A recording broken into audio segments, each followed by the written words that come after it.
and welcome to the Snapdragon Mobile Challenge Finals MLBB Season 5.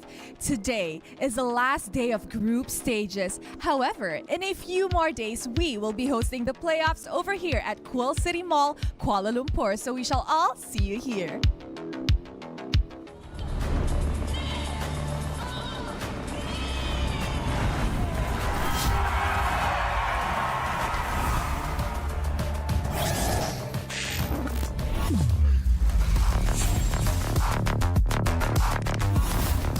Looks like the players are ready. Here we go!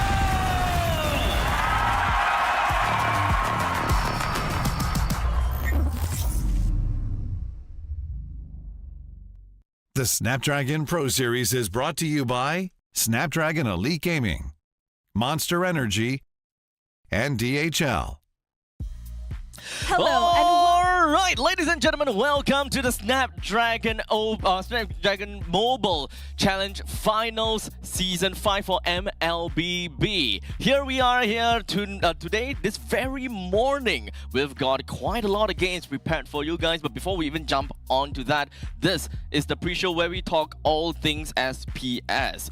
My name's Abstract. With me here is Husky as well as Chantel, both of which are from Stream C and Stream A. We can talk a little bit more about what has been happening in Stream A and C, and perhaps a little bit on B itself. But before we even jump onto that, I do want to talk about what happened in Stream B. You know, I gotta have to talk about Stream B first. Yeah. Go ahead.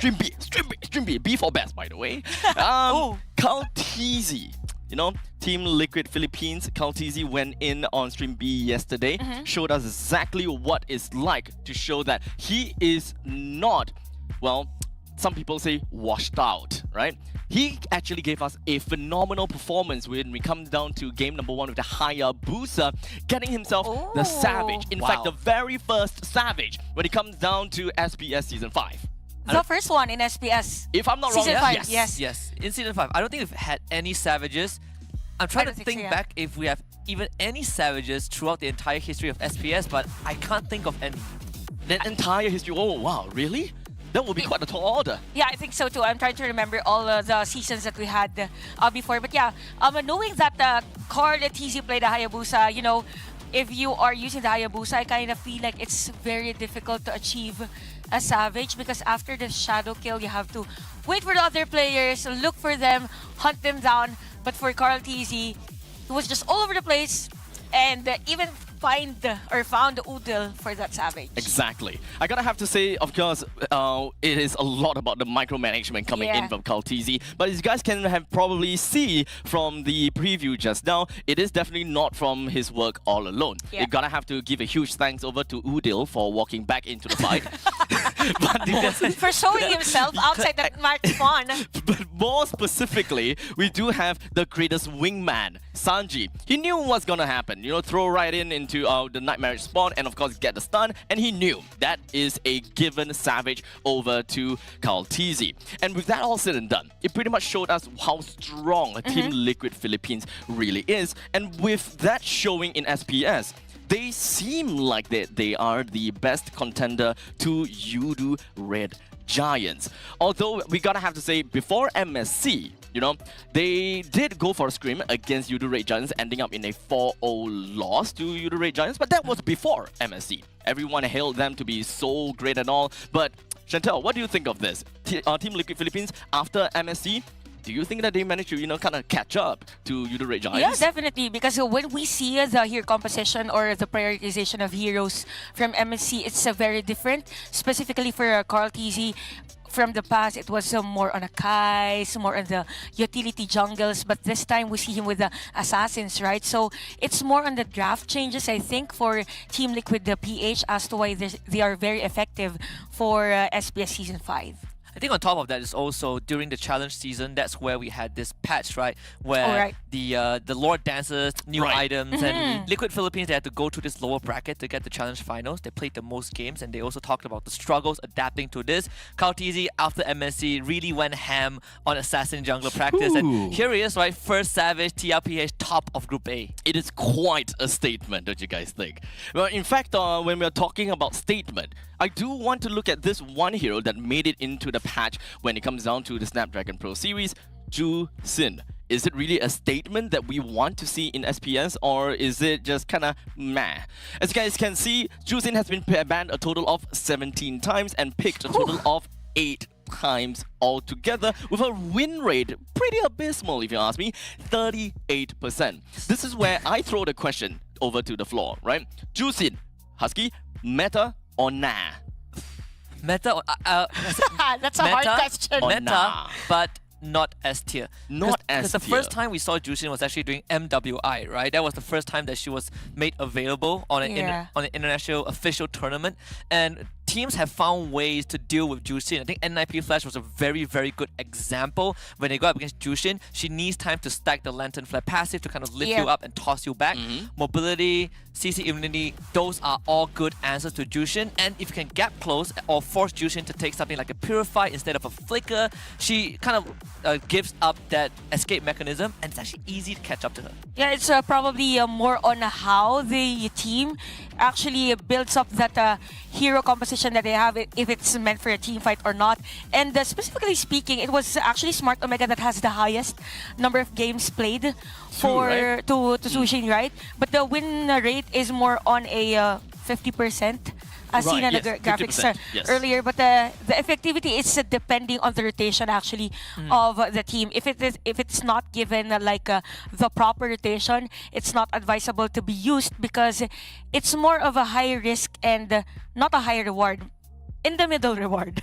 In the middle reward. Because there's a high risk, high reward. But Yeah. this high risk, middle reward, it depends. Situational. There also is, of course, some caveats when it comes down to picking Ju Xin. We definitely seen some kind of pattern when it comes down to picking Ju Xin. At least when we saw from all three players when it comes down to, I believe that FNOC, AP Brand, they all managed to play the Ju Xin before.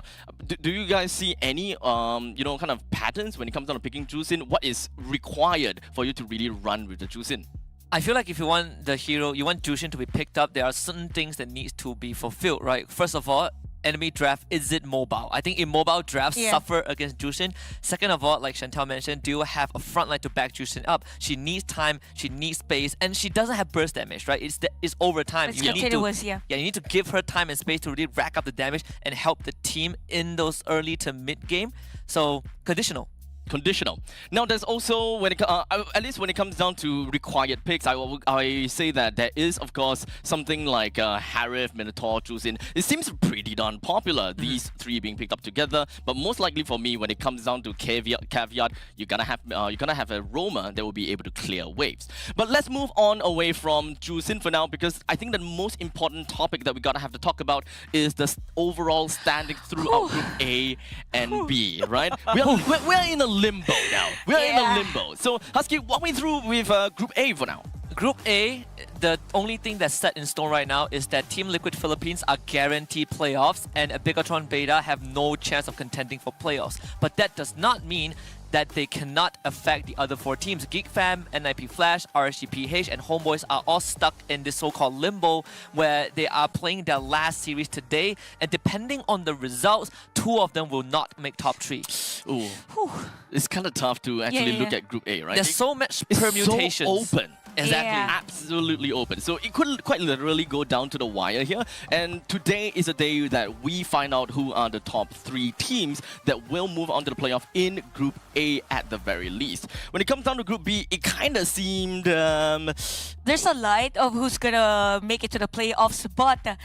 the question is, who's gonna be on second seed between Fnatic, Onyx, and Falcons AP Brand, right? Fair. Because it kind of seems as though we do have Udurate Giants as leading the pack. Right?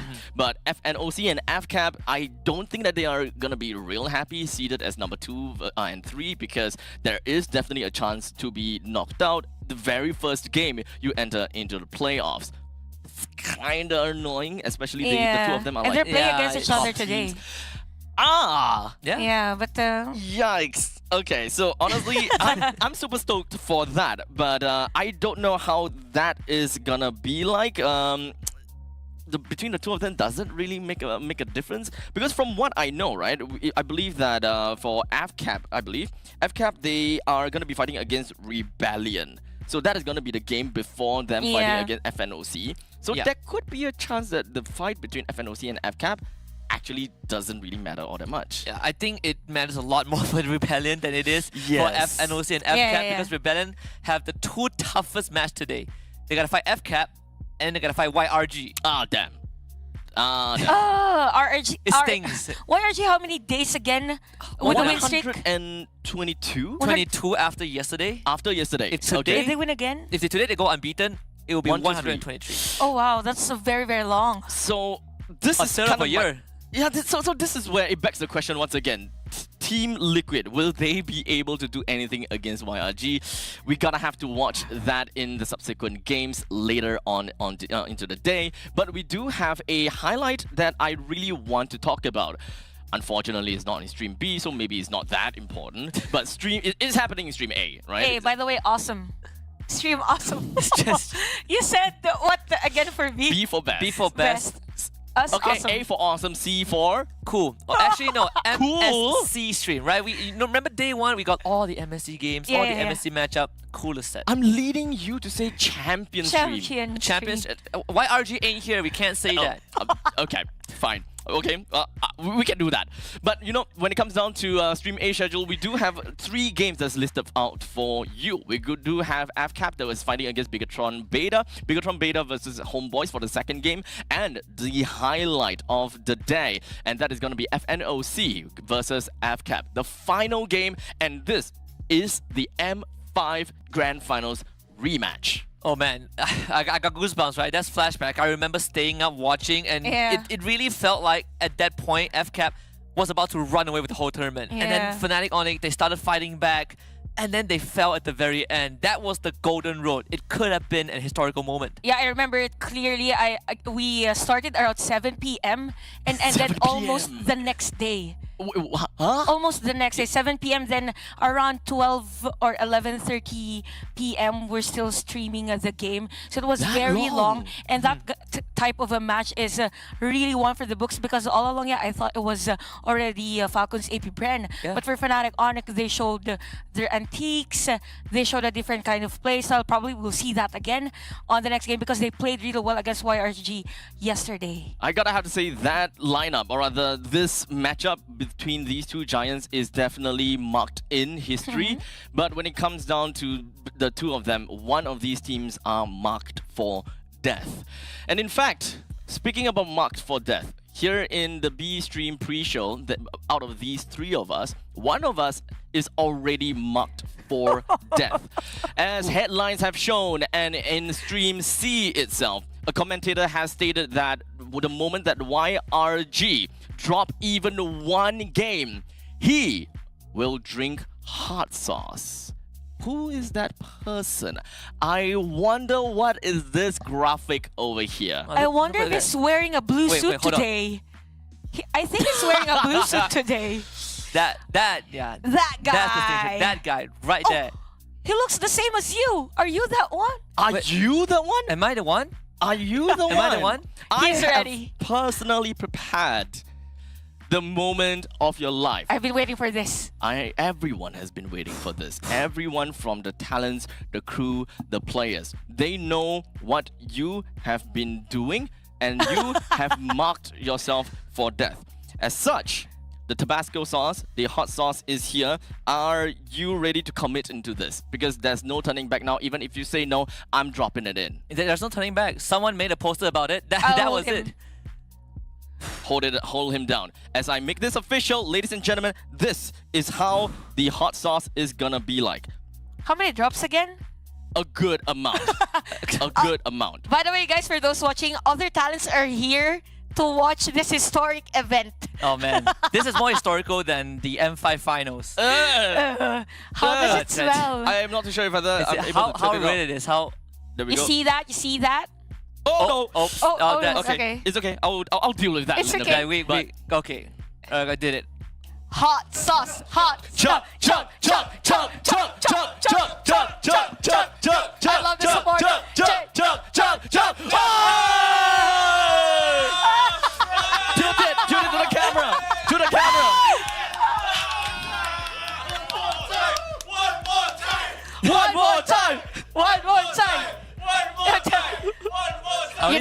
chance. Show us that you're a great friend. One more time. Oh my Oh, goodness. boy. The crowd is raving as much as I want to see him going one more time. We're running out of time as I believe that we gotta have to throw Husky back over to Stream C and Chantel back over to Stream A. Thank you so much for the to the Thank two of you. you for coming over to the show. I will drink this by myself. No, I'm just kidding. So ladies and gentlemen, once again, make sure you guys tune in to Stream A, B and C, whichever that you prefer the most. And we will be right back with you guys with 3 of the most tight games that you'll ever see when it comes down to the Snapdragon Pro Series Season 5, day number 3.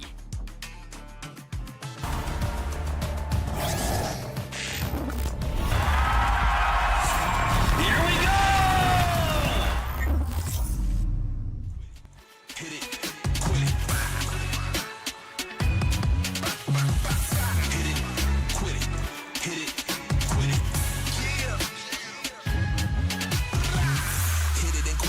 To the next, you cannot stop me when I'm at my best. Pocket of vibes and it comes at a time when I stayed on the grind and came up with a flex. Microphone breaker, so you better step up, cause you playing checkers when I'm playing chess. Gotta move fast, so I stay on my task. If you ask if I'm legend, the answer is yes. Cause I move like that, you cannot do like that. Don't call me by my government, we ain't cool like that.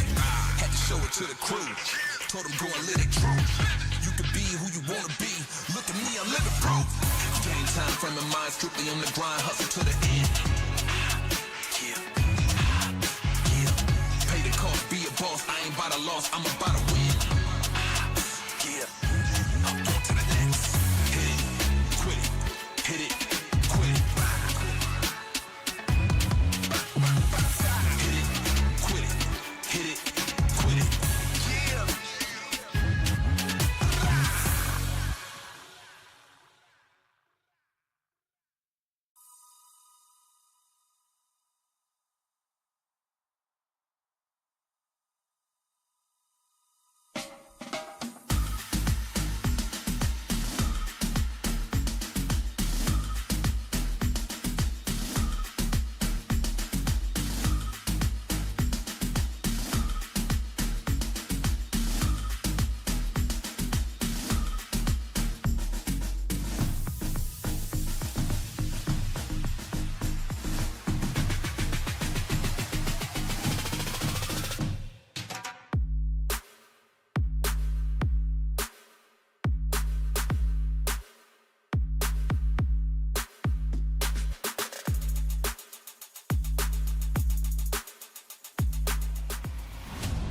Snapdragon Mobile Challenge Finals MLBB Season 5 is about to come to a closure. Only for the group stage though, because we still have the playoffs immediately after this. So be excited because today we're going to start wrapping up these groups of Group A and as well as Group B. My name is Gideon Q. This is Sir Cloud and as well as Chantel here at the desk with me today. But with that being said, guys, are you excited for the upcoming game? Somebody took hot sauce Yeah, I am. to check out these MLBB competitive matches.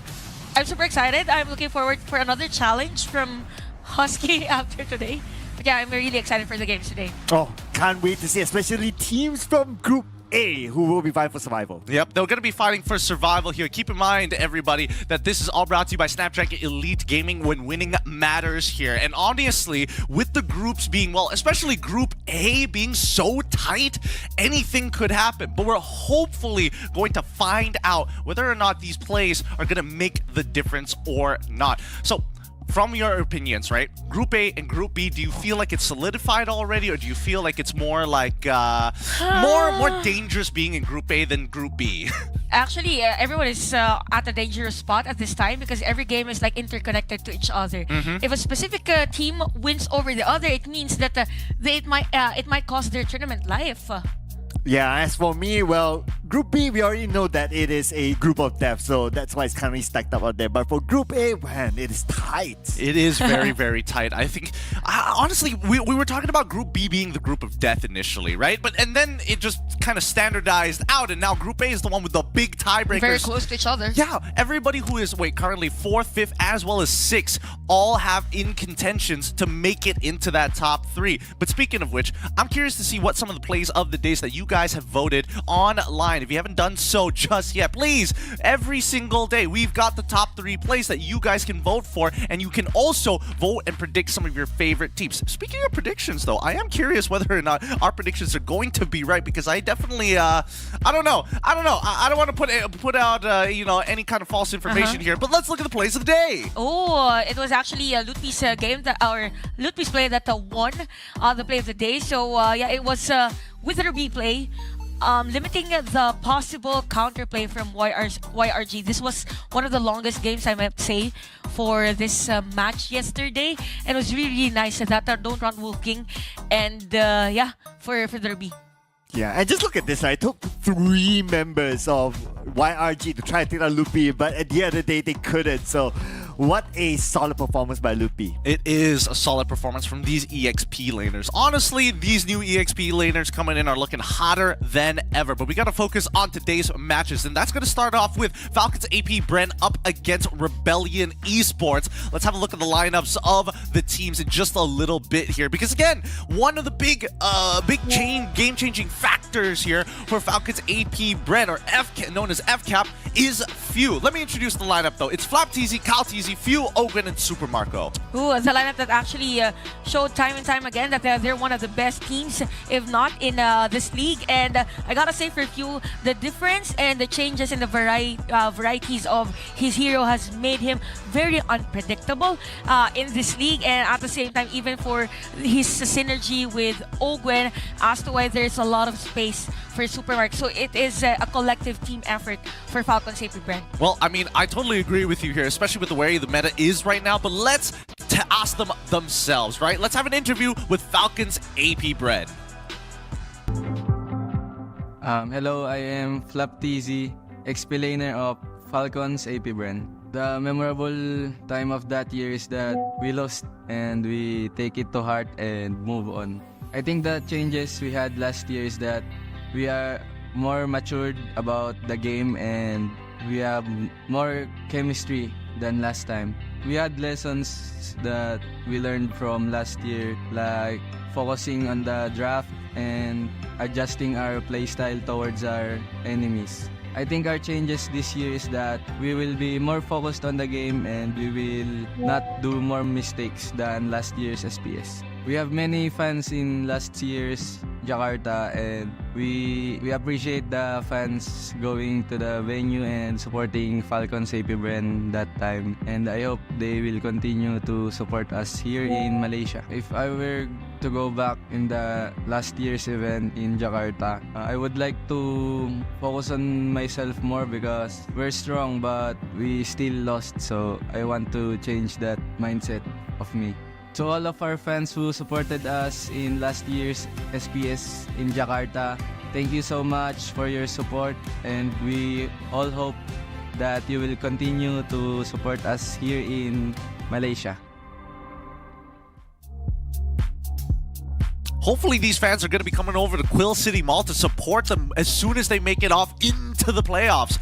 Group B has been looking like so structured to the point where I think that FCAP don't even need to bring out their key strategies for the end game. Yeah, the team that needs to bring out all the key strategies is going to be the team that we're going to introduce after this, because they are fighting for survivability. So it's like what you say, right? It's less for FCAP but more for the team. But yeah, for FCAP, they also want to maintain the top 2 seed. So I mean, here's the thing. Okay, we talk about top 3 all the time, but honestly, once you make it into the top 3, the only one that really matters is the top 1. 2 and 3 doesn't really give you much of an advantage. But Rebellion Esports are the challengers here today with Cars, Rio, Suelo, Audi TZ, and as well as Matt as the main 5 to take on Falcons AP Bren. Now, this lineup has to go through the entire gauntlet today of Group A, and Group B, but it's not going to be easy, man, because even if they do 2-0 this, they have to do it again later today. Yeah, so they have to be really mentally prepared. They have to, they need to have much more strategies up their sleeves so that they'll be able to defeat other teams. You know, speaking of strategies and mentalities, let's throw it over to Kulios to talk to Rebellion Esports to see how they're feeling today. Thank you, casters. And now we are on the 3rd day of SPS Mobile Challenge Finals. And now I'm with Audi to see. How are you today, Audi?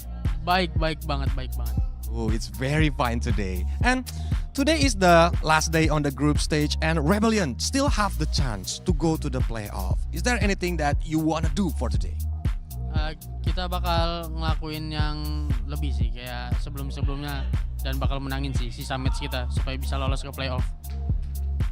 They're gonna do more than before and they're gonna win all the match because they want to go to the playoff. And Audi, so yesterday, Quill from the AP brand got the Savage using Hayabusa. Are you guys gonna give him more Savage for today? Kita yang ngelakuin sih kayaknya. Jadi ditunggu aja. So he said that they gonna do it for today, not for AP brand. And lastly, do you have any message you want to say to AP brand? Kali ini kayaknya bakal kalah sih, kita yang menang sih. Okay, so this time you guys are gonna lose, they are gonna win. So let's see what happens in the match later. Casters, take it away.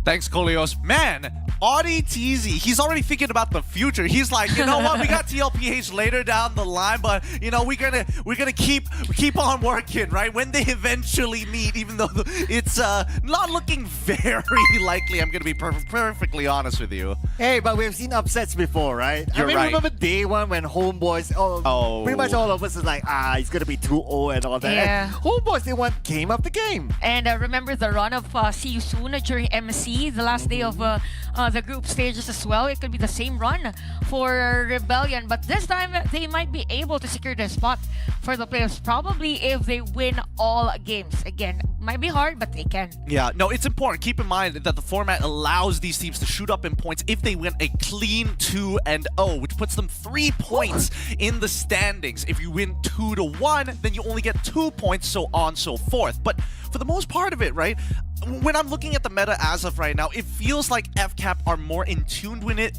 with the meta based off of their draft in comparison, compared to Rebellion's so far what they've been pulling out in the draft. But with that being said, it looks like we do have another interview with Koleos once again. And who's he with? Koleos, who are you with right now?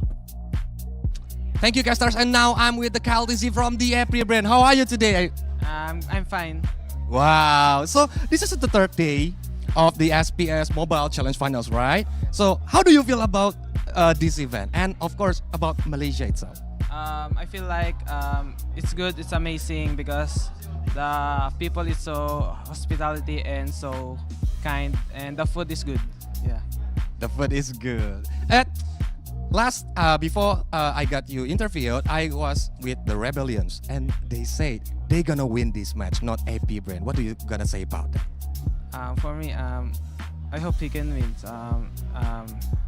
Go hard.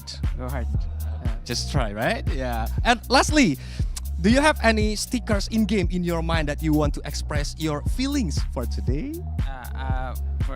The sticker I want to use is FlapTC emote. Can you show it to the camera? Thank you so much for today and good luck.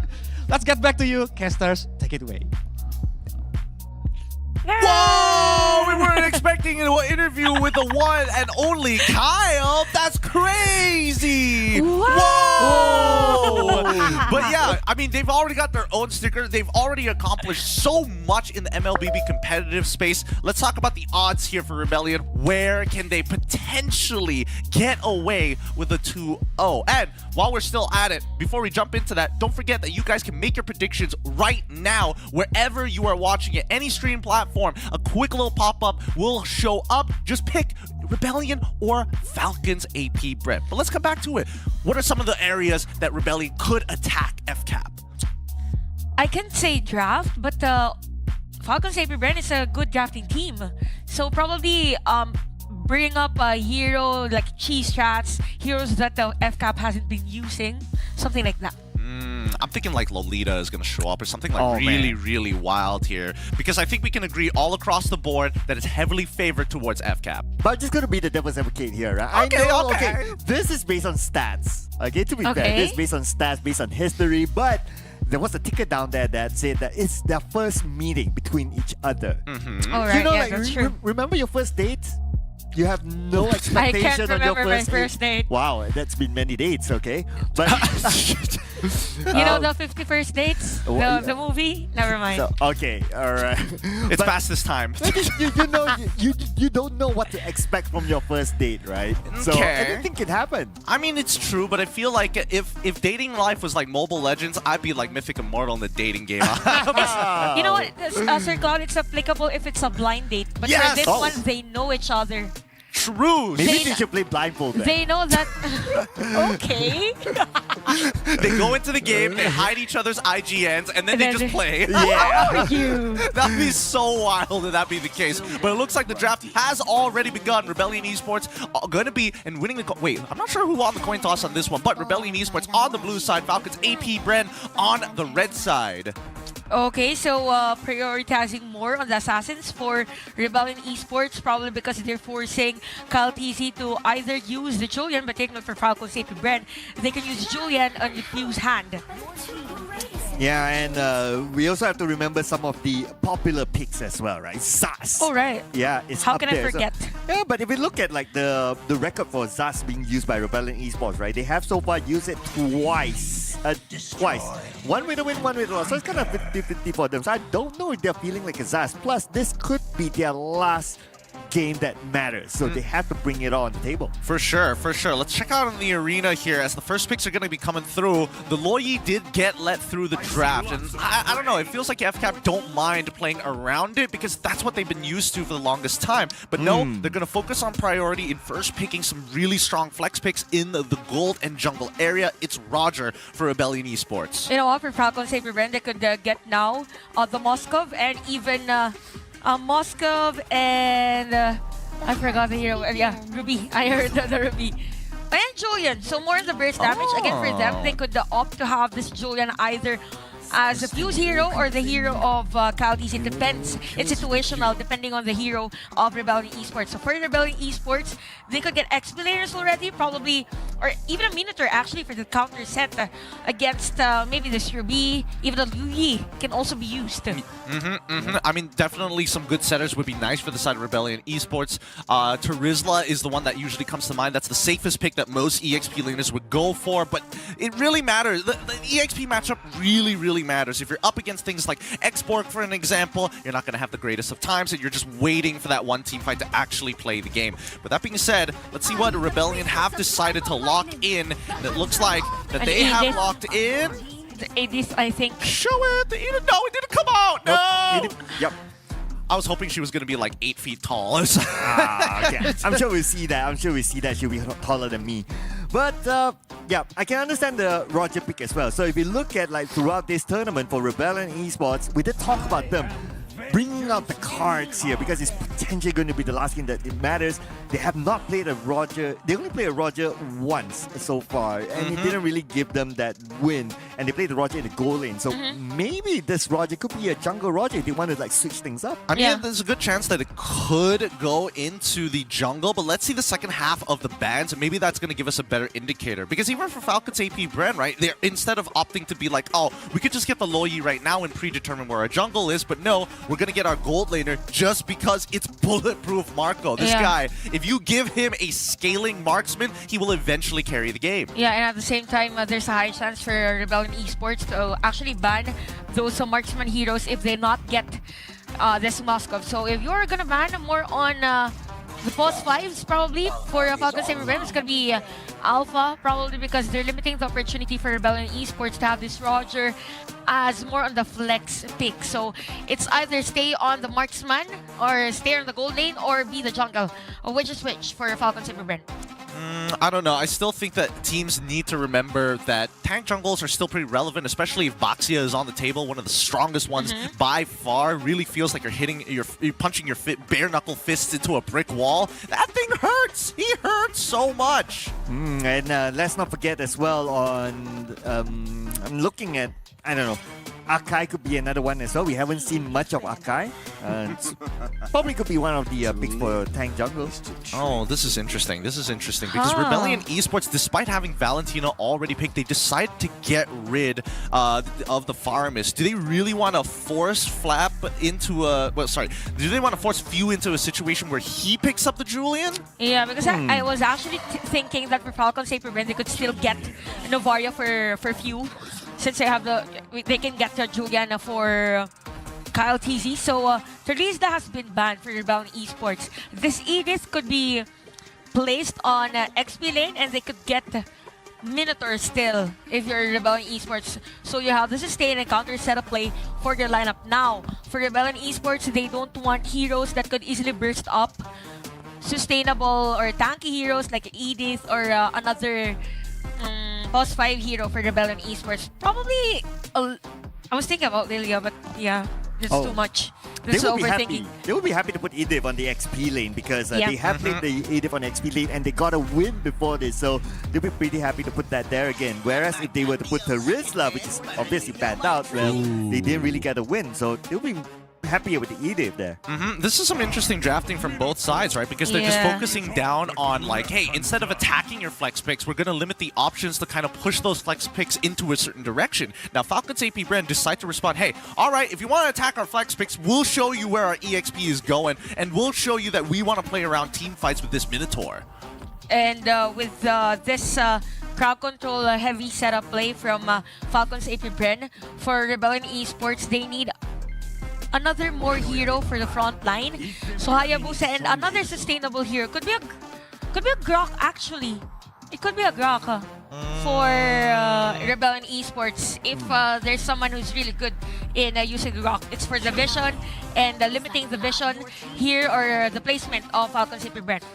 The last pick here is going to be the Carmilla once again for Rebellion. Hopefully the Carmilla curse doesn't bleed over from yesterday. Whoever picked Carmilla usually dropped the game, but maybe Rebellion Esports figured out the secret sauce to take down Falcons AP Brand. Yeah, now for Falcons AP Brand for their last pick, probably they might want to consider like a Phoveus. So they can...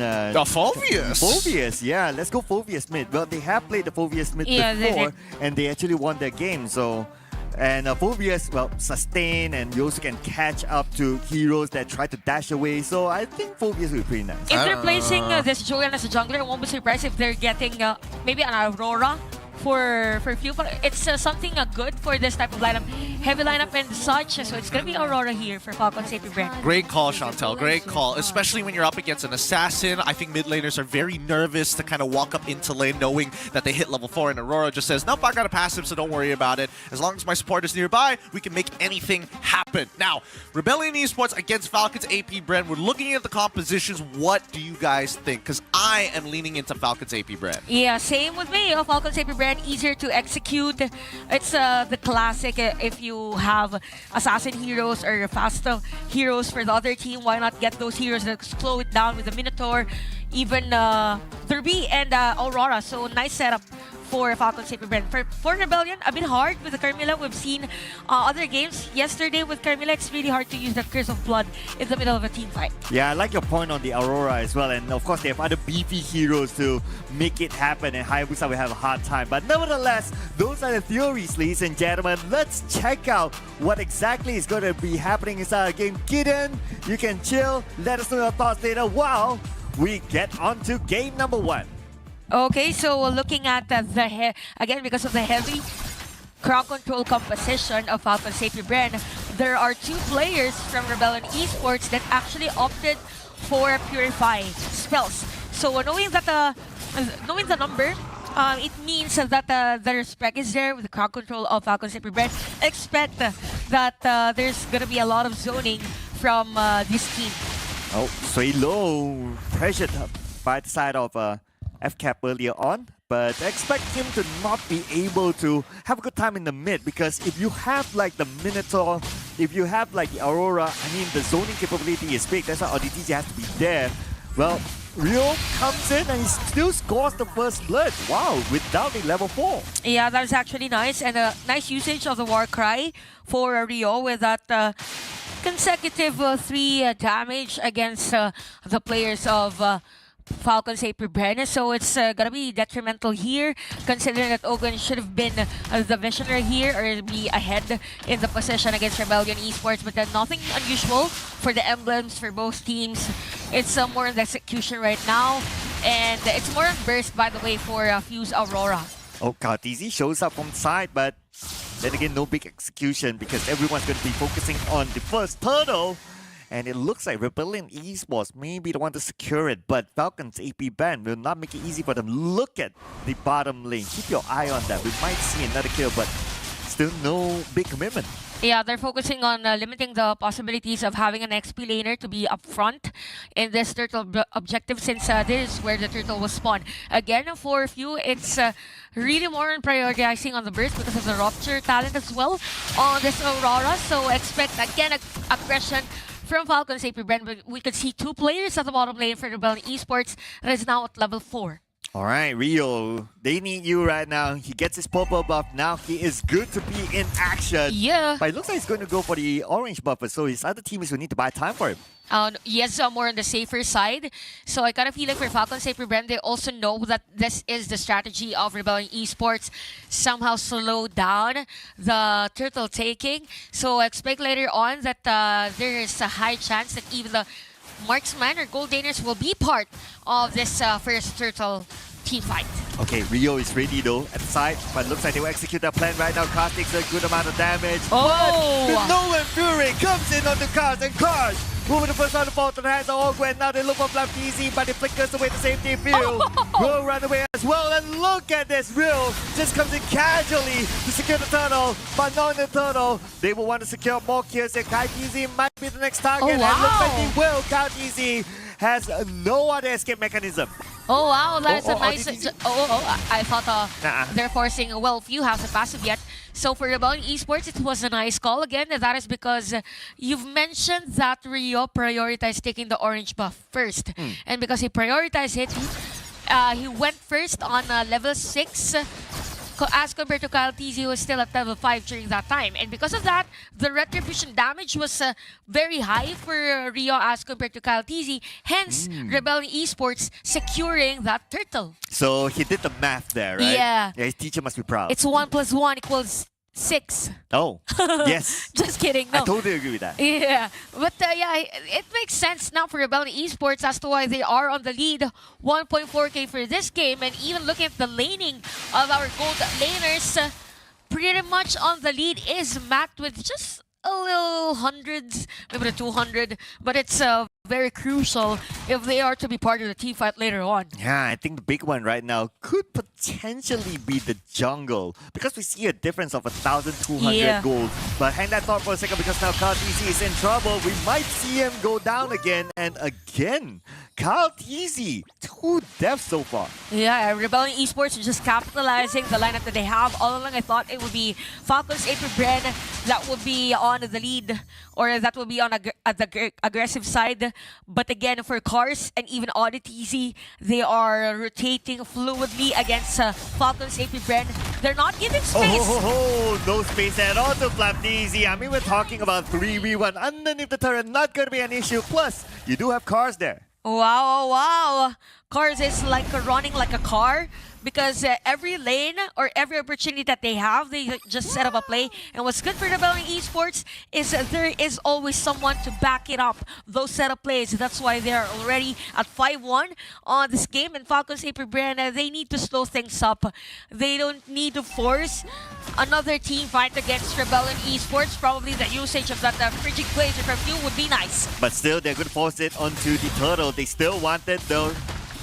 Still keeping up with the pace. Car shows up from the side, but then again, if we look at objectively, Rio is nowhere down there, so Rebellion Esports, they are prepared to let go of this turtle anyway. Probably circle for Rebellion Esports, they don't want another team fight yet. So more the trades, they don't want Super Marco to be on the lead in terms of the laning against Matt, as to why they wanted to opt for a cross-map play earlier, but Super Marco was still safe, and still Rebellion Esports on the lead. Continuous aggression from Rebellion Esports, but for Falcons AP Brand, they need to do something against Matt. And now, both sides getting 1 objective each. So would you say it's kind of like 50-50 still? Yeah, 50-50 still in terms of the objectives, but in terms of the damage that the junglers can give, it's not 50-50. Definitely, Rio is on the lead, maybe a 70-30 for the junglers. Alright, even if we look at the itemization right now, looks like the gold laners, they're still trying to catch up to at least their core items. And of course, for Super Marco, he wants to get his Trinity items. So far, only one completed. Looking for at least 2 more. Yeah, at least 2 more. And I really like that this Hunter Strike for the Hayabusa, it's more of the movement speed. He wants that groove along the map of Falcon's AP Bren. And I really like the discipline here at the top lane because they're just forcing turn secure for Rebellion Esports. Yeah, speaking about slowing things down, you did talk about Falcon's AP Bren to kind of take things a little bit chill. Yeah. And so far, they have been doing so. After the turtle, they have been like slowing the pace. But yeah, it is Rebellion Esports that seems to be trying to turn up the pace, but because Falcon AP Breath, they're playing a little bit safe. That's why Rebellion Esports, they're not able to find their target. Yeah, and you know what? For Rebellion Esports, it's as if they're trying to, they're not letting Falcon's AP breathe on this game, but for Falcon Esports, they are fighting a way. They're finding a way to set up a play, slow things down, but for Rio, again, he has the Sea Halberd for this match. It means that he's ready to even zone out Flap Easy, even Ogwen for the next team fights. Oh, but speaking about ready, Ogwen, he does have the Minoan Fury, though. Gotta be extra careful that Minoan Fury will be called upon, but no target. Nevertheless, it's not going to be the objective of Falcon's AP Brand since Rebellion Esports secured the turtle. Yep, and wait. Oh no, this could be a small mistake, but it's okay. I mean, it's Ogwen. He does have his teammates there, and they know that Kaz and Suelo use their skills, but again, Falcon's AP Brand still playing it safe. And you know what? For Falcon's AP Brand, I kind of feel like they're just waiting for that perfect timing for a setup from Ogwen's maybe a Disperse Stomp, could be a Minoan's Fury, but they're just waiting because we saw the formation last time for Falcon's AP Brand. They were just ready to jump in if there's a player from Rebellion Esports that could be a target to them. Yeah, and speaking about targets, right? So Ogwen has been putting himself in front, being a good target. So, like earlier, just before this, that engagement onto him kind of opened up that small opportunity, but Rebellion Esports, they're also smart enough not to overcommit. But what do you think, Gideon, on what's happening so far? Well, I think it's kind of interesting, the Rebellion Esports, they're making a lot of preemptive moves, which is catching FCAP off guard. For example, that earlier turtle, right? We wanted to see Ogwen go for the big Minoan Fury, but Kars decided to Earth Shatter him preemptively to guarantee the secure for the burst of Rio, right? He's working together with the rest of his team, and they're also preemptively making moves to force motions out of FCAP. The bottom side, when we saw Kars inevitably get a good trade against Flapteezy, you could see both teams moving down at the same time, but it was Rebellion who decided to call it off first, and that got them tempo across the opposite lanes. Yeah, that's true, and it's also a smart move for Rebellion Esports to have Rio be at level 7 first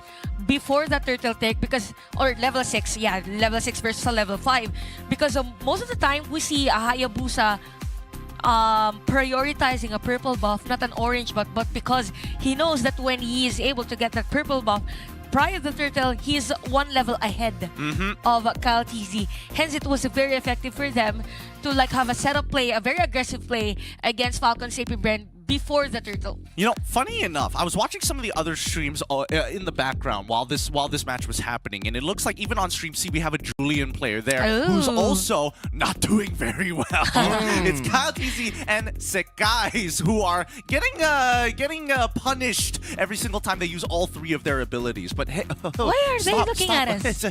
He's looking right into my soul, man. You gotta get away from him there before you turn into a stone. Before I fall in love. Oh wow! I mean, we're talking dating now, eh? Running the what do you call it? Yeah, running the relationship story. But anyway, you know what, Sir Cloud? Maybe next time we could talk about your love life. Yeah, we should. We definitely I could use a coffee over there. You know, it's been a while. Yeah, I could hear some stories from you. Yeah. But yeah, we're back to the game. We could see Kars with a dominant ice. So this is a nice item against Flap TZ. And even Ogwen's hero. Oh, folks. Oh, the TZ. Okay, Ogwen, no big commitment by him just yet. He does have the Minoan Fury still, but he knows that he needs more targets than just those 2. Yeah, you can see a lot of aggression right now from Falcon's AP Brand. They need this one. They need to be able to set up a play, maybe target the specific hero against Rebellion Esports. And since they are on the aggressive side, it gives space for Super Marco this time around to push those turrets around. This is something that Rebellion Esports has to replicate on their side, because look at that. Even though that Rebellion Esports has 5 kills and versus a kill against Falcon's AP Brand, there's not much lead for this gold laners. It's just it's 6,400 for Super Marco and 6,700 for Matt. Not much of a difference, right? Yeah, if you gotta put it that way, then yes, it's pretty close at this moment. And if you gotta think about it as well, Falcons AP Brand, if they win one team fight, the goal lead will swing towards their side. So that's why they're careful enough right now to make sure that they do not lose that one. But if you look at the votes here from the fans as well, they are predicting that Falcons AP Brand will win this by 77%, and I can totally understand why. Yeah, it's because of the accolades also of the team, but at the same time, Rebellion Esports proving that they have a huge chance on getting this game number 1 against Falcons AP Brand, but they can secure that if they get to manage this this Lord rather up front. And for Falcons AP Brand, the position of Flapeezy, Ogwen, and Hugh is kind of sketchy. It feels like they want to set up like a 4-man play, whichever skill comes first. Yeah, and everyone's well aware not to group up, especially for the side of Rebellion Esports. Falcon AP Brass, they could still afford to kind of group up. In fact, grouping up is kind of nice because you can reduce the damage from the shadow kill. Oh, that's true. That's true. So that's why you can see them like hugging each other, you know, like we bros. You know, like it's cold here. It's cold inside. I need your warmth. Something like that. Yeah, Says of Rebellion Esports. Yeah, Rebellion Esports is like, okay, it's too hot here, okay? Let's keep our distance. Yep. Oh, wait, I heard a conceal. Oh, there you go. Concealed gameplay on the Flapdeezy, and Flapdeezy is the one that they found, and Cast will be the one to secure that kill. And the rest of Falcons AP Brand, they're still around, but they want to try to steal this one away. Probably because they have the retribution on Counties and the counter setup play. Oh, there you go. Beautiful middle view that catches the 3 by Ogwen. He's pretty low right now. He has the backup view. Does to do the same on Counties. Went down to Rio. Ooh. Thanks to the shadow kill. And this is the moment for Rebellion Esports to secure the Lord. That is kind of sketchy play from Falcons AP Brand. You were so true when you've asked or questioned why is Falcons AP Brand trying to position themselves on this Lord, considering that they have a player down prior that moment. So for Rebellion Esports, they just managed to get the Lord. They are on the lead, 7-1 by the way on this almost 12-minute game time, and things are looking good for them. If they manage to take this third out of the middle lane, it's much easier for them to limit the potential of Kyle TZ. Yeah, if you get into their jungle and you take away the purple buff, man, Kyle TZ is going to have a hard time. He needs those purple buffs as well. But obviously, Rebellion Esports is not going to give it to them. TZ, he's starting to take it. This is very nice actually for Rebellion Esports. Again, if they want to extend their tournament life, they need to win all the games 2-0 to be a part of the playoffs. And with this type of performance, they can actually manage to take a piece against the champions Falcons AP Brand. Yeah, Rebellion Esports right now, they're not only Desperado, they're Despacito together.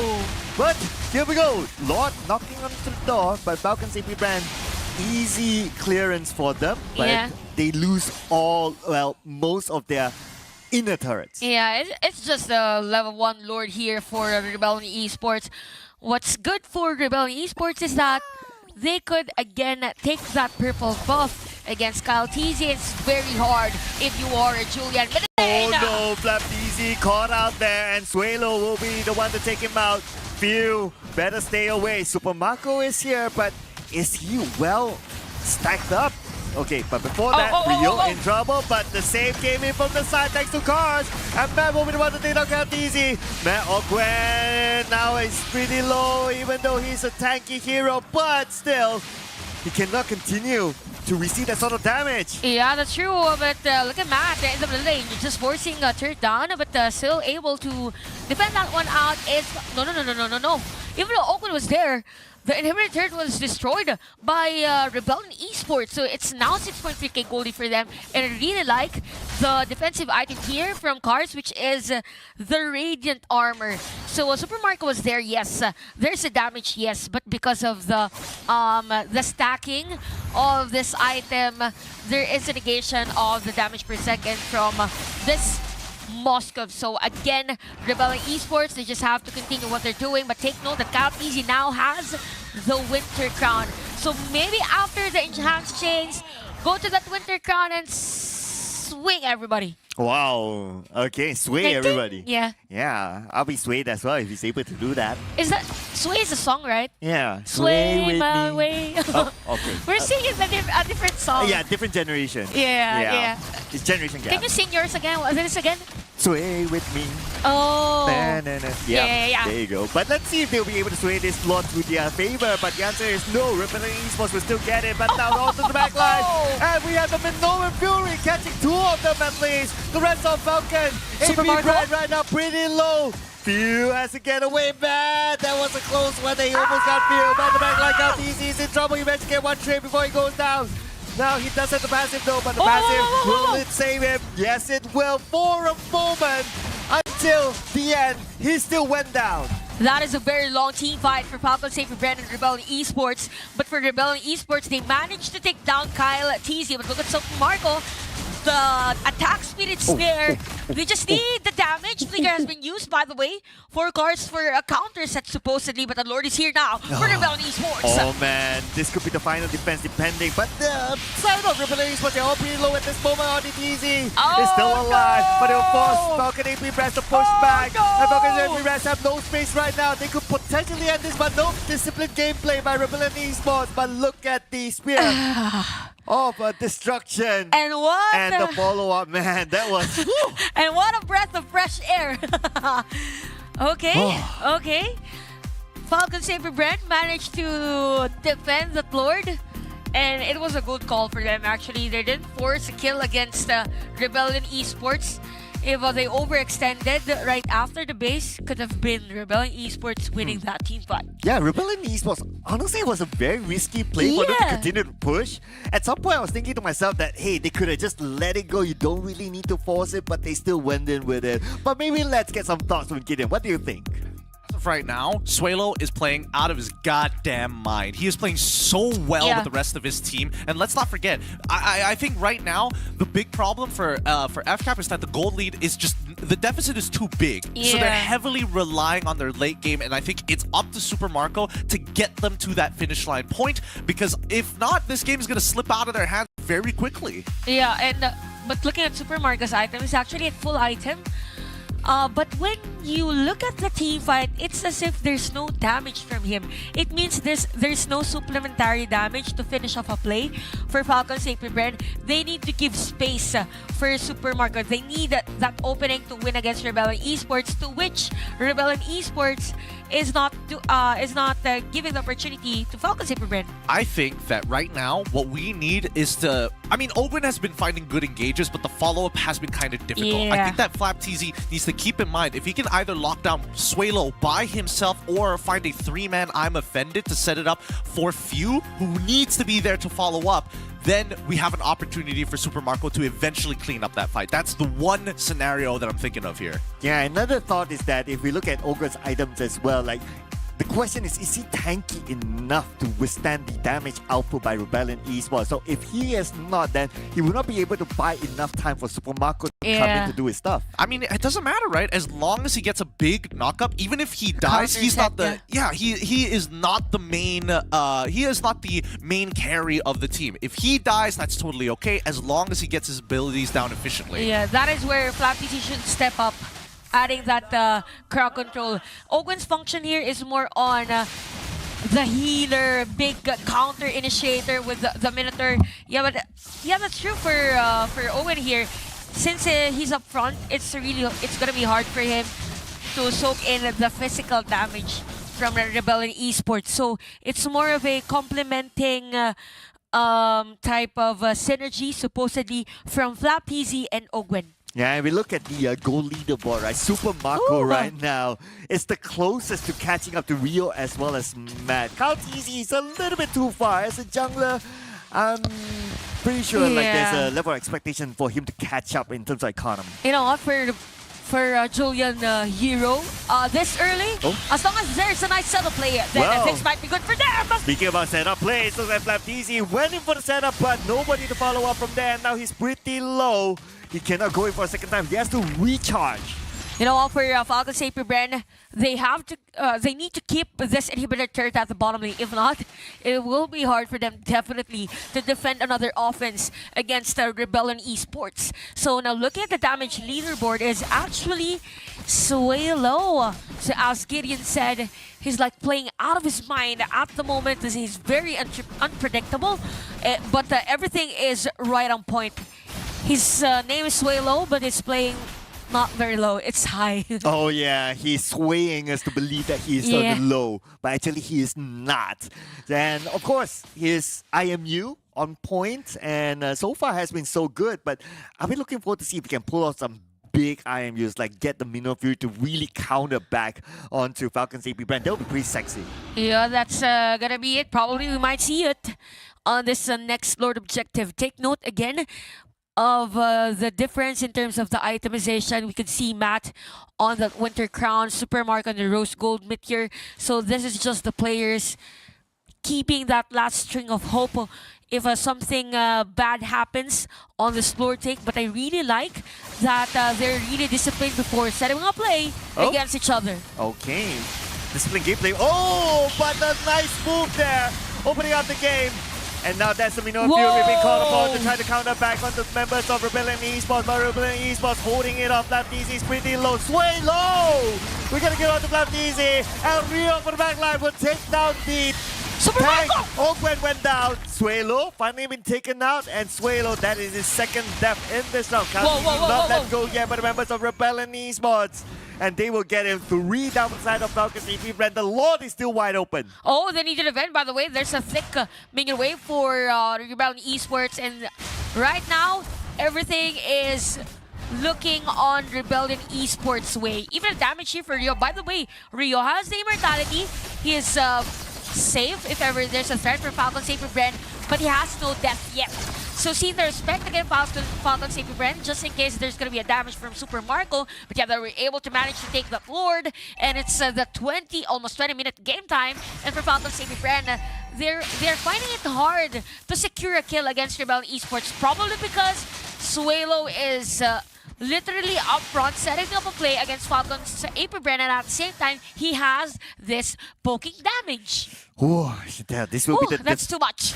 This will be the defense of their life right now. Yeah. Okay, the Lord is here. We're at 20 minutes and everyone's up.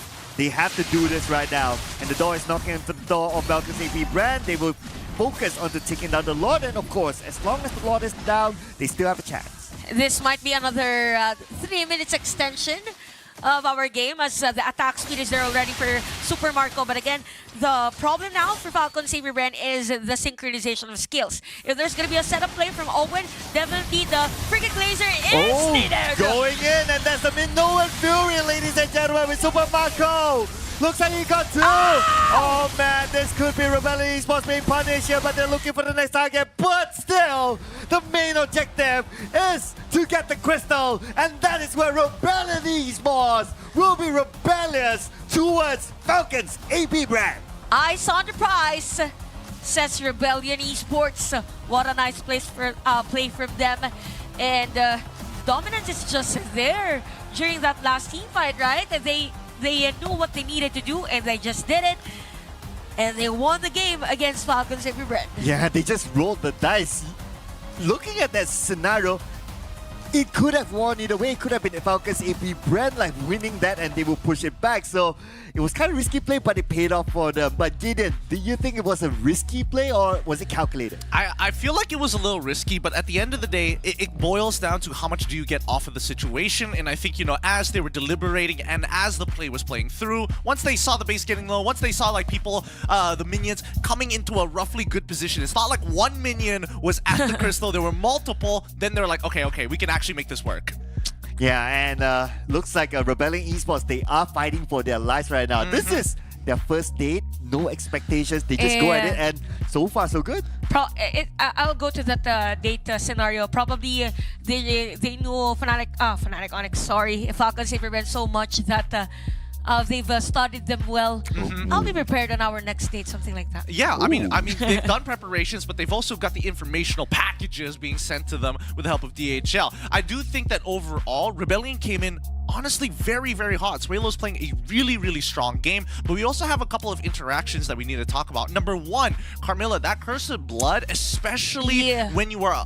now, here's the scenario, right? You drop the Curse of Blood, and then you get hit by physical damage. So does Winds of Nature block it? And based off of that game, no, it does not. So you need a Purify or a Winter Crown to protect yourself. And at the same time, Suelo has been playing as if it's very situational on what is going to be the IMU. Sometimes he uses the Frigate Glacier. Sometimes he uses the Minoan Series, whatever is needed on a team fight. So again, the lineup here of Rebellion Esports is more on the faster pacing of play as to why the item of Rio, the Hunter Strike, was used as early as possible, poking the heroes of Falcon's AP Brand. If there's going to be a turtle, he pokes the middle lane, so some of the players are forced to back away first at their pace before positioning on the turtle objective.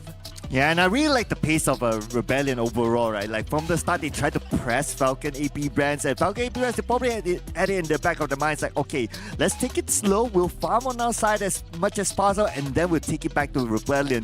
But Rebellion did not allow them the space at the end. Yeah, probably we'll see on the graph later on how crucial the first blood of Rio was against Falcon's AP Brand, because it disrupted the pattern. But yeah, for Rebellion Esports, we've said that they are more in the early part of the game, since majority or 4 players are around 70% teamfight participation, so they just rotated 4 of them and gave space to Matt to have the item. So yeah, it was Super Marco that is on the highest gold per minute, but at the same time, you can see the effectivity of a marksman or a gold laner if they're able to convert it into kills or maybe objectives for their specific team, which Falcon's AP Brand weren't able to capitalize. Well, I mean, here's the interesting thing, right? Yeah. I think that in this case, it's kind of the opposite for Rebellion, right? Because most of these kills that we're expecting to be like, oh, the cleanup crew is going to come, which is supposed to be this Roger, didn't really happen as often as we thought it was.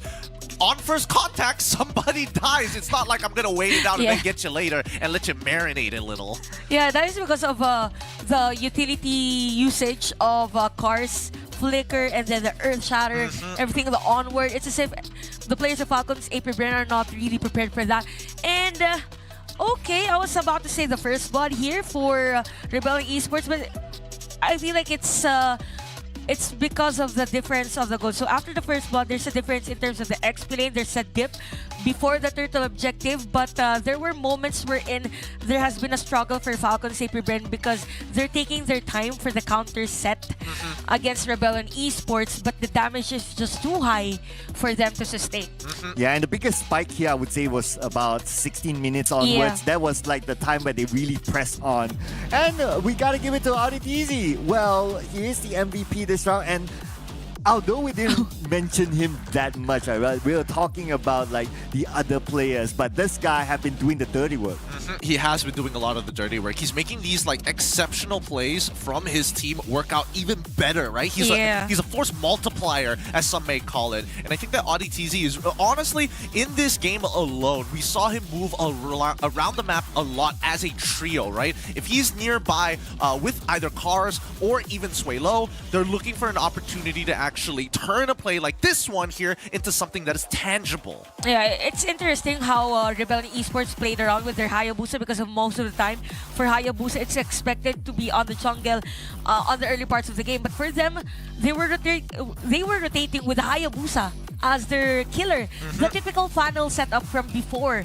So they're switching things up, and since Auditizi has this nice placement of the Curse of Blood, it was a lot easier for Rebellion Esports, specifically for Suelo, to deal damage against Falcon's AP Brand. Even those spheres were hard to counter if you're Falcon's AP Brand. Yeah, I mean, there's definitely a lot of moments where, you know, that Curse of Blood is going to be the difference maker in these ultra big team fights. If it hits 2 or more people, that's a win in my book. But even here, right, guaranteeing and having the extra insurance policy just to make sure that Falcon's AP Brand aren't able to counteract as heavily.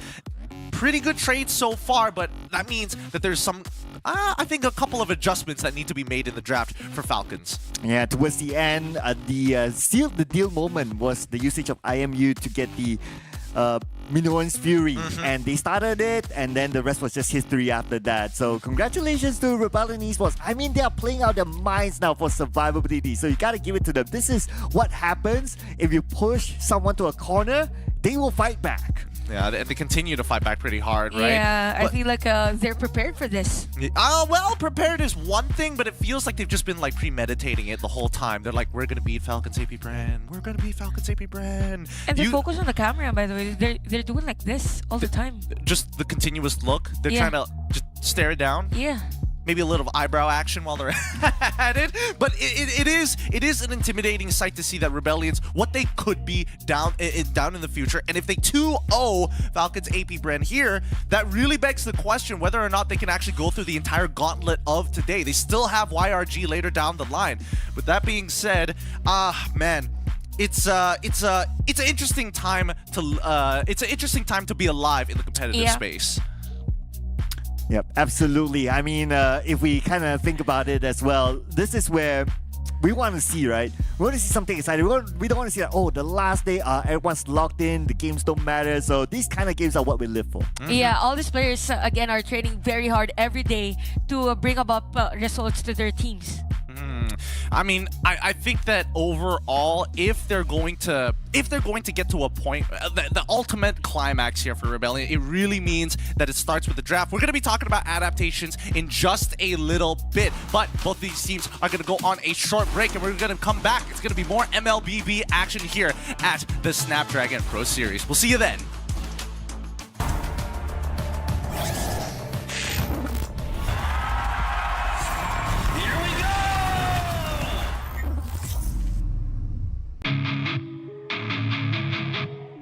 Nama saya Kars, saya dari tim Rebellion Esports. Di Rebellion Esports ada sesuai role-nya mid lane dan playmaking lah, dia mainnya playmaking. Terus ada Audi, dia yang biasanya call in-game lah. Terus ada Rio sama Ether, jungler dari Rebellion Esports. Assassinnya bagus banget. Sama ada Matt, goaltender dari Rebellion Esports. Kita ada ngelawan EVOS ya 2 kali dan menang karena top perform kita juga lah. Kita dapat 1 poin dari Liquid Echo, bisa menang karena emang kita juga balik lagi, kita lagi di top perform kita dan emang kita lagi dapat momentum gamenya aja. Pengen ketemu tim-tim yang juara aja sih, soalnya mereka juga kuat kan dan emang pasti seru sih ketemu mereka. Menurut aku tim yang rankingnya lumayan tinggi di MPL kalah karena banyak ngikut turnamen sebelum SPS dan bisa kebaca gameplay mereka dan juga nggak banyak berubah lah gameplay mereka. Sedangkan di SPS banyak lawan tim luar, mereka mungkin belum tahu gameplay sama hero power musuh lah.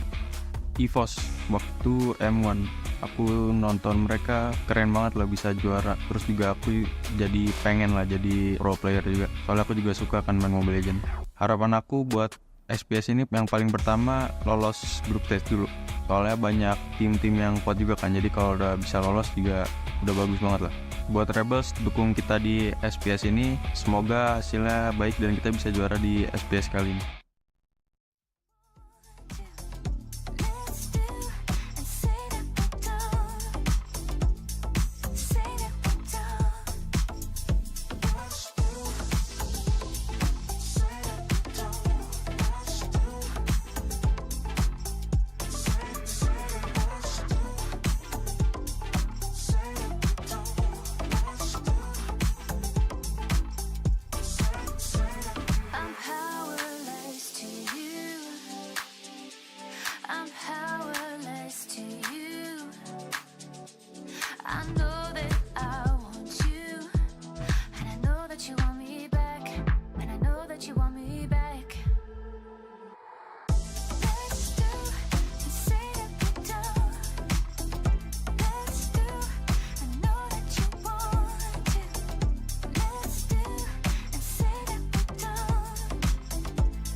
Welcome back, everybody, to the Snapdragon Mobile Challenge Finals, MLBB Season 5 here of the APAC region. Once again, we've already seen Rebellion Esports take a point off of Falcons AP Bren. We're hoping to see some equalization, but if you're a Rebellion Esports fan, you're hoping that they clean this game 2-0. You know what? What made Rebellion Esports win that game is definitely their draft. They focused on banning out the Ling, Fanny, and Faramis. Even the Barretts of Lapisi. These are the potential cheese strats actually from Falcons AP Bren. So for Falcons AP Bren, let's expect for them to not give Suelo the Valentina, please. Because he played really well on that Valentina. You don't have to see. You can't hide the fact that you're an FCAP fan. I'm sorry. It's too funny. It's too funny. But let's have a look at Rio's stats here, Sir Cloud. Yeah, I mean, besides that, right, we gotta look at this. Rio, we gotta give him credit as well. He used the Hayabusa twice and it's a 100% win rate, so he's pretty sharp on that. And also, Chantel, you did the math, you know, the level 7 versus level 6 thing, the first orange buff. I mean, he knows his deal. Yeah, that's true. So that is probably one of the main reasons if we see a difference for Falcons AP Bren's rotation later on. So, yep, they did ban Valentina and they also banned Moscow. So, are they the ones to get the Zask? Are we back to the Zask timeline again? I think it kind of depends on Rebellion Esports, right? I think we all... there's still plenty of meta picks up in the air, you know, the Rogers, and now slowly moving away from the Loyi even in terms of bans. Because it used to just be like, you got to permanently ban Chip, you got to permanently ban Loyi for the good majority of, like, what, the past 2 months? Yeah, that's true. So they're not more into the global teleportation type of thing anymore. So yeah, for Rebellion Esports, I'm not sure if they are to ban the Zask. But earlier, they could still ban Jujin though. Because it could be open for Falcons AP Bren. Yeah, Zushin, the Roger as well. I mean, banning out the Zaz is definitely not going to be worth it. Yeah. You called it Zushin. It's almost like a perma ban now or a perma pick. Either way, despite the win rate is pretty low. Yeah, it really depends on the team. Some teams kind of let it through and they don't care about it. Other teams are like, no, we can make it work. We just need a proper draft. But here comes the Zask as expected. The Roger. 80th. Oh, nice. I think Rebellion got the better trade.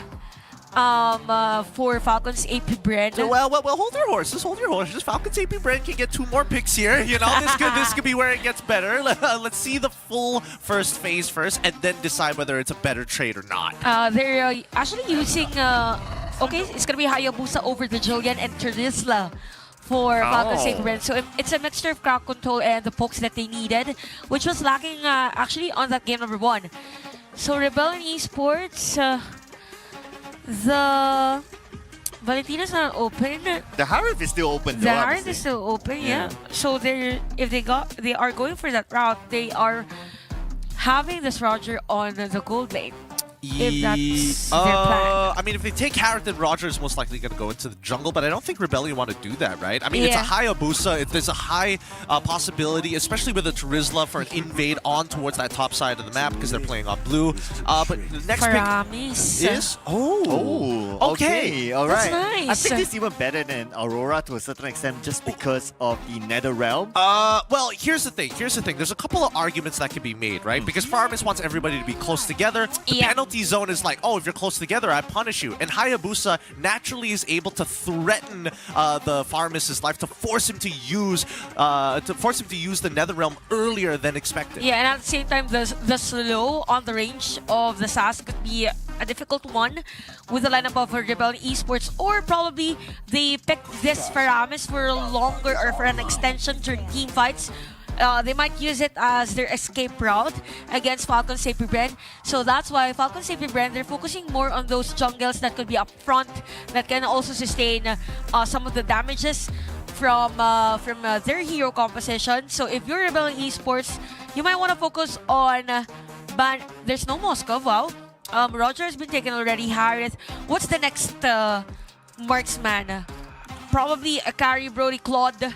Well, what if they want to put like Claude, probably a Claude. Claude against a Faramis. It's a decent counter. Yeah, it is. I was also thinking about the Ruby versus the Roger. I mean, you want to put a fighter-ish hero versus fighter-ish hero to try and balance it out so you can leave them to do their thing while the other members rotate around the map. No, it's a Claude. Claude is the natural counter against the Faramis. So what's left for... they could go for an Iksha, by the way, if you're Falcon Saber Bren. It's nice against a Faramis. It's not bad, but there's a couple of conditions that need to be met. And I think we need to see what Rebellion's fourth pick here is going to be before we predetermine that. Because again, even Falcon's AP Bren are like, okay, even though you guys are going to be really clumped up and you're going to have strong team fighting, we're not going to let you have the double sustainability with the Netherrealm on top of the motivational roar. Let's axe Minotaur straight away. And now Rebellion needs to think, okay, this Edith, it is a flex pick for us, but do we need a winning matchup in the EXP lane? Because there's a couple that I'm thinking of right off the bat. Number one, most likely could be an X-Borg. They can also hold off on the Barrage, but they go for Julian straight away. Yeah. So this is a bit squishy lineup from Rebellion Esports, but if they need burst, this is the burst that they need for early game. But they are doubling down on the magic damage. It's something that, by the way, Falcon Saber Bren is lacking. They could go for an Nathan or an Iksha for this match. Can be a Beatrix also, but I think Beatrix probably is slightly better in this case, and now they have another setter with the Ruby as well. I mean, Ixia doesn't sound like a bad idea, but then again, it really depends on what Super Marco was feeling. He's got a number of options to play, none of which are like S-tier picks. Okay, and the final pick will be Arlon. Okay, is this a gold lane Ruby? I think it's a gold lane Ruby. Yeah. Because you want to put that 50-50 matchup against a Roger at least, rather than putting in a marksman, then you will be bullied at the lane. But for Rebellion Esports, I'm looking at this possibility of Edith going towards the XP because they did that before and they had a win with it. And the last time they did that, they put the Grok on a Roam instead. Do they want to play the Grok instead? I don't know. I'm looking at the lineup of Falcon's AP Brand. There's just a lot of CC. Just so much. Yeah. Are they forcing a Kufra for Rebellion Esports? Oh, that's feels like it, right? But it's a good hero for Rebellion Esports with the Hayabusa, even for the Ruby, even the Terizla. Because your concern early on was that Rebellion Esports, they're kind of squishy, right? So it's likely they want to switch things up. But Camilla, okay, Camilla.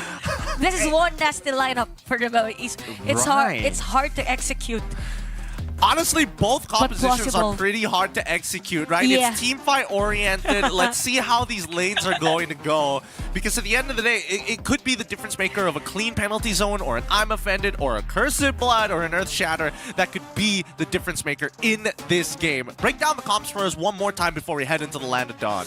You know what, for their composition, gotta be like for Falcon Safety Brand, they're leaning towards those dives as early as possible. Same with how Rebellion Esports played on game number 1. Now, for Rebellion Esports, the Nether Realms would be a very crucial one if they want to go in for those dives under the turret. So it's more of an execution factor at the early game. Whoever wins the early game wins the game. Yeah, so let's see who will win this game because Rebellion Esports, they are fighting for survival. Let's head on to it. A 2-0 win is crucial for them.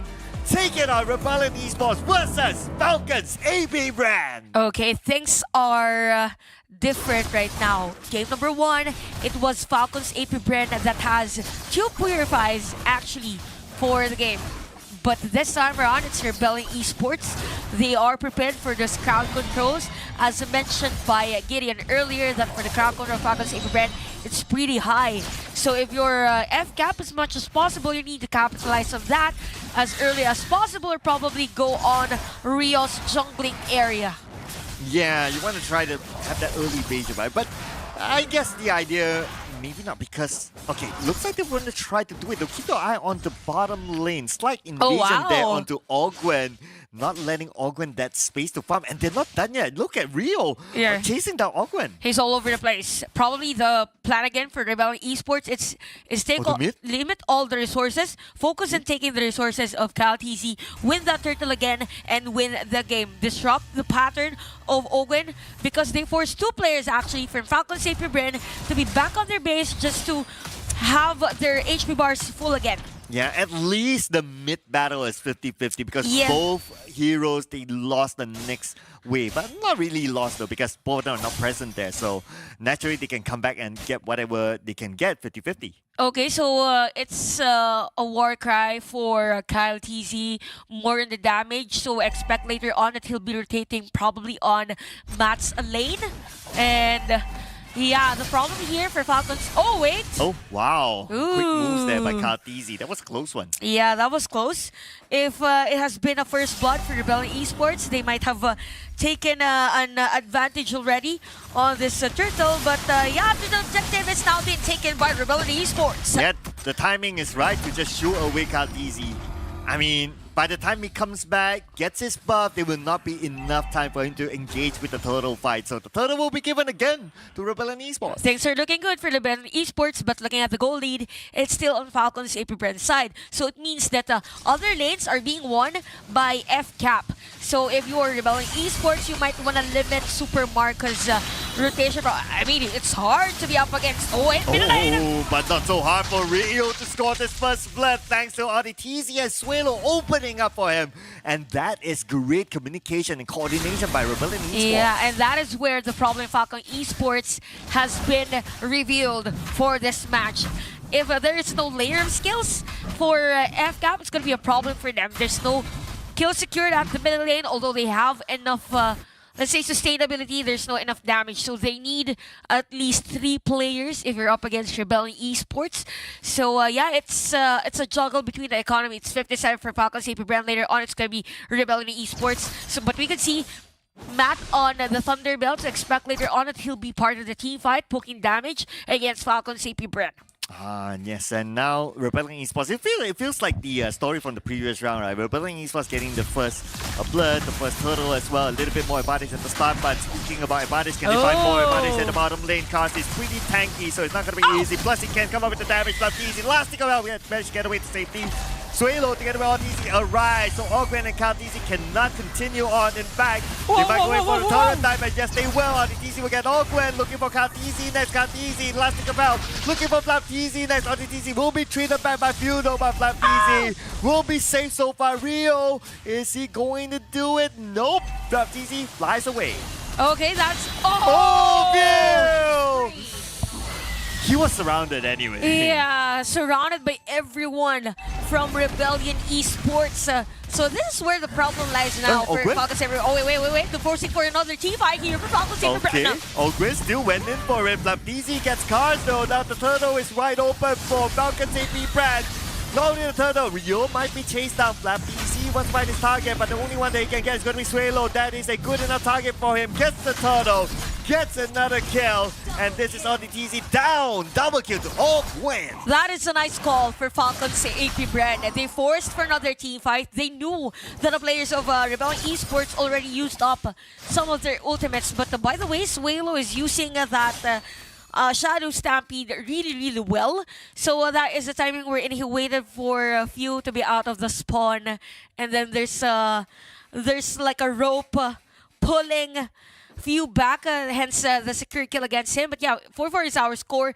Falcons AP Brand just winning that team fight because they knew that they had the burst damage against Rebellion Esports. And it's a matter of which team has much more kit on dealing damage against each other, who's going to be on the lead in terms of extended team fights. Yeah, and they have to have that on-point communication to say that, hey, my skill is ready, cooldowns off, and let's guys don't go back yet, or like 3 seconds more, just stay there, something like that. And this just shows the level of communication that they have. Yeah, and speaking of which, since Owen has the Oracle, expect later on that majority of the players of Falcons AP Brand would have smoother communication because of the sustain that they have. Yeah, jumping in on the Matt. I mean, where is Matt going to go from here, right? I mean, you got 3 of them. Super Marco can easily tank out the turret, so not going to be an issue, but RDTZ now needs to tank out damage. He should be able to do so, but can he get away to safety? 50% of health should be okay for now because they want to focus on the others. Rebellion Esports fighting back at this moment. Ogwen 50% as well. And RDTZ kind of low, but he does have Suelo together with Cars and Rio to protect him. Okay, so there's no casualty during that time, but we could see now the aggression of Falcons AP Brand. Now, the problem now for Falcons AP Brand is the targeting of a Zask. In the middle of everyone, you can't really choose as to where your skill is gonna hit. So it's more of the placement here for Falcons AP Brand, but for the Rebellion Esports, they need to at least push the minion wave on the sides to have them flow, give space to Matt, because the Matt is just on the Thunder Belt.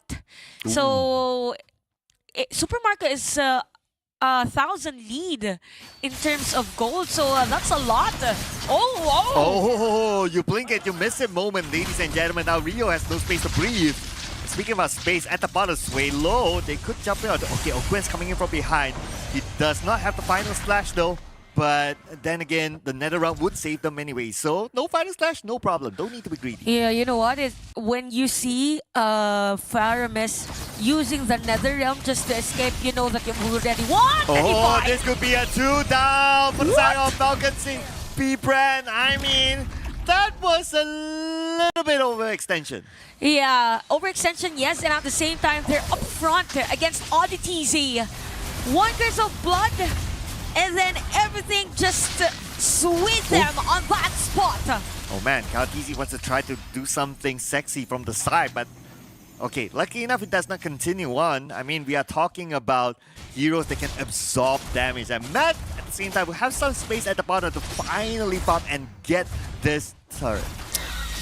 Things are looking good. We have Antikaras also for ODTZ. So sometimes you can't really notice the difference if you have a Carmilla against you. But if there's someone up front who's very sustainable at the same time, has the damage, continuous damage, by the way, not the burst, but continuous damage, it's really nice for Rebellion Esports. So there's a struggle for Falcons AP Brand. Who are we targeting in a team fight? Is it going to be an Edith or is it going to be ODTZ's hero? So it lies in between. That's why it's going to be hard for them. All they need to do is to have the penalty zone on spot. Find the probably Swalo because the skill is the flicker. It will be a lot easier for them, but we see now a Divine Glaive for a few. So we'll see more of bursts from them. But yeah, it's the Lord now, Sir Cloud, for this match. Yeah, and they need to be careful of the penalty zone by Flaptizi now that it's available, so they cannot group up together. So we can see Rebellion Esports, they kind of split up at this point. Are they truly that interested? Okay, keep your eye on to the movement of Julian, played by Rio. He's waiting at the background to try to steal that Lord, but Falcons AP Brand, they're not moving the Lord yet. Yeah, I think for Falcons AP Brand, they're opening up space for Kyle TZ, so he's going to be the sweeper just in case there's going to be a setup play. I thought Super Marco's going to dive for an ultimate during that time, but yeah, there might be a juggle on the minion wave management here for Falcons AP Brand. Probably they might want to push that minion wave first at the bottom lane to be on the upper hand in terms of positioning against Rebellion Esports. And Rio repositioned himself. Kyle TZ probably saw that movement, so they know that there's no one behind him, at least for now. Now that Rio's in front and they have the information. But he's going to go in. Okay, he's going to open up with Kyle TZ. Right in front, Super Marco. Kyle TZ gets Swalo together with Cards. It's going to be a double kill here. And now the Lord is wide open. Rebellion Esports, they cannot challenge for the Lord anymore. Wow, what a nice play for Falcons AP Brand. I kind of feel like for Rebellion Esports, that has been a bit of a miscommunication. It was Swalo and Cars up front. Take note that Swalo isn't using the Purify spell, so he wasn't able to use that Nether Realm prior that death against Falcons AP Brand. So if you are Faramis user and you're not on the Purify and the other team has a lot of crowd control as much as possible, you want to restrict you want to give yourself a limitation as to where perimeter you could be in a team fight. Yeah, in that fight though, Cars, he used the Flicker and he missed his Earth Shatter. Yeah, that's true. If his Earth Shatter connected, maybe it would have went to Rebellion Esports. Yeah, so, okay, because of that Earth Shatter miss, even the Nether Realm missed. So it's all about timings now. It's all about the timing and the placement for Rebellion Esports. So low killing score for this 11-minute game. But for Falcon Saber Brand, they could push an inhibitor turret because every lane is being pressured here by FCAP. Yeah, Falcons AP Brand now will put focus onto the top, holding hands with the Lord. The Lord has arrived in front of the doorstep, but it is still the first Lord, so no sweat for Rebellion Esports. Yeah, they have the kit to actually defend this one out. But the problem is going to be where will they get damage from? Matt is just on the Thunderbelt and Malefic Roar. So he's using the Purifier, yes, but it's continuous crowd control for Falcon Saber Brand. You have a layer from Flappy, he's spent in the zone, even the final slash from Owen, even Super Marco has the crowd control. So they have to be mindful of using that Oddities' ultimate so that there's gonna be space for Matt. As early as now, they need to give everything to Matt. Matt is their guy. Matt is their X factor or key to success for this game. Yeah, the one of the newer players for Rebellion Esports who have been going around teams, I must say. The last he was with was JP Niners in MPL MY, and now he's together with them. But has he really shined or carried Rebellion Esports? Not yet, but maybe benefit of the doubt, maybe because it's new, so they're still trying to find that true chemistry together. Yeah, but so far they're playing really well. Okay, we heard retributions used just for that Live the Wonder. That's very crucial for Vision as well. But yeah, for Flappeasy, that is the Winter Crown. So after the Queen's Wings went straight for the Winter Crown, so his main function here is another setup player for Falcons AP Bren. Now we have the Lord in 10 seconds now. So Rebellion Esports, they might want to go for a surprise play using the Flicker, Earth Shatter, Onward, the Suplex from Cars. The suplex, yeah? Oh man, that reminds me of every wrestling move. Yeah, the suplex. Yeah, let's see if they can pull off a suplex here. Oh, but Cars is it. Oh, what a pullback there for Cars. But then again, the NetherRealm is there to save him.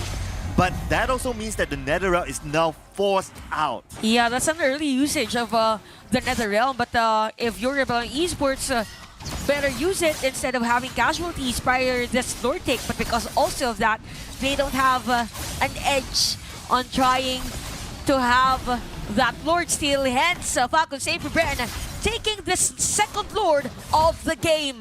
Yeah, if only they still had the NetherRealm, then maybe they could still challenge for the Lord. But then again, unfortunately, that was forced out. But great move there by Falcons AP Brand to make that happen. And if we look at the experience graph now, we're starting to see a swing towards Falcons AP Brand. Yeah, it's really going on Falcons AP Brand side. Again, the map control here of Rebellion Esports is really minimized.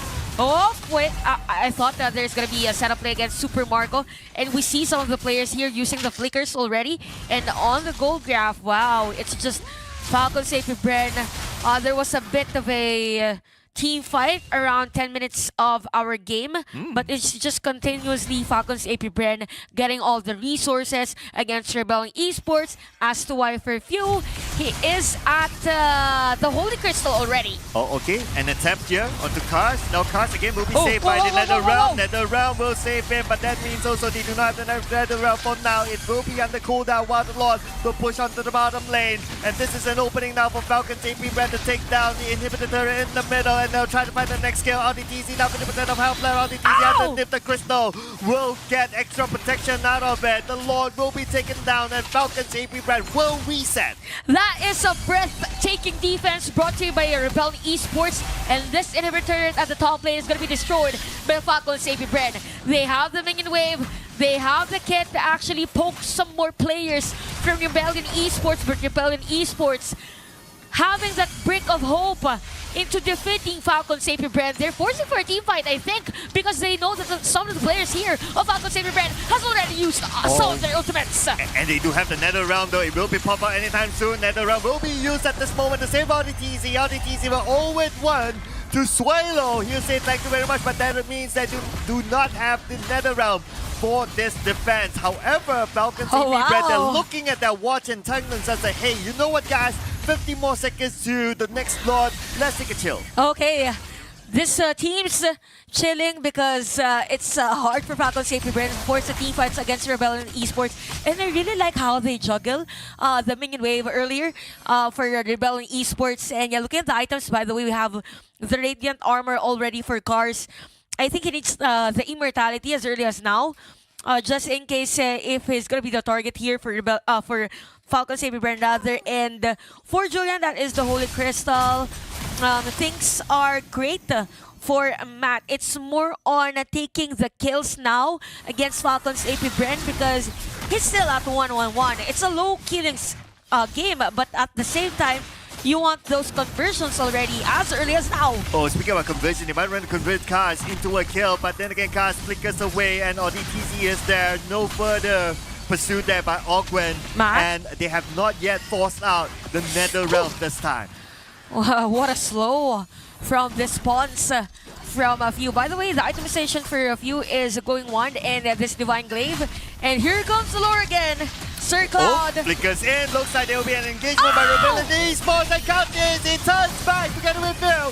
He gets Swallow as well. Double kill for Count-Easy. Castle with the next one to be in trouble. Cows may go down. This could be a wipeout there. Swallow is the only one survived. But what can he do against the entire Falcons AP Brand? There's no way he can defend against all of them. And looks like we are going to go for game number 3 as Falcons AP Brand will want to end this round now.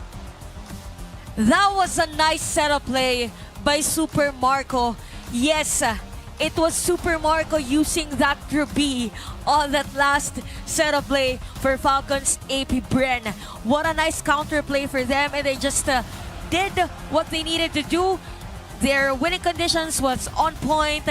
They tried to eliminate all the factors wherein a Rebellion Esports will win, but it was a nice play for them. We're heading to game number 3. What do you say about that, Gideon? I'm saying that, I don't know, FCAP are awake today. Their drafting style just to deny some core and, more importantly, pre-prepared picks coming in from Rebellion Esports. And even Rebellion, like, think of it this way. 5-man Cursed Bloods, nobody dies. Yeah. How? How does that even happen? How can it be a curse if it doesn't kill anyone, right? Exactly. It's a blessing to AP Brand. It's an opportunity and a blessing for them.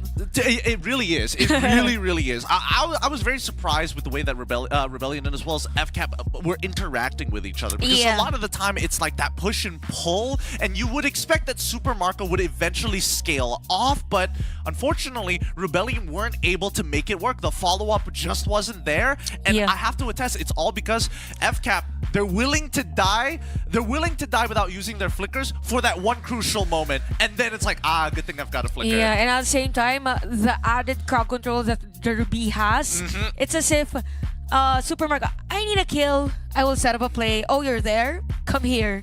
I need you. Something like that for Super Marco. And it was very effective for Falcons Saber Brand. So if you're Rebellion Esports, how can you be up against a team that has a lot of crowd controls? Like everyone, I think it's just the Hayabusa who doesn't have an initiating prowess against them. Yeah, and speaking about the Hayabusa, right? So now we can compare between the two Hayabusas that we have seen. And clearly the Hayabusa by Falcon AP Brand is a bit more sexier because of those multiple... More sexier?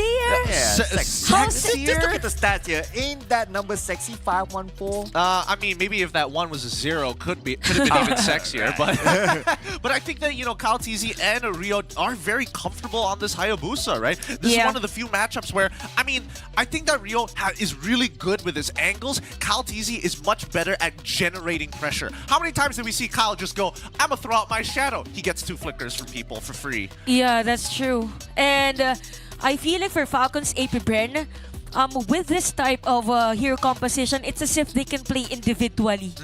They don't need the typical rotation that, oh, I go to the gold lane because I have to save Super Marco from all the threat. It's as if they can go to the other places wherein Rebellion has to be. So they disrupted the pattern of Rebellion Esports. Yeah, and comparing to playing individually, right? So towards the end, like Edith, I understand you as a roamer, you want to try to open up space, gather the information, but every time, okay, there were a couple of times where he tried to do that and the Nether Realm was used just to save him. And after the Nether Realm was used, then obviously for Falcons AP Brand, they'll be like, oh, okay, cool, you already used that just to save a roamer? Well, it's our turn to bring it back to you. I feel like this game was entirely dependent on how many battle spells can I get out of you for free. It just boiled down to that, right? Because every single time we saw these big plays, it really just goes to show that even if you are missing a battle spell, that means I have a huge window of opportunity to make a play down the road. And I think that investment is important in these, like, any of these games that are going beyond 15 minutes. Yeah, that's true. And at the same time, again, because of the crowd control here for Falcons AP Brain, we have 2 purifiers, yes, for Rebellion Esports, but after that purifier, that 1.2 seconds, there's another layer of crowd control. So for Rebellion Esports, it's so hard for them to escape the threat from Falcons AP Brain, and all the heroes here for Falcons AP Brain is more on the linear side. It's just them diving from time to time. As to why, look at the damage dealt for Falcons AP Brain. They're just swinging around the formation of Rebellion Esports. Even the damage taken is very far from the damage taken of Rebellion Esports, considering that they are leaning much more on the sustainable side, because there's no way for Rebellion Esports to escape their play. Totally agree with that. Totally agree. It's either they escape, well, unless you're Rio, who has only one escape mechanic, which is in that enhanced sword, but he doesn't have a flicker, right? And that's why it just brings it back to being so important to hold on to your battle spells for as long as possible. And like you mentioned, Chantel, there's way too much CC to decide which opportunities you want to pick and choose. But with that being said, give it up for our MVP of the game here. My bad. It's the graph. Yes, it is the graph, because we're setting up for the MVP here. When we're looking at the overall graph, and especially when it comes down to the gold, it exponentially increases. But after the 15-minute, that's when the EXP just barely doesn't even matter, because we're already hitting level 15. And with a continuous spike of Falcons AP Brain's gold, it means that they just limited all the scenarios of Rebellion Esports having a comeback or swinging the tides around.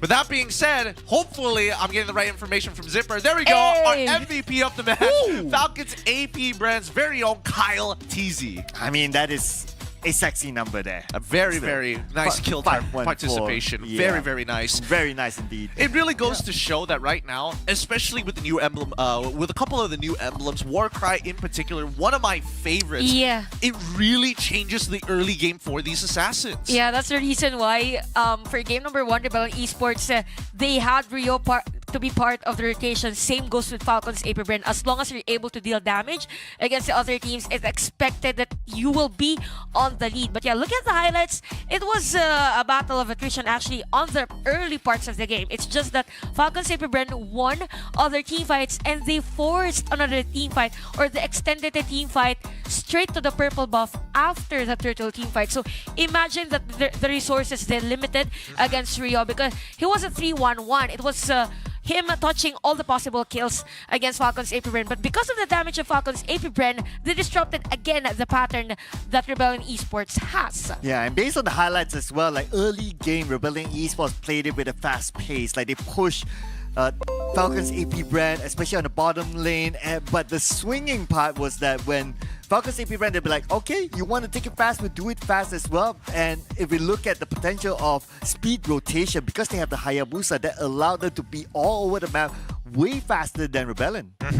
These increased rotational speeds coming up from Falcons AP Brain definitely generated a lot of momentum for them early to mid game, something that Rebellion was fighting for, because they know that if FCAP are put behind with this type of composition, it's a lot harder to come back into the game unless it is roughly around mid game. But we know FCAP, right? Even with some of the bigger gold deficits, the mid game is where they really start to pop off. So I like the preparation in this game. We got to see a little bit of Rebellion, we got to see a little bit of Falcons AP Brain in terms of adaptation. But we're gonna go on a short break, and when we come back, it's gonna be the conclusion of our very first best of 3 of today here at the SPS. We'll see you right after these messages.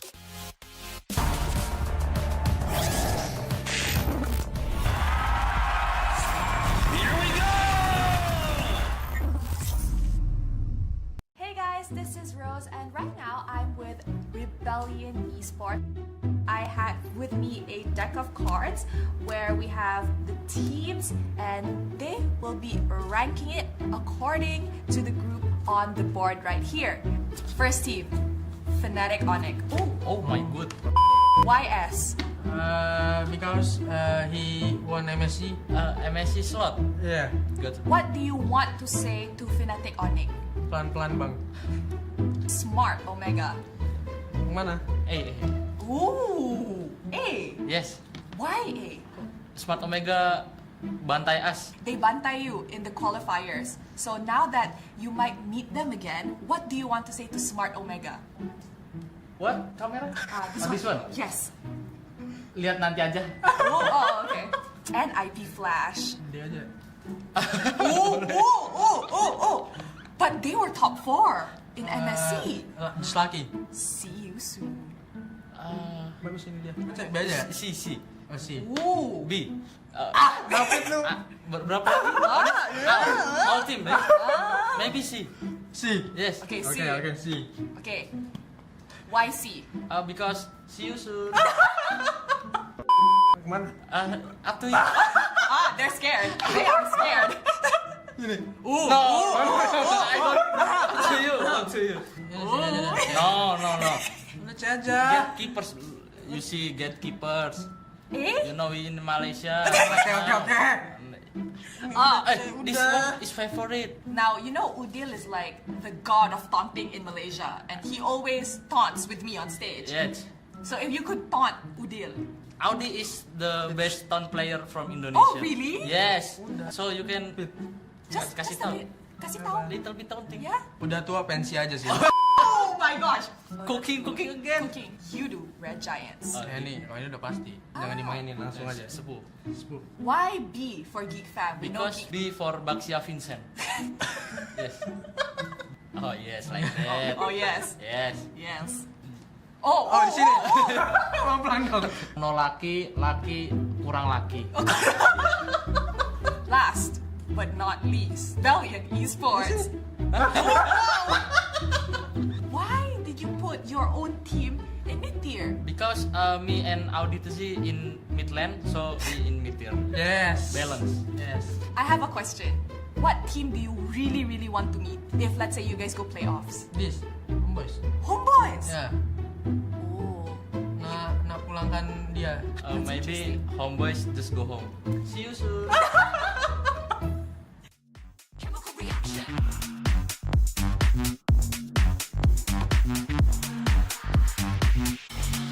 Chemical reaction.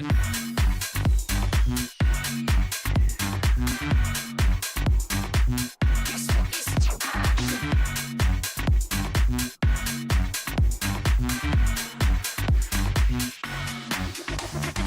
Come, let's have it. Bad boy rhythm. Come, let's have it. Bad girl style.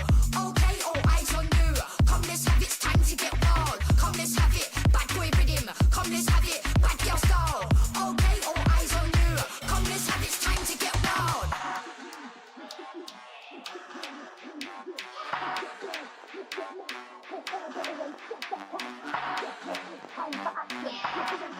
Main attraction. Your vibes, not satisfaction. For the bass, chemical reaction.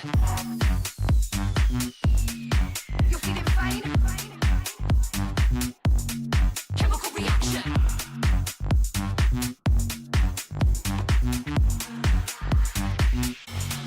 Chemical reaction.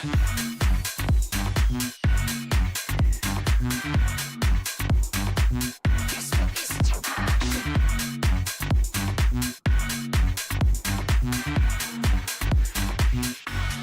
Chemical reaction.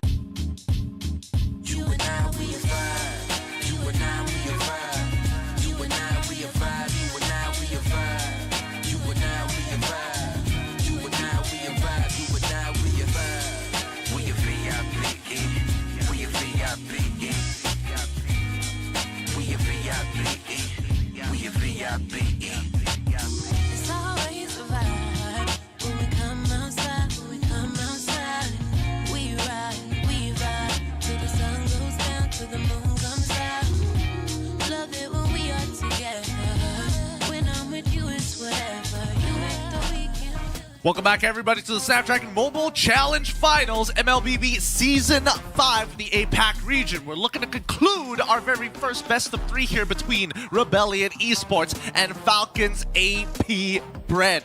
It has been quite a battle between the two, but based on what I'm getting information from Zipper, it is Rebellion Esports on blue side and Falcons AP Brand on the red. Okay, so we have interesting bans earlier, so we haven't seen Zask for game number 2. They used Zask. Sorry, I got confused. I was so over the Zask yesterday that I forgot that Zask can be used today. Anyway, Rebellion Esports, they banned out the usual assassins, so it's Fanny and Ling. Very, very consistent at that point. Could be another Faramis ban or maybe an Angela ban since they are on the blue side. And Falcons AP Brand, it's up to them if they are to open the Zask for Rebellion Esports. If not, if they ban out the Zask, Roger is definitely open for Rebellion Esports. That's the usual pattern for the banning and picking, actually. But is the Zask a bigger problem or is the Hayabusa a bigger problem? I disagree. I think they need to get rid of Valentina because this is similar to game number 1 in terms of their overall bans. And I think that Falcons AP Brand, the fact that they decided to ban out the Zask means that they don't mind giving that first pick over to Rebellion Esports and then deny them later down the line. Probably they'll give out the Roger and then Falcons AP Brand will be the ones to take. Oh, they're Valentina, but they got their favorite or signature hero for Suelo, which is Valentina. That's a good choice for Rebellion Esports. So for Falcons AP Brand, you have 2 options, either Roger and Edith or Moskov and Edith. Yep. I mean, we can already see these 2 teams conversing with each other in the draft. Falcons AP Brand being the Night Gentleman, being like, all right, we'll let you guys pick. We'll let you guys have the Valentina or the Roger. We don't mind either. What are you getting? I'm getting something that you're not getting. Oh my god. Oh, Hayabusa and Roger? Hayabusa and Moskov or Hayabusa and Edith? Oh, Hayabusa and Terizla. I didn't get anything right, by the way. No, I think this is totally fine. I think this is totally fine because then it kind of tells Rebellion Esports, hey, you've got really nice ultimates to work with to maybe even counter-engage off of us in that case. But at the very least, we know that FlapTZ will be able to play the game. Because in game number 1, on that Ruby, he didn't find any angles to get the I'm offended in. Yeah. You know what, for Rebellion Esports, I think it's nice if they get Minotaur or Ruby. Because they will have another layer of crowd control. Imagine you have the penalty zone and you have another ultimate. But yeah, it's going to be the Edith, which is good. And Moskov. So if you're Falcons AP Brand, you're left with the Roger. Oh, it's surprising that none of these teams prioritized Roger. I mean, I think Roger could be a little bit of a bait here. I feel that Falcons AP Brand, they could diversify their damage if they wanted to. We'll see whether they want the Roger or the Harith here, both of which do like somewhat okay against the Moskov until Moskov eventually gets that Trinity build. But for the most part of it, they need something that scales. They need a late game insurance. Yeah, and that's why Rebellion Esports, they kind of leave a Ruby open for now. In case the Roger is being picked up, then maybe they can pick up the Ruby. But that also means that by this phase of the pick, if Falcons AP Brand picks up the Roger, then they can also ban out the Ruby and then you won't have the 50-50 matchup. But we will see the Harith. It's been a while. Yeah, I almost forgot that Harith is basically open all throughout this match. So this is quite nice for Falcons AP Brand because you've got 2 heroes that is meant for the physical damage. Now you equalize it with heavy, high damage per second, the magic damage with the Harith. Although it's gonna be a bit of a problem later on if this doesn't win the early phase or the laning phase against the Moskov. I think that Falcons AP Brand are playing a very honest drafting phase here. Before this, it was like double flex pick, triple flex pick if necessary. But now, Falcons AP Brand are very upfront about it. It's like Harith, he's going into the gold lane. Hayabusa, he's going into the jungle. There's no trickery here. Yeah, but I guess they want to try to look at how to chase down the Harith as well, right? So if Rebellion Esports would be interested, they might consider the Fanny, or Fanny is being fanned out. Oh, man, Link is out as well, so yeah. It's kind of hard to chase the backline. I mean, the most they can go for is Nolan, but even then, it's pretty inconsistent. Yeah, it has been like Hayabusa and Julian. If the other one takes Hayabusa, it's definitely the Julian other way around. So yeah, for Rebellion Esports, they banning out experience. Barretts could be an option for them. Ooh. Although, you have the Terizla, okay? So they are limiting the opportunity or the options of having a fighter as the tank of Falcon's AP brand. But for Falcon's AP brand, they still... I was about to say Minotaur, but they are the ones who banned down Minotaur. It just goes to show that Falcon's AP brand, they don't want anything that really like denies them space, right? Yeah. Because when the Minoan Fury is going out, then you don't want to like walk into it. You just have to wait it out. And I think that Rebellion Esports makes a smart decision getting rid of the Arlet, but especially that Faramis. Ooh, okay, cool. That's why. That is why even it's actually nice that they got the Kufra, considering that Faramis has been banned for Rebellion Esports. So for Rebellion Esports, since they're lacking their jungler yet, the question now is it gonna be a Julian or a Nolan? But it's hard for both if you're up against a Kufra. I think it's going to be really difficult, right? Because now Rebellion Esports are thinking whether they should play a more pick-off style or they can completely divert their composition to play more peel. And I think both situations not exactly ideal because of Falcon AP Brand's setup. They've got the engage, they've got dedicated late game damage, and they also have high burst at the same time. Oh, so, it's gonna be a Julian and Barracks. Yeah, there we go, there we go. The burst and another tank to make sure that they can actually punish and follow up upon picks. Yeah, and I can understand for Rebellion Esports as well. If they don't pick the bars, they'll be they might lose a bit of tankiness there, so they need to have that one. Yes, the Edith can tank, but you also want to have some flexibility with the Edith as well. So having the Barats with the Dakota's Welcome can also open up fights. Oh, okay. Great stuff, great stuff. This is a nice hero by Falcon Saber Brand. They have like an added layer of defense and offense with Eternal Guard. Definitely, they are leaning towards that mixture of a balanced mixture of early game and late game. Now for Rebellion Esports, same. It's a pretty much balanced lineup for both teams. I think the biggest difference between the comps is that Falcon's AP brand have more disengage mechanics compared to Rebellion. Because if Rebellion go in, it's difficult for them to pull out. And Falcons are just going to be like, Eternal Guard, and we walk away.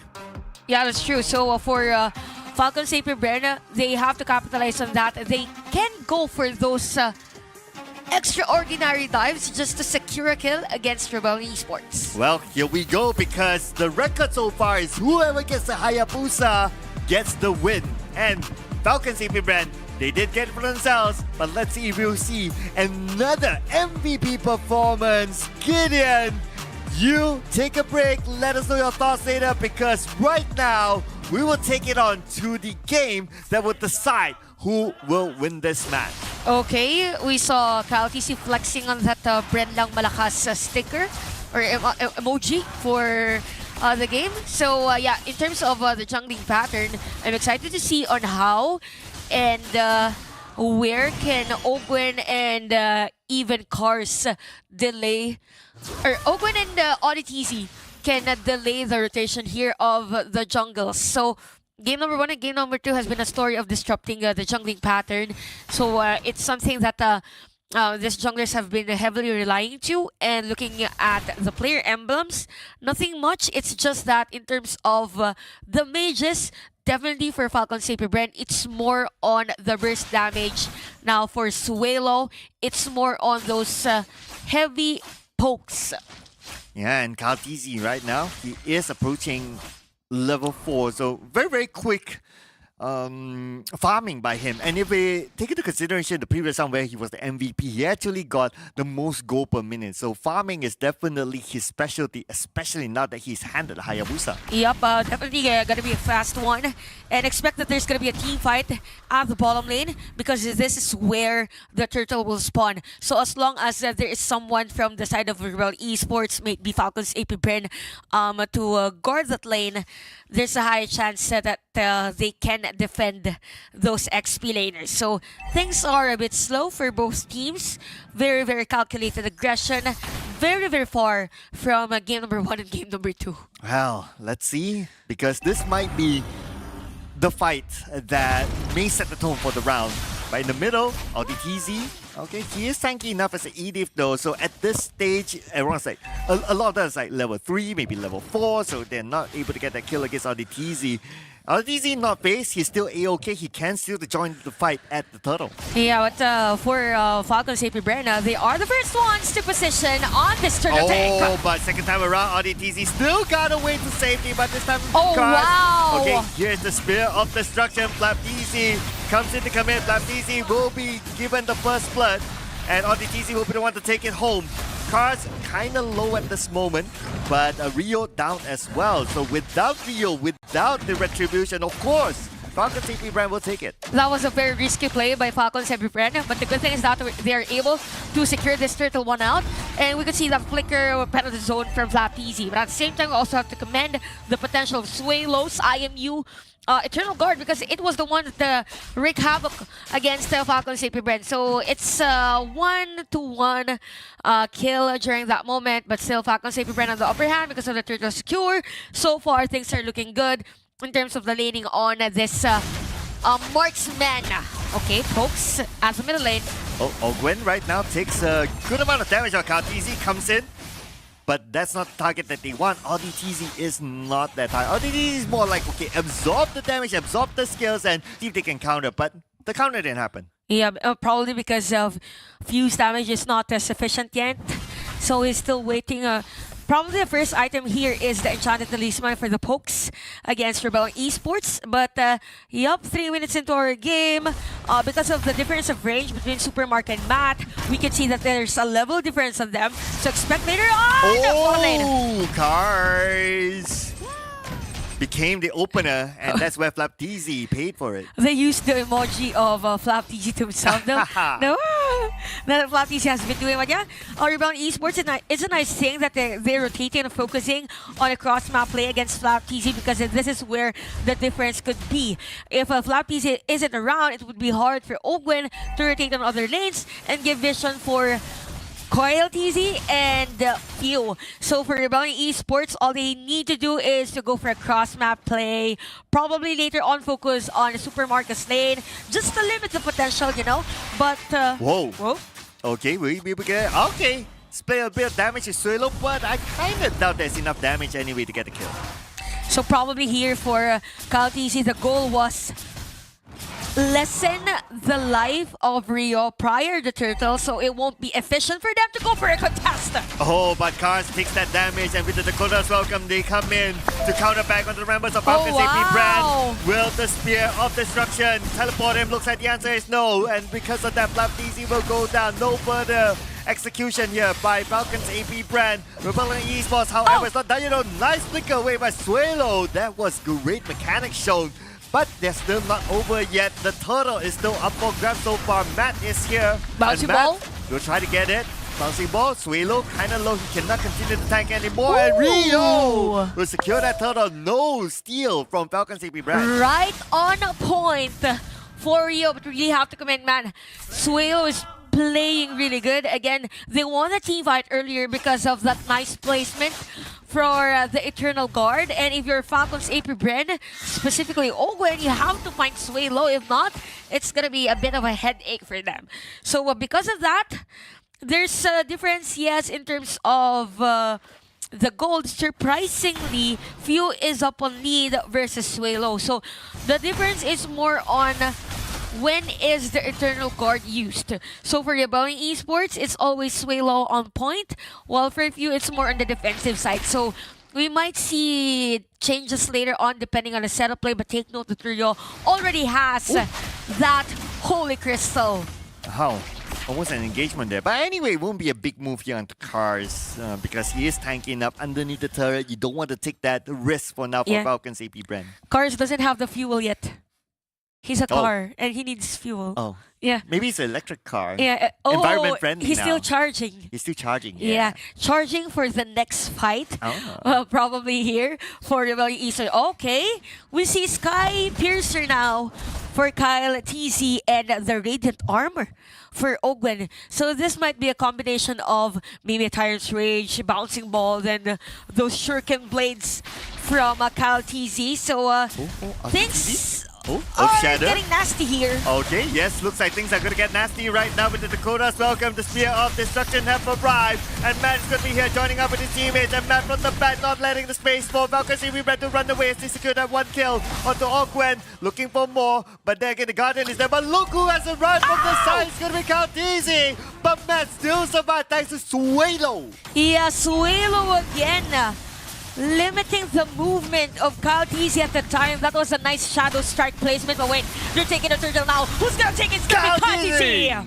That is the turtle there by Kaltizi. He will make sure that turtle will not go on to the hands of Rebellion Esports. Oh, but Matt no! punishes Kaltizi back. They were ready here against Kaltizi, but Flaptizi isn't done yet. So that's gonna be a kill against Flaptizi. At the bottom lane, there's gonna be a threat here for Falcons. AP Bren, Rebellion Esports, more pokes! Execution here onto cars, and looks like the car will need to take some time to refuel. Okay, refill on that electric car for Rebellion Esports. 5-3 is our score, Sir Cloud, and none of the teams are ready to, surrender the team fights. It's as if all along we thought that the team fight has already ended, but for Falcons AP Brand, if they can leap to that perimeter of team fight, then they will go for it. But look at the gold leaderboard. So it's Kaltizi and Super Marco up top, which means Super Marco has 2 core items, but also same goes for Matt. So he has the Corrosion Sight and even a Golden Staff. So it's more in the positioning now of the Eternal Guard that's going to be crucial here for both Rebellion Esports and Falcons AP Brand. So a little bit low scoring game, but things are looking good for Rebellion Esports as they take down a turret at the bottom lane. Yeah, good in terms of kills and also by taking down the bottom turret. But then again, for Falcons AP Brand, they still have the goal advantage. 2K. Yeah. But okay, let's see what happens here with this Lord fight, right? It looks like this Lord fight might also set the tone. Yeah, that's true, that's true. But speaking of setting the tone up, I think Flapdies is going to be the go-to guy of Falcons AP Brand from the setup. Because of the Queen Swings, I kind of feel like for Ogwen, the function would be the protector of Few and Super Marco. So we'll see if that's going to be the play for them, but definitely they're waiting for a possible kill against Rebellion Esports as the Lord is now up for grabs. So they're just waiting for that perfect timing, and Falcons AP Brand still on the lead, but Suelo now has the Winter Crown. Somebody has to check from Falcons AP Brand what the items are for the players of Rebellion Esports. It could be a bait for them. Okay, they are targeting me. Why not me build a Winter Crown? And if Rebellion Esports, they are not aware of that, then, well, they could be baited there by Falcons AP Brand.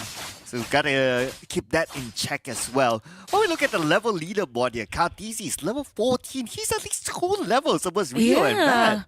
Yeah, it's as if you are in an arcade game and you're almost close to the final boss. Something like that. And you're out of credits? Out of credits. You are to buy another token for it. And you're almost close to saving that princess. And that princess for Falcons AP Brand is going to be this Lord. That is the key into winning this game. Again, stakes are high for Rebellion Esports. Although, it's more of them ending their tournament life with a higher note, right? Yeah. But interesting enough, you did point out that the princess has been asking for help for the longest time, but these 2 teams are not going in for it. But now, speaking about going for it, Cars might be fall. Cars very, very off position, all the way behind the members of Falcon AP Brand. No way for the members of Rebellion Esports to save him, but Rebellion Esports, they still want the challenge for the Lord. The Lord is down to 30% of health. Rio is waiting at the side, waiting at the bush, but it looks like he is not going to pursue further. He knows that it's too risky for him. Conceal play, but that's just going to be a face check here for Falcons AP Brand. We have the Immortality already for ODTZ, and again, this is the Lord. Already half on life.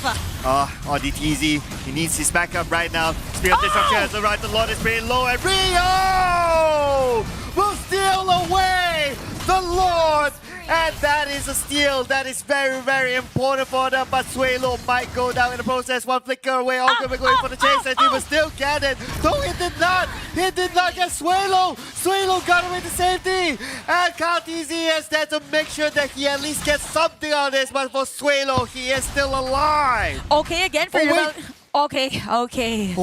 So these players need a breather, you know? It was a Lord team fight. It was a long Lord team fight, but yeah, it was Rebellion Esports securing that one, and that is because, again, of the IMU Eternal Guard of Suelo. So all the kits that they needed was there. They were able to zone out Kaltizi. He was forced to back away even without him trying to take the retribution on that Lord.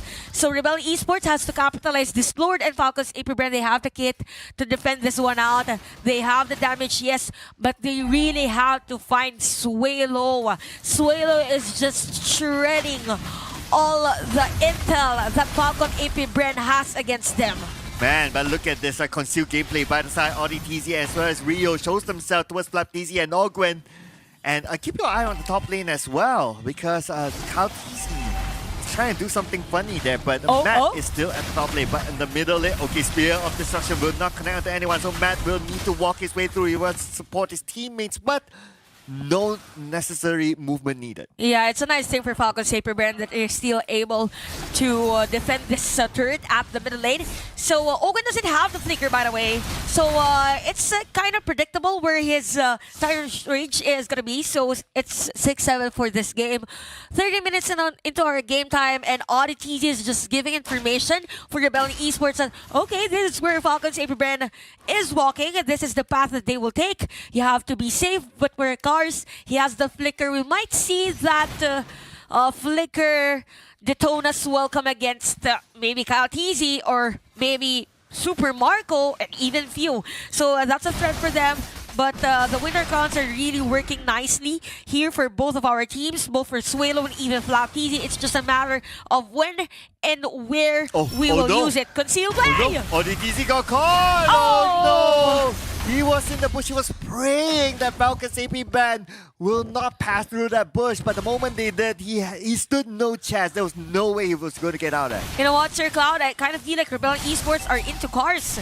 We have an electric car and we have an Audi TC. Oh, I see what you did there. Yeah, but you're getting the dad jokes now, huh? Yeah, the dad jokes now, huh? But 6-8 for our score, and ODTZ and the rest of the Rebellion Esports squad has to be mindful on how deep they are in the map, because definitely Falcon Esports are ready to take a kill against them. All the way to the back. Ogwen was prepared for it, and now Kars will need to back out. He's kind of low. He cannot continue on, but Kars will still want to be there because he wants to do as much as possible. His health is back up to about 40%, so he can still contribute to this team fight. Okay, Falcons AP Brand saw that Detona's welcome supposedly from Cars, so that is why they're forced to back away. Ogwen! Here we go. Looks like Ogwen will take that damage, but then again, he's meant to do so, so that's A-okay. At least he push check. And Suelo, now he's kind of low. He will be forced to return back to reset. That is a long battle of attrition here for both of our teams. Definitely one of the longest Lord fights that we had for this series. I can't imagine that this is just the first match of the day, because no one is ready to surrender. No one is ready to surrender. Honda down on the ODTZ, but ODTZ, he does have the immortality, so it's A-okay, but all the way onto the backline, looks like the fight will continue on. Rio will be the first one to fall down to the hands of Kaltizi. Kill for him, and now without Rio there, cannot challenge for the Lord. The best they could do is just to try to push away the members of Falcon's AP Brand, and looks like they will be able to do so. Even though Rio is out of the picture, Falcons AP Brand opted for the safer route again, because the minion wave of Rebellion Esports is also flowing. It's kind of difficult since you have two tanky players from Rebellion Esports who is alive, and majority of them is half on life. So this is going to be a long one. Probably Rio is going to be available. Gwen did not connect. Now with the bouncing ball, he tries to get away. He's taking a lot of damage, but that is what he's meant to do. And as many damage is taken, at least there's a trade-off that happens here. Two for the side of Rebellion Esports will fall down thanks to the counter-attack by Falcon's AP Brand. And that's a straight penalty zone for his death for Suelo. There's no Julian at that time. Spear? But yeah, it was a nice lord take here by Falcons AP Bren. So they need to capitalize on this one. 6-11 is our score, almost 17 minutes into our game. Cars is forced to build that Athena shield. So he has a mixture of Immortality and Athena shield. And for Ogwen, you have the Radiant Armor, Dominance Ice, and the Immortality. So right now, Falcons AP Brand, things are looking good. Again, FabTZ is doing a great job on setting up plays for the team. At the same time, the bouncing ball for Ogwen is effective in the middle of the team fight. So they need to capitalize this, Lord. Might be hard for Rebellion Esports to defend, but they can. Yeah, I think the gap is... Yeah, it's a 6K gap in terms of goal. But when it comes to execution, we can see that both teams are pretty on point with the execution. Falcons AP Brand with Ogwen baiting out the skills for Rebellion Esports and... hang that thought for a second because the Z-Force is open down there. Nowhere he's going to get away from this. And just as when I was talking about their execution, well, without Rio, it's going to be kind of hard for them to get more kills. That is very, very crucial here for Rebellion Esports. It's one of those heroes that is meant to burst Falcons AP Brand. So for Falcons AP Brand, they have those flickers. They could jump anytime for the center play. Oh, they jump. It was stopped. Now the inhibitor turret will be taken down though. So they do not have that as extra protection. The Lord is still A-OK, but not for long, as this is the Lord that Rebellion Esports will be able to defend against. Yeah, another Lord defended by Rebellion Esports. Same story as game number 2. We could see a Matt now with the Wind of Nature, and this is gonna be a long one. Sir Cloud, you know, it's 18 minutes, so we're up for it. Why not? This is just the first match for stream. Awesome, by the way. So 12-6. 12-6 and Suelo has the Divine Glaive. So he has the magic penetration now. He just needs to land that Eternal Guard, maybe against Few. Few, by the way, has no depths for this game. So the synergy here of Ogwen and Few is doing a great job for Falcons AP Brand, hence the 8K goal lead. Now looking at the items, this is where we're almost close to game equilibrium, right?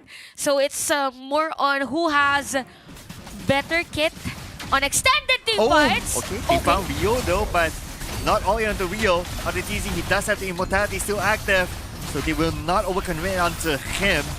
And though the Zaman Force is open, TZ comes in from the back onto Cars, also not the target that they want. Yep, and that's a nice thing actually for Falcons AP Brand, because the Cars doesn't have that flicker and their minion wave of the bottom lane is literally flowing. Now FabTZ has this blade armor, so he is the one to force or to be up front against Matt. So Falcons AP Brand, actually they could even go for a split push since the majority of the inhibitor turrets has been destroyed. So Cars has the information right now, Sir Cloud, that Falcons AP Brand is to reset the Lord. Again, Rebellion Esports, they can contest this one, but they need Cars to single out. Could be Kyle TZ, all that Daytona's welcome anyone for Falcons AP Brand. And you mentioned about the Daytona Soaker used by Cars, and he immediately flickers back onto Ogwen, but Ogwen is again not the target that they want.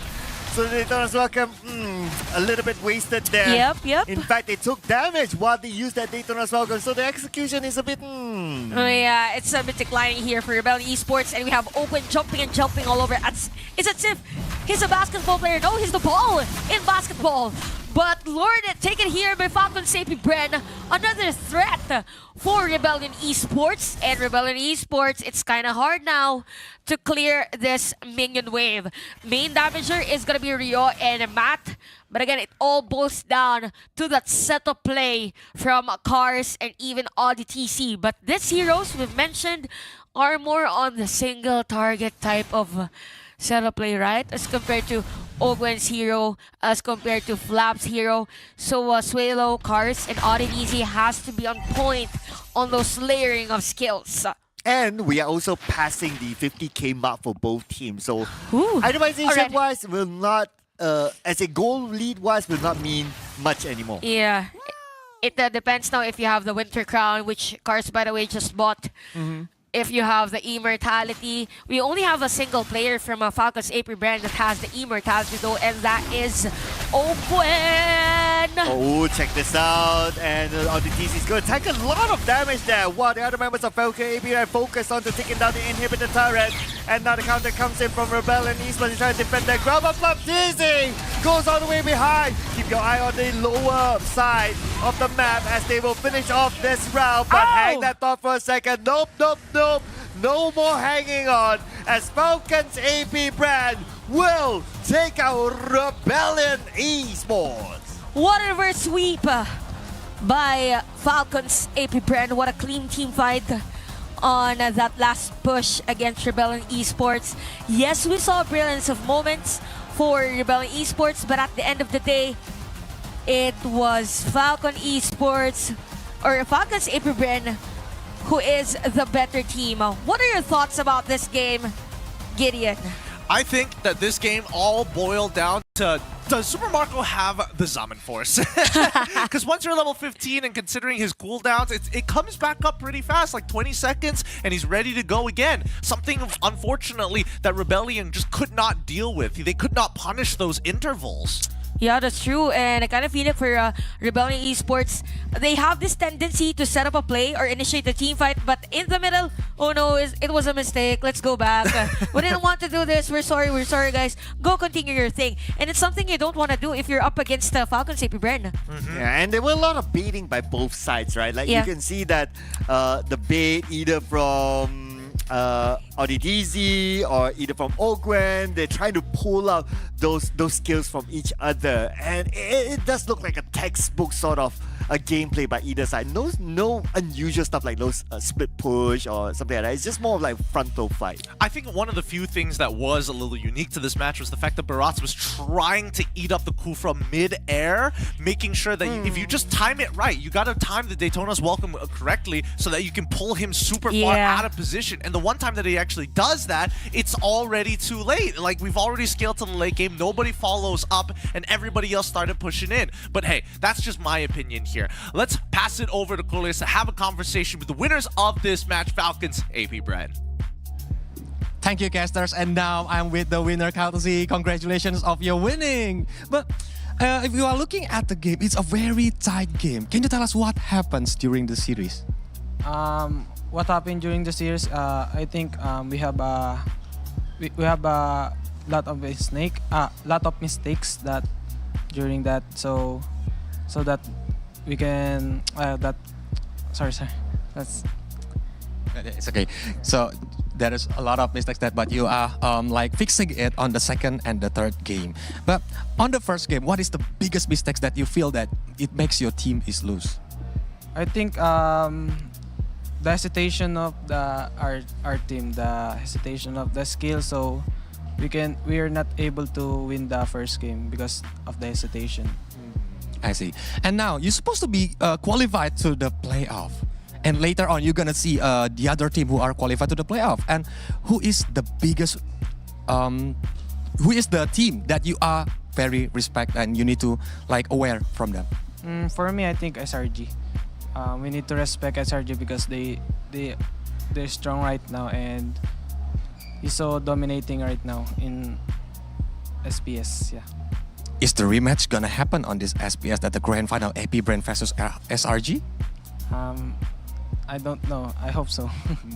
Yeah. Best of luck for you, Courtesy. And I think casters have a lot of time to talk about this series. So casters, take it away. Thanks, Coolios. Once again, it looks like Falcon's AP brand, their biggest enemy is themselves. Yeah. Hesitation? That's all that it was in game number 1? Hesitation? Sometimes I do hesitate, but I can't adapt that fast. But for Falcon's AP brand, I think it's their thing. There are instances for them wherein they actually lose the first game and then win the series. Even for MPL Philippines, I think it's their trend. Is it that trend or is it just because you're casting? Might be. I don't know.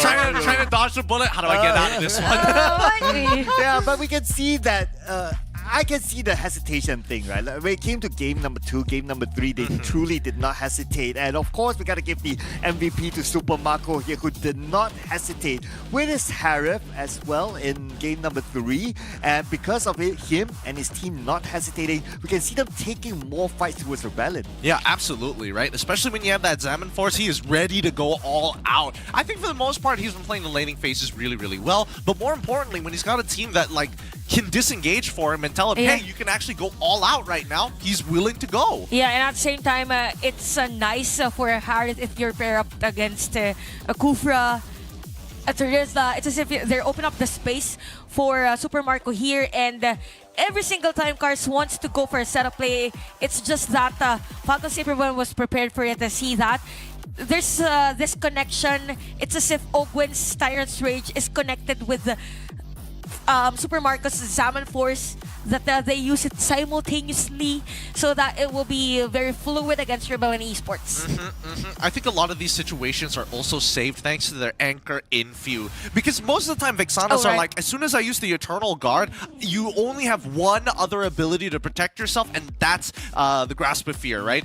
As soon as that skill shot is out, it needs to hit. And every single time, Few is able to make things happen to ensure that their backline is not only safe, but creates an even bigger opportunity for Falcons AP Brent to reach for a higher gold lead. But guys, as a Rome main, I want to give a shout out to Ogwen as well.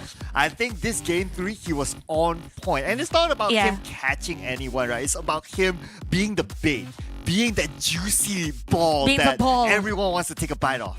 Well, let me double check if he does have that blade armor. And no, he doesn't. Looks like he's just okay. It was Flapteasy. It was Flapteasy. Yeah, Flapteasy built the blade armor. Again, it's the same concept of having another tank for the side of Falcons AP Bren.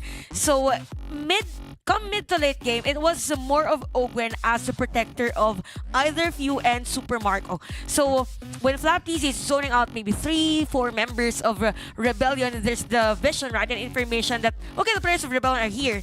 Then goes Ogwen for the dive. And then comes Few and Super Marco for the damage. So it's again the layering of skills of Falcons AP Ren and adjusting to that hesitation that they had from game number 1. I totally agree. And I love his itemization because he decided to go for the Guardian's Helm here. Because that means if he jumps in, oh no, I'm getting chunked away. I walk away for a couple of seconds. And then I'm back. And I'm already back in the fight. Something I wish Cars actually built, because half of the time his engages were somewhat good. But if the follow-up isn't there, that's totally fine. But you can't afford to completely reset into base. That's just too much time being wasted. Yeah, and as an insurance policy, he have immortality. So I mean, it's be alright. That's like once every couple of minutes, you know? But a Guardian helmet is eternal. Yeah, and looking at the statistics now, it tells a lot about the game because look at the tower damage, guys. We've said that the lineup of Rebellion Esports is more on the dives. They could have done a flicker, Daytona's welcome, but because of the defense that Falcons AP Bren put up on that game, there's no tower damage here for Rebellion Esports, meaning all the rotation was leaning towards Falcons AP Bren side.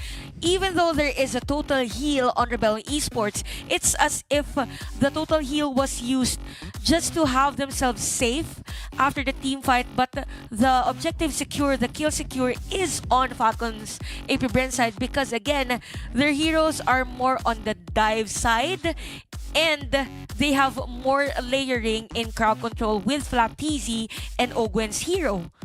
I think even when we're talking about the layering of it all, right? Notice that a majority of these engagements is basically Flapteasy or Ogwen who's absorbing that damage, right? I haven't seen Kyle Teasy get punished too hard. Same. I haven't seen Few get caught up in the Daytona's welcome as well, or even like prime targets like Super Marco. I mean, to be fair, he does have the Purify, so I can kind of let that go. Wow. But when we look at the golden EXP graph, you can definitely see there were moments where Rebellion Esports could have turned it around. I mean, that Lord Steel by Rio, when he was 2 levels down, definitely brought them back in terms of EXP. You know, this graph reminds me of my Of your what? relationship. Again. a fake hope at 17 minutes.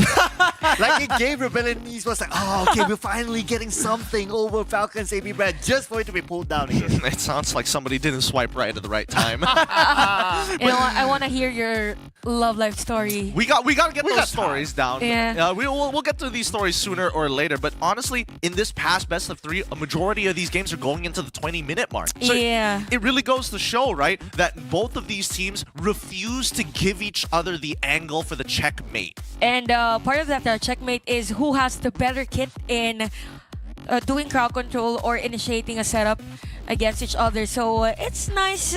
It's a breath of fresh air that we see Rebellion Esports to stretch a game, stretch until a third game for against Falcons AP Brand. Yeah, no, I think that Rebellion have a couple of things to work on, but overall their team is starting to look much better. And considering that they're adding MDL people into it, I don't know, Indonesia just seems to be very ripe with their MDL talents. Yeah, but you know what? That also means that with this 2-1 loss, we have to say goodbye to Rebellion Esports. I forgot Alright, I about forgot that. that today is the last day of group stage. I know, And time in 3 flies, days right? now, our tournament's gonna be done. I mean, it's short, but hey, we have word from Kulios himself to have an interview with Rebellion Esports to get their final words.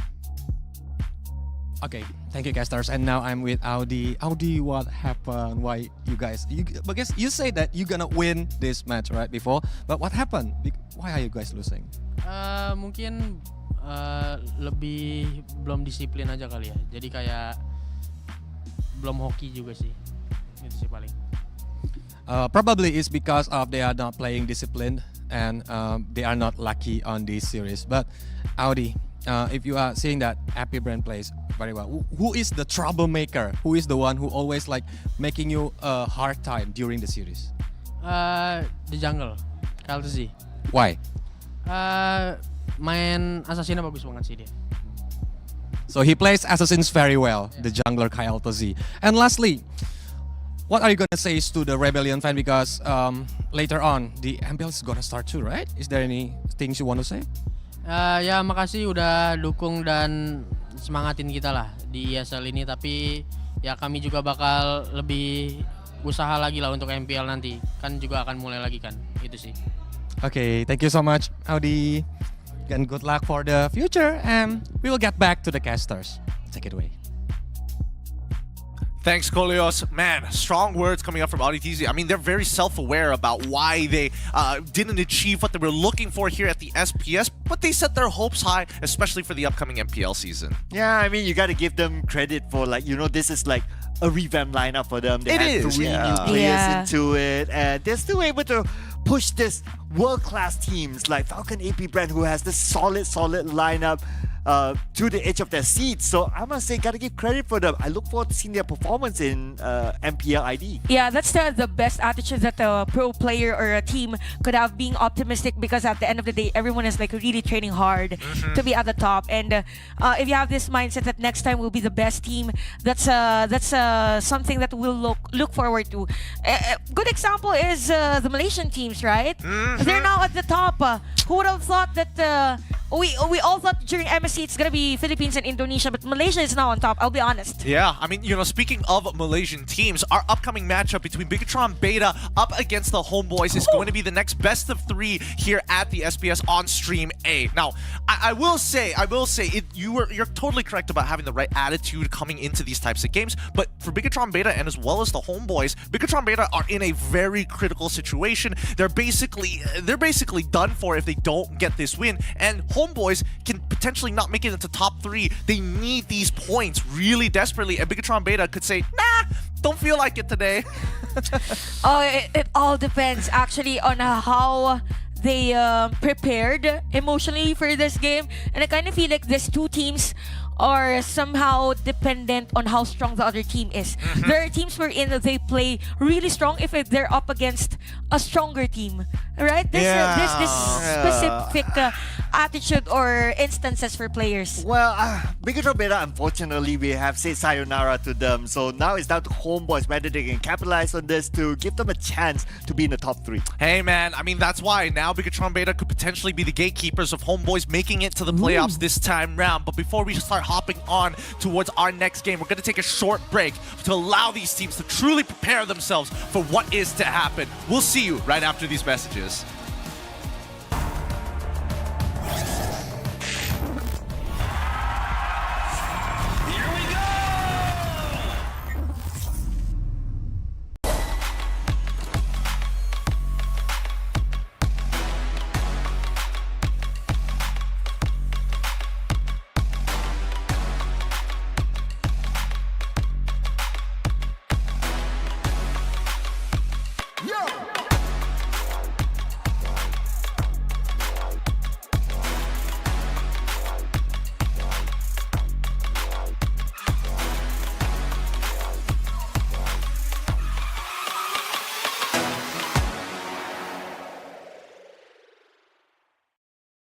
The Snapdragon Pro Series is brought to you by Snapdragon Elite Gaming, Monster Energy, and DHL.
Walking through the bar, all eyes on me.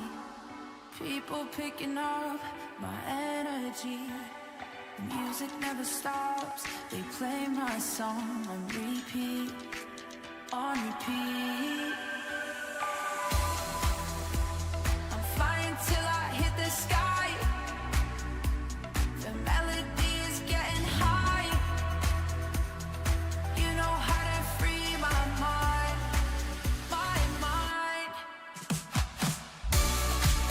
When I'm with you, my world is golden, so golden. Baby, you make my heart shine golden, so golden.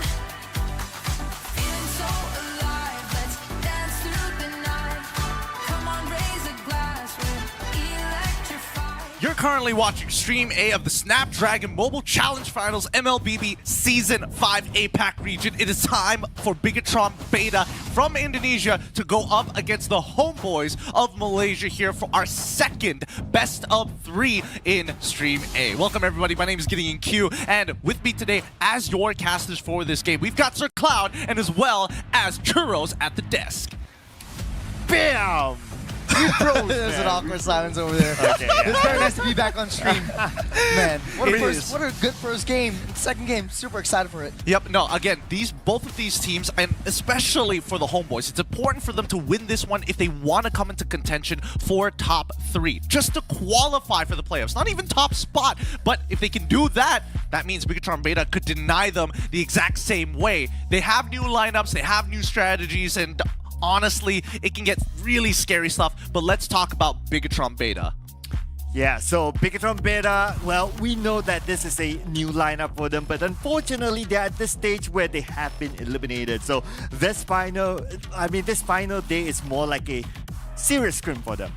They started off pretty well. It had a solid first start in the first day, but unfortunately in the second day though, they were very, very scrappy, and hopefully they see this as an opportunity to grow, to learn in the game against homeboys. Well, hopefully that's going to be enough for them. We've got Koleos on the ground to talk to Bigatron Beta to see what they think about their current situation.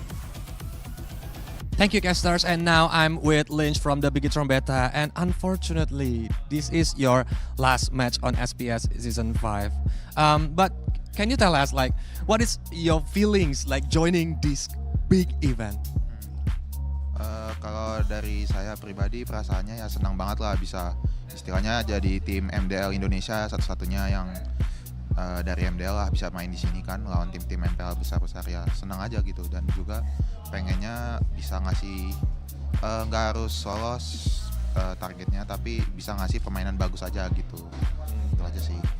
For him personally, he's very happy to joining this kind of huge event, and because they are the only team are from MDL, so they got a lot of experience from here. But Lynch, like, what is the most memorable experience that you can remember because of joining this event?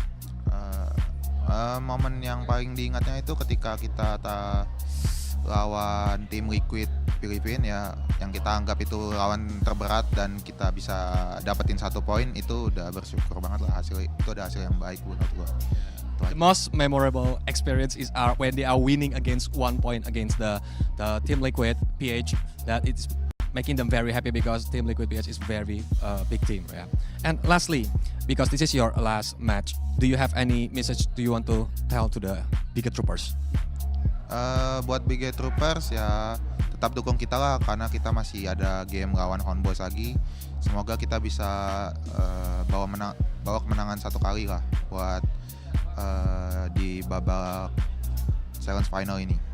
Okay, for Bigger Troopers, keep supporting them because they still have 1 more match against the Homeboys and they're gonna try to do the best to win this game. And oh, I'm sorry, I almost forgot. Do you have any message for Udil? Buat Udil jangan galak-galak bang, kita masih MDL, pelan-pelan aja.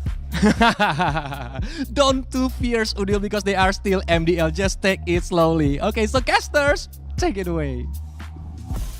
Respect your elders, they like to say it. Respect the younger ones. Go easy on us. This is the lineup for the Homeboys. Bigatron Beta looking to deny them some points because Homeboys currently are 1 point down between 3rd and the 4th place of Group A. Let's have a word with the Homeboys themselves and talk about what exactly they're feeling before this match. Alright guys, right now I'm over at the Homeboys player booth because I want to know how well they know their favorite hero. So beside me we have Nets. Let's start with you. Nets, what's your favorite hero? Harith. Can you say a line from Harith? Magic is my life. Okay. Mal, what's your favorite hero? Cho. Cho, can you say a line from Cho? Wipe up all the injustice in the world. Oh, yo! Okay, let's go. Udil, favorite hero? Diggy when he was an egg. When he was an egg, what does Diggy say as an egg? Okay, Amal, favorite hero? Fanny. Oh, Fanny! What does Fanny say? So, what's your command? Oh, same like guys. Alright, Ye3, favorite hero? Paquito. What does Paquito say? A punch for punch. Ooh, I see something similar with our Malaysian players. So, casters, what do you think about our players' impersonation of their favorite characters? My friend.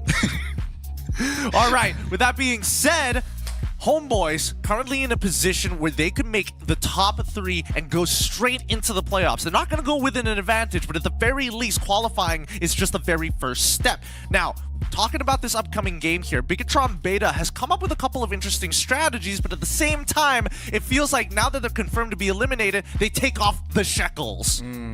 That's going to be a very, very tough start, especially for Bigatron Beta. They have to pull themselves from the abyss and fighting against Homeboys. They should really take this as a chance to learn and grow. We've got our predictions up on the board. I see 2-1 up from you guys. Why do you think Bigatron Beta is... we'll take 1 game away from the Homeboys? Well, I would say that, you know, if you have nothing to lose, you have nothing to fear, right? Just put everything out, man. Yeah, just put everything out. Just play their game naturally, no pressure, and they might take 1 game away. But of course, being a Malaysian, I want to keep my citizenship for now, that is. Gotta give the point to Homeboys. Look, I was doubting the Homeboys, especially since it's such a fresh lineup. I was expecting them to do a lot worse, but honestly, the fact that they are winning against some of these teams here at the SPS has been pretty surprising. I do think that an animal is a predator, we'll say. They're the most dangerous when they're backed up into a corner, and I think that Bigatron Beta, they've got nothing else to lose. They might as well go all out. Yeah. That being said, we're jumping straight into the draft. Angela, Julian, Zaz banned out for the side of Homeboys, Bigatron Beta. Starting off the ban with Ling and Chip. Funny question, Chip has been 100% banned this SPS. This is really, really interesting. A lot of teams are respecting the power that Chip goes in, and as I say this, Valentina getting banned off the board as well. Yeah, and I can understand why the Chip ban, right? So it can be used to counter engage. It can also be used to backdoor, and that is super duper scary. If the backdoor happens sometimes, you won't even have the time to come back and clear off the waves. So gotta be careful of the Chip. There is a secondary hero, sort of like a if I don't pick Chip, I can pick this one. It's that Loi Yi. Sans has been using it in the previous game in Group B. So I'm thinking that might be a possibility for Homeboys to actually snap pick that up.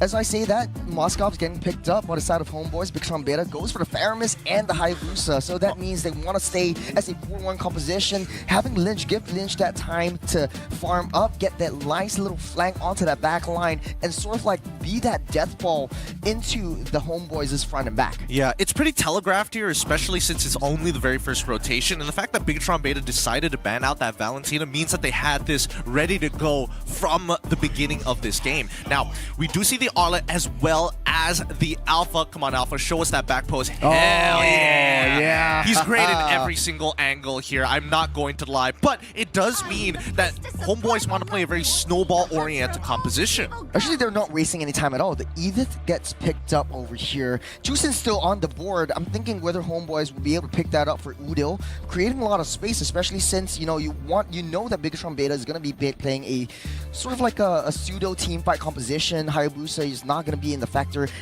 immediately in team fights, but that creates a lot of space for homeboys to get in position to fight a front to back. Actually, I disagree. I think that Bigatron Beta probably don't want Jushin in their composition, but would much rather it be on homeboys' side, right? Because it's very for Bigatron Beta, they very much want homeboys to come at them. And if you're playing Jushin, if you get hit by Spear of Alpha, who's gonna do the follow-up? It's definitely that Arlet, and Arlet loves to stick on their targets. And actually what's interesting is that Roger is not given a priority at all this time, and it's open for Bigatron Beta to pick it up since the homeboys already had the Alpha and also the Moskov.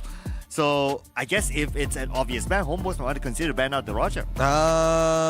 Is there anything worse than it? I mean, they could just ban out the Roger for the sake of it. I do think that focusing more towards the EXP side and really trying to figure out and limit the flexibility of this Edith in this game is probably their better bet.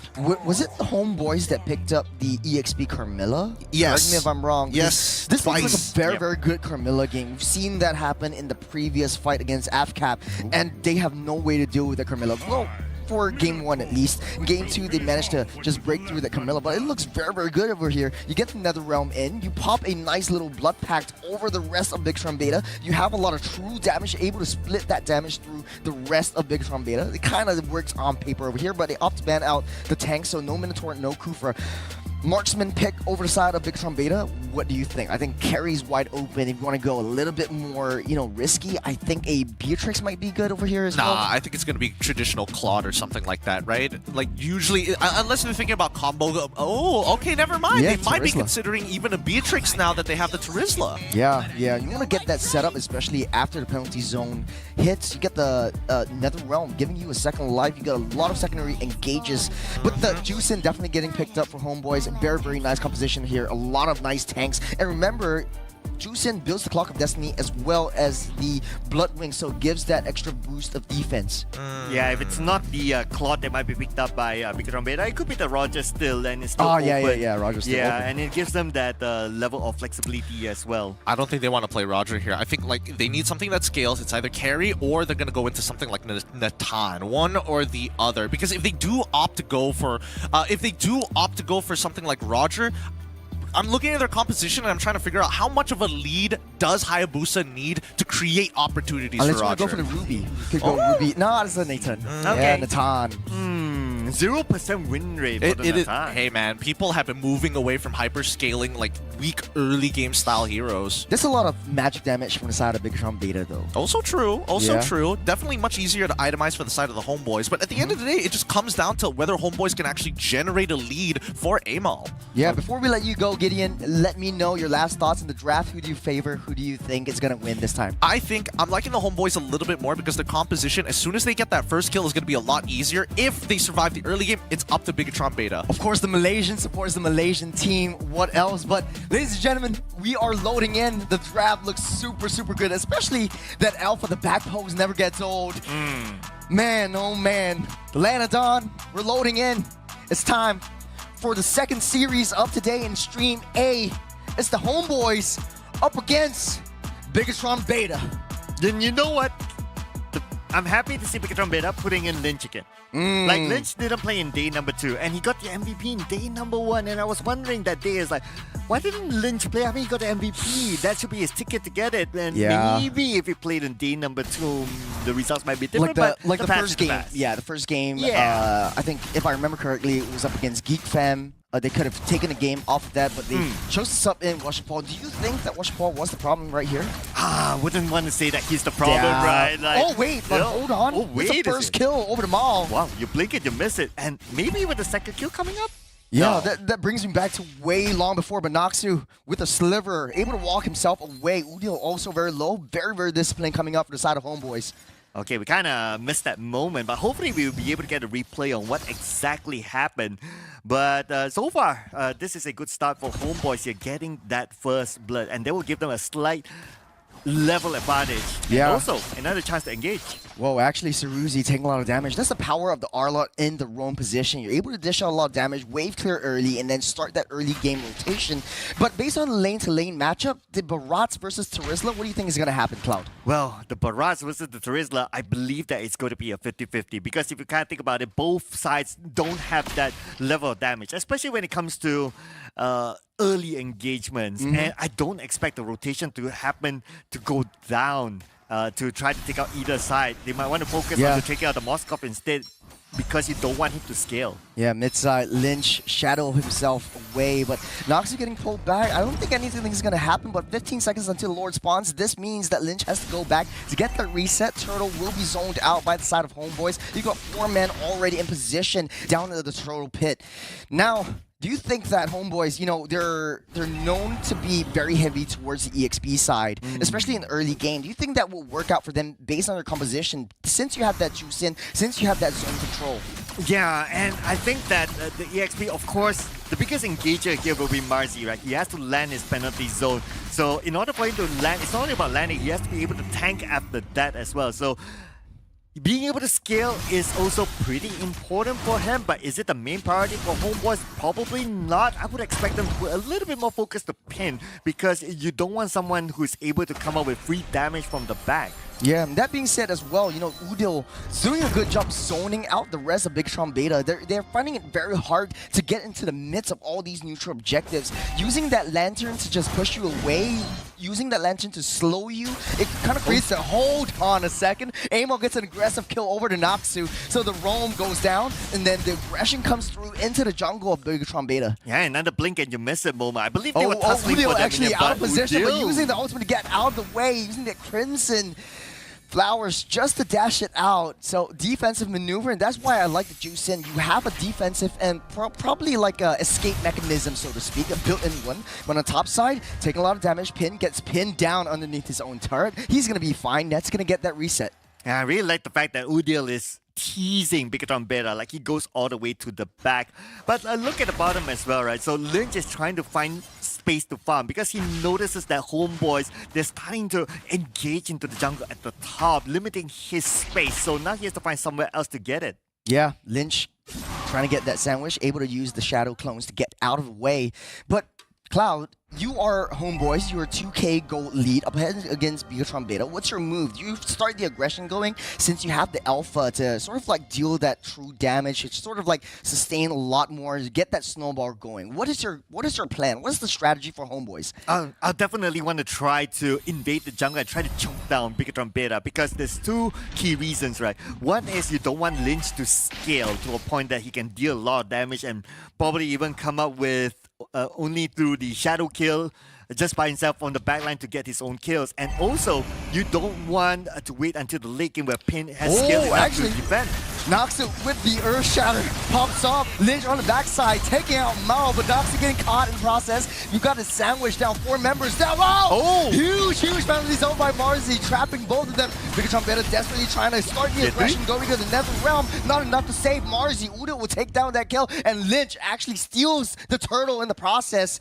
This is a very, very good trade, considering that's 1-to-1 down on both sides. Bigatron Beta barely staying afloat. Now, your 1k gold difference, your Bigatron Beta, how do you want to play this? On the team fights, Pin was able to do a lot of magic damage. You're waiting for Marzi to get that set up. Yeah. What is the plan now? How do you want to scale up? How do you want to raise the momentum going? Yeah, I mean, it's only that one fight still, right? So there's still that space for homeboys to really keep that distance between Bigatron Beta. But what I really like about the earlier fight is that Bigatron Beta, their coordination. The moment Marzi comes in with a penalty zone, it was followed up with the nether round just to give him the extra protection. So even the homeboys, they want to counter engage onto Marzi, like they can because of the nether realm, and Bigatron Beta just eat homeboys up. Oh man, actually, Pin is using the entropy just to clear the waves and just to optimize that lane-to-lane farming. Now we got itemized builds over here. First item I see for the side of the Marzi is actually the Devil's Wings, the Queen's Wings. What do you think about this? Yeah, I think these are standard items, especially for Would you want to go for the War Axe first though, Cloud? Probably won't. I want to focus onto this magical damage for now, because if you look at the items from Homeboys, they have yet to have any true magical defense yet. So this is a good time to capitalize. Yeah. And that being said, though, I think Marzi is trying to go for a little bit more tanky build because he knows he's able to utilize the sort of like penalty zone and flicker combo down into the midst, into the heart of the battles whenever it comes. And Bigatron Beta playing very, very counter-aggressively. They wait for Homeboys to start the engage, wait for Udil to pop his ultimate, get out of the way, and then he finds an opportunity to go straight for it. Turtle spawning up in 10 seconds. How do you think Homeboys want to play this? Oh man, at first they have to be aware of Marzi's position. He is waiting at the bush just right in front of the turtle, so he's prepared to pretty much do the same thing. Penalty zone comes in, and then you have the nether round to kind of save him. Okay, Marzi will be the target. Okay, getting pulled back by the two-man penalty zone. We'll be able to get alive with the nether realm. Get that as well done with the Hawk Tua down into the wall. Turtle not even the main question here. Now Udil able to do that damage in, and Nets starting the aggression go. He is still going down. That is 3 members down over the side of Bigatron Beta, and Homeboys actually starting the momentum and keeping it going, shifting down gears into a higher gear, but at the same time Pin down the bottom side and taking down all of these turret objectives. Yeah, Pin not being at the turtle is just part of the plan, because he sees an opportunity at the bottom to take down the turret so wide as well, because you need to open up the space for Bigatron Beta to farm, especially for Lynch. He does not have the space to farm because Homeboys have penetrated the top jungle of Bigatron Beta. Yeah, Lynch doesn't have his purple buff. That's not going to be good. The T1 down on the Bigatron Beta side is already torn down, demolished. On the bottom side, they're looking for a nice little trade onto Year 3 with the crown just a nick of time and popping the Primal Wrap, trying to deal a lot of damage. You got the SOD landing. He won't be able to join that battle. But, here comes Lynch trying to get that shadow kill onto Udil. Not enough. Risky. I spoke a little bit too soon. The power of the Sky Piercer comes in. Bigatron Beta, they take what they can and they get away. Now the trade comes when Homeboys is actually pushing up that top side. They have that lane priority, but Bigatron Beta, they want the aggression going and want to keep it going. They're sitting on the jungles outside of Homeboys, and they want to take down all these turrets, playing around Pin. Now, we noticed a lot of these team fights, Pin wasn't in. How do you think that this changes now that Nathan has his power spike? Yeah, and this is what we talked about earlier on, right? Is it good for him to go all out magical damage? Yes, because even at this point, Homeboys, they do not have magical defense, or much of magical defense that is, and Lynch, he was well protected by a Naxu in the earlier fight, so we can see the coordination that they already have, and as long as the itemization is still kept in this way, that's probably going to be the setup for them. But if Homeboy starts to bring in the Twilight Armor, for example, or any other defensive, magical defensive items, then that is where Bigatron Beta, they have the option to switch the item. Yeah, Radiant Shield will be looking very good for Homeboys in order to soak that damage from Pin, but Udil tries to source out a little bit more information onward, will land onto no one, but he flickers in and gets Amo. Amo uses the spear to get out, knocks the won't fall, SOD goes wide, Marzi on the back line trying to hit a little bit more. It's Havoc for the side of Homeboys. They're running for the hills, they'll run, they won't stop. Udil using the flicker to get out of that way, but Nets joins the battle in the nick of time and trying his best to take down Marzi, but Lynch just barely misses. Nets use the flicker in the nick of time to get out of the way. Now the Lord is so low. Lynch is alive. He doesn't have the retribution. He doesn't want to go for more. He gets that reset, but all this time, Homeboys, they're coming up online. Lynch coming in, doesn't have the shadow kill, but that does not matter. Udil will go down. And now the Lord will be out and open for Bigatron Beta, and they will secure it. Dude, what did I tell you? Bigatron Beta needs to play with Lynch. Oh, it's not over yet. They go for Nets. Missing. Oh, no, not missing. But Lynch actually stacking up those Sky Piercers to his full advantage. They're okay giving up that turret because they've got the Lord marching down the bot side. Dude, this is Lynch telling his boss, I don't need a race. Man. I need a spot to play. Oh, yeah. I mean, homeboys, they don't want to lose to an MDL team. This is Bigatron Beta push into the corner, and they're like, you know, we've got nothing to lose. Let's just play our best. Let's just have fun. And homeboys, they're feeling the fun coming in from Bigatron Beta. Oh. And technically, homeboys, even though with their new players, they're all MPL, MY players as well. So, yeah, it's still a right comparison to a certain extent. Yeah, top 2 in MPL MY Season 12, but Bigatron Beta actually looking like a very, very strong fight here. Economy, dead even. Bigatron Beta has a very, very small lead. They've got the Lord pushing down. They're trying to pause the wave and try to get all 3 waves to push it down together. T2's gone for homeboys. They're looking for a right opportunity, a right angle to get that nice little setup. Noxu doesn't have the flicker. He will in 2 seconds. So you might see a nice little fight over here. Or they might just have a little bit more discipline and get out the way. Lynch taking a little bit of damage from Nets and just walks off. Yeah, Lynch was being sneaky there. He tried to do the split push, but lucky enough for Nets, he does have the spear to teleport himself there towards Lynch. Of course, it has to connect though, but it's not that difficult since the distance is not that far. Oh, mid-side, actually, the onward hits onto Nets, but he's able to use the flicker again to get out of the way, so it keeps him safe. Homeboys really needs to hunker down, try to protect Nets. They do have a little bit more decent wave clear. Now, without the jungle, Udil is unable to, you know, fully utilize this Juicin to the best of her abilities to try to open up source for more information, flying a nice flank.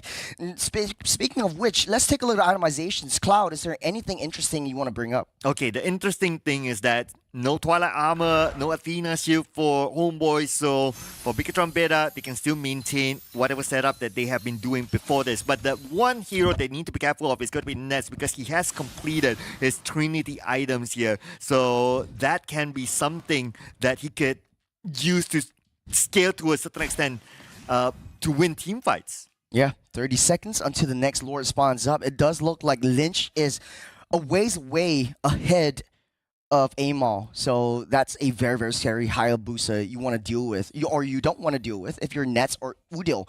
So how do you want to play this? You know, Bigatron Beta is sort of like a front-to-back composition. You are playing a 4-to-1 kind of movement or rotation. You're always leaving Nets and Udil alone in the back line. How would you want to protect your marksman? Would you want to go for this lore? This is 12-minute lore now. Yeah, I mean, this is the problem with homeboy setup right now that we look at it. Like, they don't have an answer or a direct answer to who's going to go to the backline. If you said Email, cool, but Email needs to be a bit of a frontliner there, but still at the front. Oh, actually, Noxu, Primal Wrath, a little bit of a panic right there, keeps him alive with another realm. Lynch gets a godlike, and so the Havoc in the midst of battle. Marzi tries to go for a backline. He knows he needs to take down Nets, but he gets killed in the process, getting punished down the backside. It's a 2 for 1. Oh, make it 3, but Saruzi is still back up. Lord is still in question. He's got Mal trying his best to zone out the rest of the members of Beta. Don't forget, Lynch is still a high boost, so he might be able to make his play. Oh no, Amon gets the Lord even before he's able to make a move. And homeboys, they get the advantage once again. Dude, out of 10 kills so far, Lynch got 7 of them. This guy is being Lynch esports right now. The rest of them really need to step up the game. And yeah, I see the idea that Bigatron Beta wants to do earlier on. Like, they create the same formation. I guess the one thing that they maybe kind of forget is that Nets got free hits from behind. A very, very push and pull game this is. Bigatron Beta had a early lead, then homeboys backed into a corner. Homeboys now taking control of the zonal potential. And now Amal, slowly but surely scaling up. You have 3 very, very thick boys in the form of Mao, Amal, and Ye3. Your Bigatron Beta, you really need to hunker down. You do have a lot of setups. You do have the Netherrealm to keep you alive as well. So it's all ultimates up and ready. Lord marching down on that top side. Bigatron Beta hunkering down. They're waiting for the right opportunity to strike, and the time is now. Detna's welcome into the onward, into the wall, back to the corner. He gets pulled back, not too so far away from the rest of Bigatron Beta. What a play from Homeboys. They didn't manage to take down that T3 up that top side, but T2 is their consolation prize. And Homeboys, they're looking to take down a little bit more since it's the enhanced minions. They're marching into play. Lynch wants to try to find a nice angle onto Udil. He doesn't, but the waves are all pushing in. All three T3s are gone. Homeboys, they want to end this right here, right now. Big Sean Beta scrambling to get that defense. And Homeboys, they back off. That's the discipline of the Malaysian team coming into play. They take down all T3s. They take down all of the main economies coming in from Big Sean Beta, slowly but surely scaling up into play. You know what? If this was a regular ranked game, a team like Homeboys would just press Bigtron Beta and might be punished for it. But like what you said, right? The discipline is shown here by Homeboys. It's like, okay, guys, we got our objectives. Okay, now we have a good lead. Let's pull back here because the next lot will come out in about a minute from there. And if you look at the goal graph as well, it does favor heavily onto Homeboys. And if they're able to get this next lot, they could potentially end this game. Yeah, it's actually looking really, really good if you're Homeboys. They might have a very, very shaky early start, but everyone's just buying their winter crowns. I think that's the only way they know how to counter that Hayabusa, especially from Lynch. You don't know when he's going to go in. With the Shadow Kill, you want to keep yourself safe. You want to be able to freeze yourself, make yourself invulnerable. It's those iframes that really come into play. 20 seconds until the Lord spawns up. This is going to be, okay, not the 18-minute Lord, but do you think Homeboys wants to wait for it? You want to pull Big Sean Beta into the jungle and try to find a nice flank, a nice angle to go into the back line and try to clear out Pen, clear out Lynch. So before you get that Lord. Well, I guess, okay, they do have the information that Bigtron Beta was still at their base, but now they don't really have it. But here we go. It's an easy Lord coming on the side of Homeboys. Knocks you in the spot of bother right there. Marzi puts down penalty zone, hits onto 3. But Bigtron Beta, they're suffering a lot of damage. But Pin getting no free hits. He goes down as well. Lynch gets what he can and gets out of the way. Here we go. Here comes Nets. Oh, he might have been able to go for it, but he's so disciplined. He wants to wait for the minions to go in. But Mao gets the final slash. That's a wipeout over the side of Bigtron Beta. And Homeboys, they're taking it home, boys. And here we go. Game number 1 goes to Homeboys. And to answer your earlier question, they had the information that the members of Bigtron Beta is still at their base. And they have 5 players from Homeboys at the lot area. They have timed it where they know how long it takes for them to take down the Lord. And the moment Bigtron Beta, they start moving towards the Lord is gone. Yeah, it's a very, very tricky situation if you're a Bigtron Beta. Do I want to go for this? Do I want to risk all I have to fight in a narrow alleyway, to fight in a place where Moskov likes to play within? You know, to break it down, let's bring back Gideon onto the desk. Break it down for us, Gideon. Thanks. I mean, I think this is like a pretty great game for Udil because a lot of it was like kind of dependent on him to make sure that the battle lines and formations are going to be in the right place at the right time. He did fail 3 times at flickering away from the Yogi Shadow Kill, but he made it up with the final play, right? Because as soon as he activated that beacon, 4 or 5 people just sucked off all at the same time. I mean, you can do. Yeah, Juicing is really, really scary considering the fact that like you have the Detonus Welcome, you push back. If you have the Flicker combo as well, you get pulled back. You have enough time for Juicing to actually make a little bit more stacks onto the Lantern passive and pull yourself back. So where you going? You can't run because you're always chain stunned. So I think that's one of the problems that Bigtron Beta is trying to fix. And let's also not forget about the Corrosion Scythe. The Corrosion Scythe being purchased by Nets. That actually ended up why they were able to kind of like pull back the lead initially when it wasn't looking too good and Hayabusa was finding more kills than he should have. Yeah, and also gotta give it to Lynch as well. I know they didn't win this one, but come on, man. He was doing a good played job. A heck of a game, though. Yeah, I agree. This again puts out the question, why didn't he play in day number 2? Look, at the end of the day, Bigtron Beta is still an MDL squad, right? Yeah. They gotta give time to everybody. They feel the privilege of being brought over here as the predecessors have built have fought hard tooth and nail to get to this point. I got a question though. Okay, so for the side of Homeboys, you know the core items for Year 3, he's actually gone very, very defensive. He's got the Guardian Helm first just to sustain a little bit more. Then the Winter Crown, we've seen very, very early on, and then into the Immortality.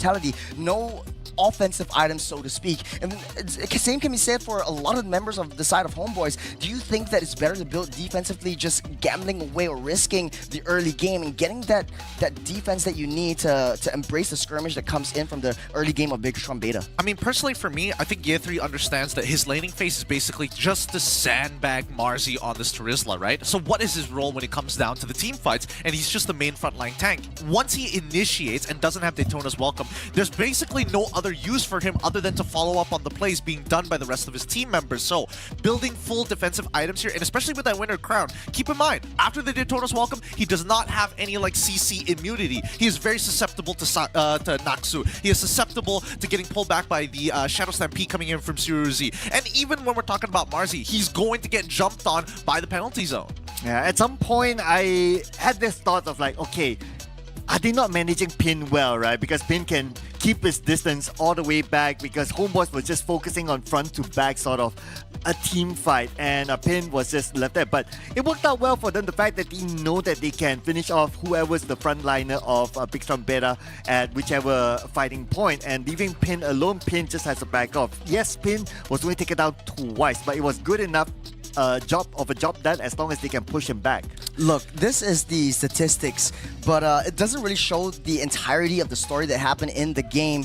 Homeboys are a very, very smart team. They know that the early game, they're just gonna have to take it. They're just gonna have to take the punches. They're gonna have to take the hits because it's not their power spikes yet. Once Udil gets his Clock of Destiny, gets the Divine Glaive, gets the Blood Wings, he knows that he's ready to just be on the front line, try to zone everyone out, and Bigatron Beta will have to take the blows himself. So it's sort of like a boxing match, don't you think? Yeah, I do think it was a bit of a boxing match, but then Homeboys, in their arsenal, there is a very high capability of snowballing just as hard as BTR in that early stage. That's why there was such a big struggle in the beginning of the game where both sides were constantly trading against each other because they need that momentum to get to where they want to be. But at the very least, the scaling aspect of the game started to kick in because this game went on pretty long, right? 18 to 10 overall kill score, breaking past 15 minutes as well. It just goes to show that you need to have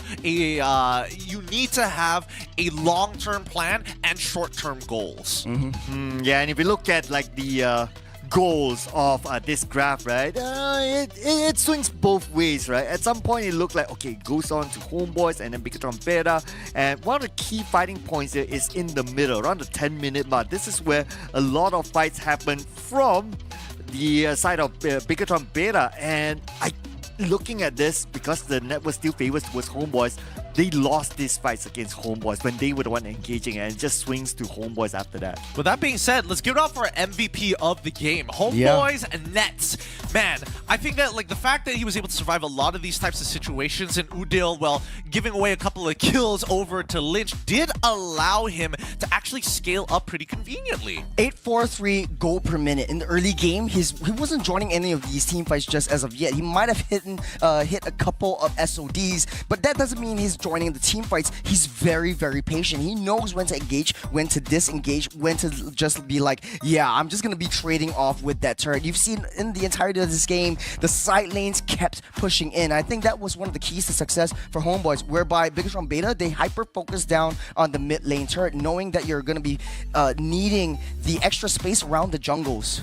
Yeah, and for the record as well, so far the MVPs is still the senior member of Homeboys that have gotten it, right? So if Homeboys is looking to build a long-term relationship with this lineup, the other members need to step up. They're doing pretty okay, but you can always depend only on either Nats or Udir to always be the MVP. Well, to be fair, Mal has been with the team as a sub for a very long time, and now that he's now part of the main lineup, I'm wondering, because Year 3 had a lot of like connectional issues on day 1, it's looking a lot better now here in day number 3, and Amal has been overall consistent, but we haven't seen him make big power bomb moves just yet. Yeah, I think this was a very, very well fought victory for Homeboys, really shown their growth since day 1. Very, very scrappy start, but right now, day 2, day 3, they've really shown us that, hey, we might have been together for like 7 days, but it doesn't matter. It's like we've been playing together since way back in COVID periods. Hey man, that's just the beauty of the server, right? Some may say it's easy, but it brings us all together.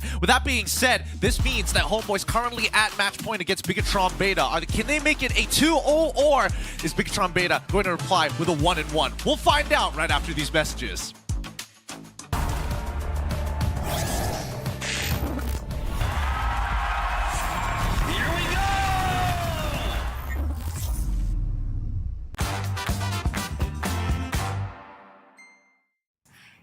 guys, this is Rose, and right now I am with Nets and Mal from Homeboys. How are you guys? Good.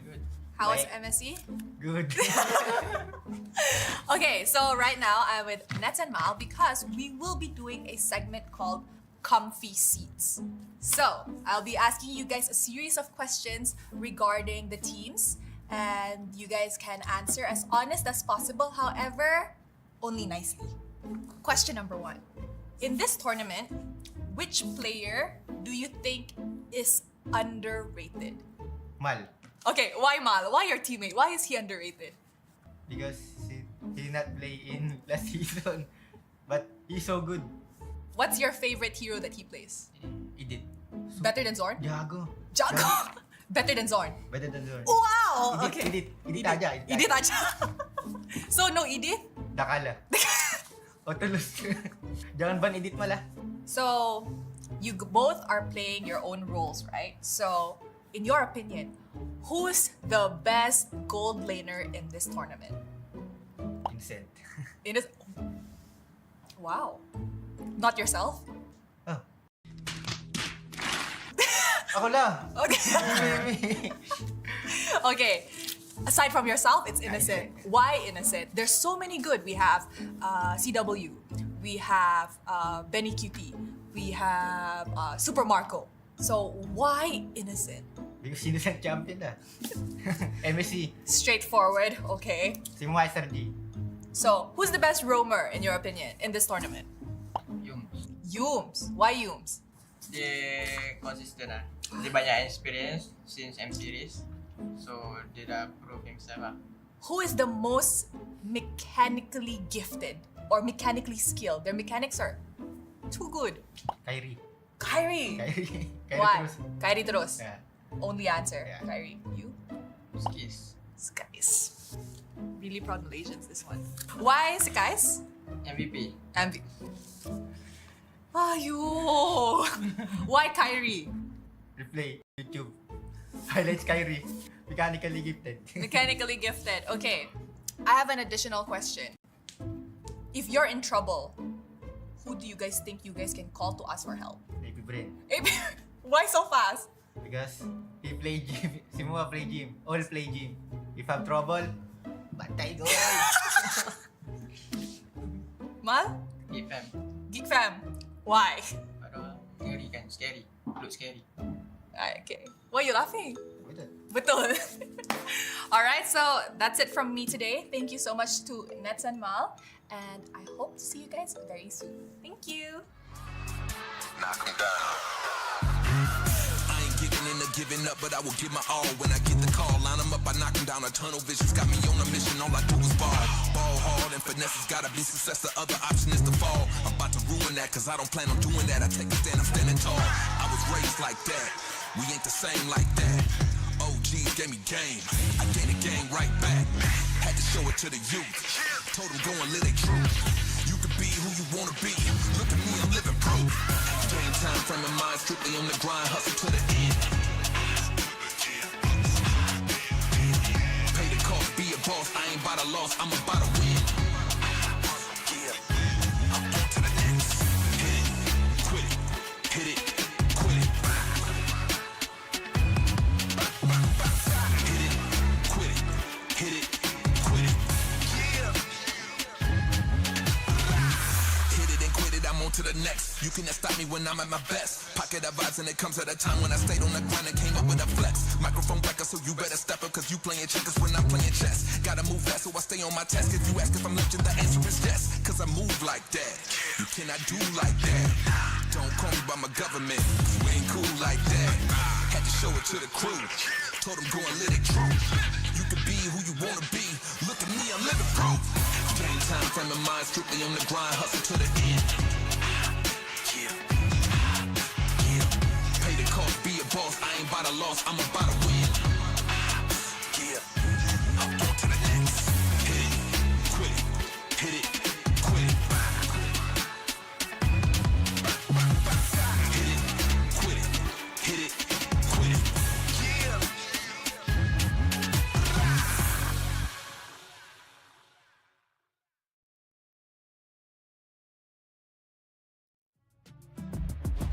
You're watching the Snapdragon Mobile Challenge Finals, MLBB Season 5 of the APAC region. And once again, we are at match point for the homeboys here. Unless Bigatron Beta have something to say here in game number 2 of our best of 3 series. My name is Giving Q, and once again, this is going to be Churros and as well as Sir Cloud. Talk me through the adjustments that need to be made, because I felt like draft-wise, Bigatron Beta didn't fail in that department. In the early game, actually, Bigatron Beta, they had a winning lead.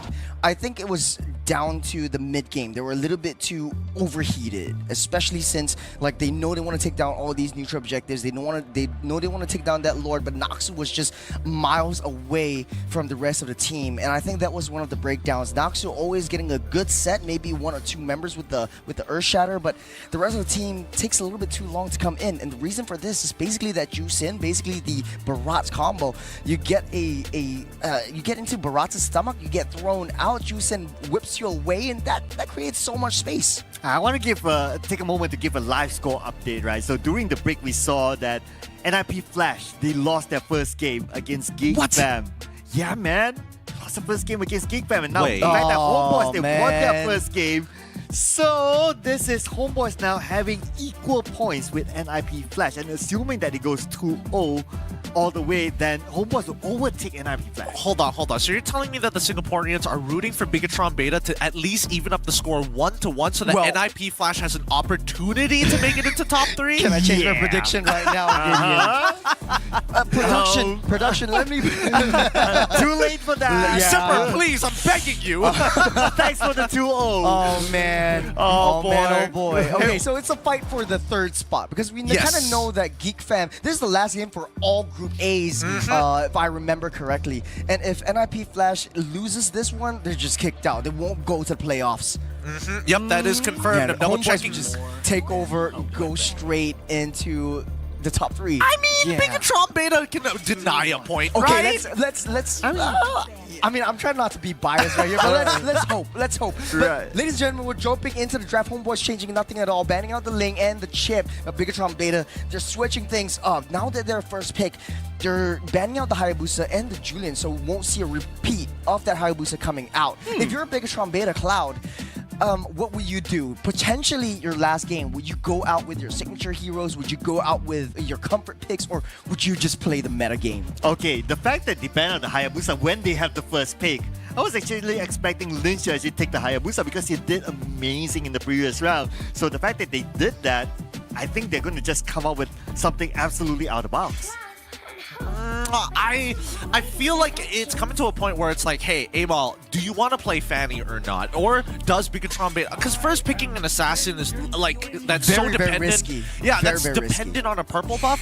Extremely risky, like Churros mentioned. But now that the first picks are coming through, I want to see whether they want to actually focus on Pin. Because in the previous game... Yep, there we go, the Roger. Yeah, the Roger. Previous game, he got Natan. Now that he has Roger, at least he can have a better early game. That's the Lynch special. It's like we've seen in day number 1. So it's still flexible. It could go in the hands of Pin, but now that Moskov and the Angela combo is taken off the table, I think Homeboys might very well go for the Zask over here. So the Zask was banned out for first game. That might be, if I hear correctly... Okay, it's the Harith. Thank you to production for showing the hand cam on that one. You saw that straight away. Go, give me the Harith. Give me the Harith. Come on, up me, brother. Link to link matchup, though, we've seen the Roger and Harith a lot of times. So do you think that, okay, so Bigatron Beta likes to go into the EXP side. Do you think that leaving the gold lane open would be good for the side of Homeboys? No. I don't think so. Personally, I don't think so. But looking at the rest of the draft, maybe it could give us a bit of an indicator, right? Because the Arlet is paired up as that first rotation of picks, and now Bigatron Beta is saying, you know what? We're going to take the Valentina now. And with the Valentina, they're making a hard prediction that maybe Homeboys is going to have some decent ultimates. If it's not the final slash, maybe they could get something like a Minoan Fury down the road. I want to put out a record here, right? So Bigatron Beta, they have only played Roger in the goal lane so far in this tournament. So they could potentially remain that, and Lynch's hero is still open. Yes, Lynch's... I mean, yes, the Roger can be flexed. Now, what is particularly interesting about this is that Bigatron Beta are playing their own game. It's not about denial anymore. It's about getting comfort picks at this point, right? Because the Minotaur came out at a bit of an awkward timing in terms of the order of the draft picks and bans. But now Homeboys get Jushin once again as we go into the second phase. In terms of bans, currently Homeboys are missing out on a potential jungler and a potential EXP/roam.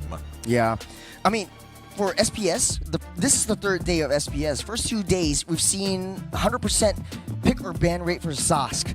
And this time around, it seems like both these teams, they don't really prioritize that Zask. So do you think that is down to like, hey, teams has actually found a way to counter the Zask? The Zask is not really viable in a lot of these team fight plays that a lot of these teams are actually going for. So the Ruby getting banned out here, do you think a Zask would be in the ban? Oh, okay, maybe the Mage is already picked over for both teams, but why not the Zask? I get your point. I think maybe the Zask isn't picked up this time around only because, hey, we're not as comfortable playing him in a full composition, maybe the laning phase, but as soon as you're unlocked from that laning phase, the way the fights need to have to be played around is through the Zask's Nightmare spawn. And knowing Homeboys, they like to take space. They like to keep either pushing forward or kiting backwards. They don't like kind of hunkering down in one spot. Yeah, and I guess another reason is that statistic-wise, Zask doesn't have the best of win rates overall. It's a coin flip. It's still a coin flip. Yeah, and that was debated during the pre-show as well. So, as compared to like picking out the Zushi, at least they got a win with the Zushi, so you kind of have that good feeling of picking it up again. And also, it allows, you know, your composition to continuously like move forward at your target. You're not held back by an anchor at any point of time. But then it comes with its own risk and rewards, right? Because at this point, Bigatron Beta, they're not going to have first pick, and they get to see what the next selection for the Homeboys is after their banning phase. And you can tell there might that be a they want to ban, but I mean, it could be good for the Valentina to picking up the IMU for the penalty zone. They just need a really, really good setup. You can't just rely on the R-Lot alone. It will be the alpha ban. Interesting for me. The only difference is just the Harith for the Moskov and then the alpha ban, so no more alpha for Amal. I think at that point, they've limited down on the jungle picks at this point of time. Is either Amal shows off like, hey, it's back to playing tanks all over again. Like, Baxia doesn't sound like a bad idea, but at the same time, even if Baxia engages, it can get a little difficult. Yep, hypermobility. Let's go for something quick like a Nolan. 25% win rate on the Nolan. 4 times picked only. It's like a 4-sided die. Is there like a 4-sided die? Yes, there is. Okay. There is a 4-sided die. It kind of looks like a diamond-ish. Yeah, it looks really awkward. It looks very, very awkward. But now Bigatron Beta needs to reveal the entirety of their composition, and so far it's something team fight oriented. Yeah, this is actually Bigatron Beta's draft kind of really reminds me of something that AFCAP would pick up, or a team like Team Liquid would actually pick up. So they're missing out on the EXP side. Terizla is still wide open. They could very well have a lot of engages as well. Or if not, they could actually go for Camilla because they know that Homeboys likes to play as a team fight composition as well. I mean, Camilla is so like it is a Paquito. I hear Paquito. Okay. Pac-Man is on board. All right, so it gives them that... Beatrix. Ooh, 2 hard pushers there. Okay, Paquito, potential hard split pusher. That's one. And of course, you have the Beatrix. He's very good at split pushing as well. We're going to see something new. Debut of Blue. Wow. Very, very annoying hero, I must say. Yeah, it's annoying, but also in these team fights, he can be able to pull, he's allowed to pull people away. And more importantly, his slow effect actually works really, really well with Jushin to be able to kind of chase these targets down. The rifts work in the exact same way. So I think that Homeboys, they're designing this composition around slowing their opponents. And if they do find that initial pick, that's when Nets can press the Zaman Force and push forward. Yeah. I mean, draft is both set. We have a lot of debut picks, very, very different kinds of draft coming out from both sides. Before you go, Gideon, is there any last words you want to say about this? I think the way that Bigatron Beta is going to crack open this game is to shut down on that Nolan, right? So heavily investing into the EXP and pushing out that mid lane is going to be extremely key because once you deny purple buffs, that means you can actually rotate across the map and look for the big plays. Well, thank you, Gideon. Beats are pumping up. The heroes are ready. We're loading into Lanadon. This is game number 2, potentially the last game for Homeboys. Actually, it's the last game for Group A. Will Homeboys be able to take this away? Oh, man. And if Homeboys wins it 2-0 with the current score with NIP Flash, they will overtake NIP Flash. But anyway, let's check it out in game here. So as a start, looks like we're going to see aggressive gameplay by Homeboys. Straight up. Whoa, actually. First blood. What? Invasion by Homeboys. Again, the power of the Juicin and the R-Lot coming to fruition right here. You got to pull back onto Shiruzi. Will be able to walk away. Doesn't want to use that flicker. In the last moment, he does, but no. Actually getting popped back just in the nick of time. Here comes Noxu just for that body block to keep him safe. But the Homeboys mid lane duo actually looking really, really strong. Yeah, and not only that, let's look at their XP laner as well. A Glue who's able to get inside of the jungle as well during his free time, that is, and opening up that extra space for Ima to farm, and that's exactly what they did. The bottom jungle has been cleared out. Yeah, you can farm all you want, but what's the power of the Nolan coming into this game? Who can he pick off? He's an assassin anyway. Okay, so picking off Valentina, I would say that is the first target there.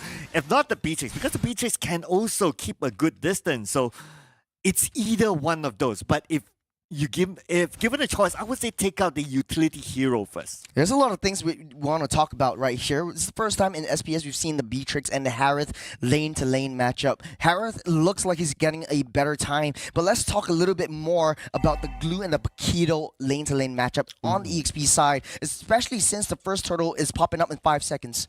Yeah, and the Glue is very, very sustainable on his own, right? So that is the whole point for him to be there, just to try to attract the members of Big Drum Beta towards him and opening up the space on the other sides of the map. As for Paquito, well, he needs that space to kind of pull off a split pushes. If not, at some point, if he cannot find that split push, okay, he tries to go for the backline instead. And the backline that he might want to target is going to be targets like Udil. But being a Zushi, it's not going to be easy to just try to chase him down. Actually, Shiruzi and Marzi is still not level 4. I don't think they want a contest for this one. Looks like a free and easy turtle for the side of Homeboys. They snap pick that up. And Bigatron Beta back on the defense. I don't know what went wrong right here. Down the EXP side, still level 3, even after the wave clear. Yeah, and I guess that is also because of some help from Emo at the bottom. But speaking about help in the mid. Oh, mid side is forced to use the ulti to get out of the way. Yet3 in a spot of bother right there, able to sustain out, but stuck underneath the turret. That is Yet3 slain, but it's a nice little trade down on Marzi as well. Amal trying his best. Here comes Mal for the defense. That's the jungle, the Mal duo coming to shut down the EXP side. That's a huge lead over the side of Homeboys. 2K gold lead. Now, this is a 3-minute mark. Homeboys has this lead. Start the aggression going. Udil already body blocking and trying to source for a lot of information down on Bigatron Beta's jungles. And that's a good thing about having a Nolan, right? Like, your mobility is definitely up there, so that's how we can see the move. Hold that thought. Nets. Oh, actually, Noxu misses that, but pops that flicker. Nets knocked up, stunned up, but the final slash out of nowhere. Mao actually makes the play. Amal, he's got his eyes on Pin. Pin will go down as well as Noxu. That's a double for Amal in the early side. Udil just being such an annoyance. Down at the purple side, here comes Mao, but Marzi rotating up, just trying to defend this. Popping a retribution. No fight's gonna happen, but Homeboys showing so much dominance in game number 2. This is what you call, you got Jabeta, my friend. The Minoan Fury went in. Jabeta. Jabeta. I get it, Jabeta. Yeah. And the moment he went in with the Minoan's Fury, then that's it. He has no escape mechanism. The other members of Homeboys came and let's see if they can get more. Actually, Marzi will go down right here. I saw Amal fast rotation from the top side to the bottom in just a snap. I don't know what car he's driving, but he's moving fast this time around. Oh man, I would like to preview that car. Yeah. But that is what the power of Nolan is, right? Like, you can move fast across the map. And he will be able to join his teammates. I don't know if Bigatron Beta wants to contest it. Noxu has his ultimate, just waiting for the right time. No flicker right here. Minoan Fury lays down, but will not be able to complete that one. Marzi in the midst of battle won't be able to hit anything. Everyone of Homeboys, they're still wide and healthy. Lynch will go down here, get pulled up by the side of Homeboys. They take down the turtle. They take down 2. Make that 3 members of the side of Bigatron Beta, and they're showing so much dominance. Oh man, you're 5K gold ahead if you're side of Homeboys. Bigatron Beta really needs to step back and try to get that defense down. You don't want to lose too much economy, too much resources. I mean, it's not only about the goal difference, right, during that total matchup. It is also about the level difference. Amal is already at level 10. Whereas for everyone from Bigatron Beta, the highest is Lynch with level 8. So the moment you show yourself, you'll be taken out. So it's not a worthwhile fight. Hold that thought. It's a 3v2 situation. Actually, Lynch got that purple buff, so he's actually safe. Okay, you don't want to lose too much resources if you're Bigatron Beta at this point, but it's 4-0 and 2 Amal. That's a Nolan with so much kills right from the early game. Bigatron Beta, they need a little bit of time for Paquito to get his core items. No core items yet for this Paquito. He's actually so far behind this Glue. He's died twice. Marzi needs to be able to find that stride, find the momentum to be able to come back into this game. Take a little itemizations. What else can you tell us? Yeah, and now that Year 3 already has the dominance eyes, this gives him the license to stay behind the bottom turret. And with that, it makes it easy for him to take down the bottom turret as well. And with that dominance eyes, he can be the forefronter for Homeboys to soak up the damage. And he'll be even happier if they were to target him. I think that happened before, right? I think Geek Fam was hyper-focusing down on Marzi, knowing that he's the sort of like a weak link, so to speak. And Homeboys, they're doubling down just the same. Lynch walks a little bit too far away from the Tri-Bush, but AML pops in the Retribution. He wants to go for it, but uses the Fracture to just get out of the way. Homeboys, they know that the Turtle's coming up. They're playing a 4-1 composition. They're trying to split the waves, and that's the power of that Glue as well. You might think that Pac-Man was the one that's actually trying to go for it, but Marzi getting caught in the middle, caught by 2, taking a lot of damage. He will go down, and that's a Turtle over the side of Homeboys. They might want to wait this out until that Lord comes out. I see what Nets did there with the Zaman Force. He put the Zaman Force behind him, so Marzi cannot retreat back to the safer side. That is like, you know, thinking 2 steps ahead. Oh, man. Bigatron Beta playing checkers while Homeboys playing chess. And speaking of which, Noxu again getting called out, pulled back twice in a row. And Udil, the aggression coming up from this Jusin actually shuts him down once again. 0-4 and 0 for Noxu. There's no setups that he can take. Dude, the goal difference is bigger than the timer right now. Yeah. Yeah, 8K, 9K versus 7 minutes, 8 minutes in the timer. I mean, this Homeboys just pulling out the home run. Actually, the Bandits Rage as well, doing nothing over the side of Homeboys. It's actually supposed to deal so much more damage. Oh, missing the orange buff. No, I spoke a little bit too soon. Lynch got that, but Mal gets caught in by the final slash. Here comes Lynch with the cleanup right here. This might be their shot. There's a Minoan Fury. The up by Noxu, yet 3, and a spot of bother. He jumps right back in. It's 4v1. Make that 3. Udil pulls 2. Oh, Udil, he makes a play. He pulls back 2, and they take down 1 more. Man, the only 2 kills so far that Bigatron Beta got is through Lynch. This guy is just time and time again putting in his resume and telling his boss that, you know, he gotta play. Yeah, it's a little bit of a risky situation right now. Lord getting spawned up. Bigatron Beta, 9K gold behind Homeboys. That's, oh man, I don't know how many core items that is, but Homeboys just winning in every single aspect. You've got the lane control. You've got the map control. You've got so much turrets. Bigatron Beta hasn't even touched any one of Homeboys' T1s. Do you think that Beta should contest for this Lord? Definitely not. I mean, to answer the question of the items, they only completed 1 item in general for Bigatron Beta, so they're way behind Homeboys now. Yeah, I'm always underestimating the damage that Jusin brings, but look at Udil, 27,000 damage, 9-minute mark, Lord spawning up in 10 seconds. How do you think Beta is going to play this? Oh man, they need to farm. They need the space to farm, but the thing is that Homeboys is not giving them that space, but Bigatron Beta, I guess the winning condition right now is just to try to soak up the pressure from Homeboys, and hopefully they'll be able to catch up on the leveling and also the net worth difference, because the level even is so different right now. Ema is already maximum level 15. Homeboys got the Lord slain. Beta is actually very desperate. All throughout that Lord fight, they're waiting up on that top side because they know that their wave is actually pushing into the T1. But Homeboys is like, nah, I don't really care about this. Let's take that Lord. I can clear out that wave later. Now Lord marching down that top side. Homeboys really amping up that tempo. Bigatron Beta is really scrambling for any single scraps that they can take. They're so far behind. That's 10K gold lead, and it's extending even more with the Lord advantage for Homeboys. Oh man, it's looking bad now for Bigetron Beta. They will be able to clear off the top lane, but in the middle, it's probably going to be hard for them. Now that Homeboys who want to take something back. The Udio is like using that pepper spray. So the lantern is like a pepper spray. Udio comes in using the lantern. Everyone's like, no, let's get the heck out of there. Okay. Oh man, now that the Lord is distracting Bigetron Beta, look at the space given to Homeboys now. But actually, Marzi's down the bottom side, but he can do only so much. There's not a lot of minions pushing down. He can't take that turret, so Homeboy's gonna take what they can, try to pop all these explosions down the T3s. But Beta is just desperate. They are panicking. There's 12k gold advantage, and Homeboys, they look like they've got that in their bag. Bigetron Beta, they're scrambling around like headless chickens. Yeah, and even if we look at like the level difference right now that's shown on screen, Amal, level 15, and he was at level 15 for the longest time. The closest one is Lich, and then you got pinned at level 10. Yeah, I remember that Amal actually got level 15 on the 9th minute mark. That is how far that he's been staying ahead of Bigetron Beta. He's just farming like crazy right now. I will be excited to see the itemizations that he brings to the table, because that gold lead will translate to a lot more. Oh, as I say it, we bring it up.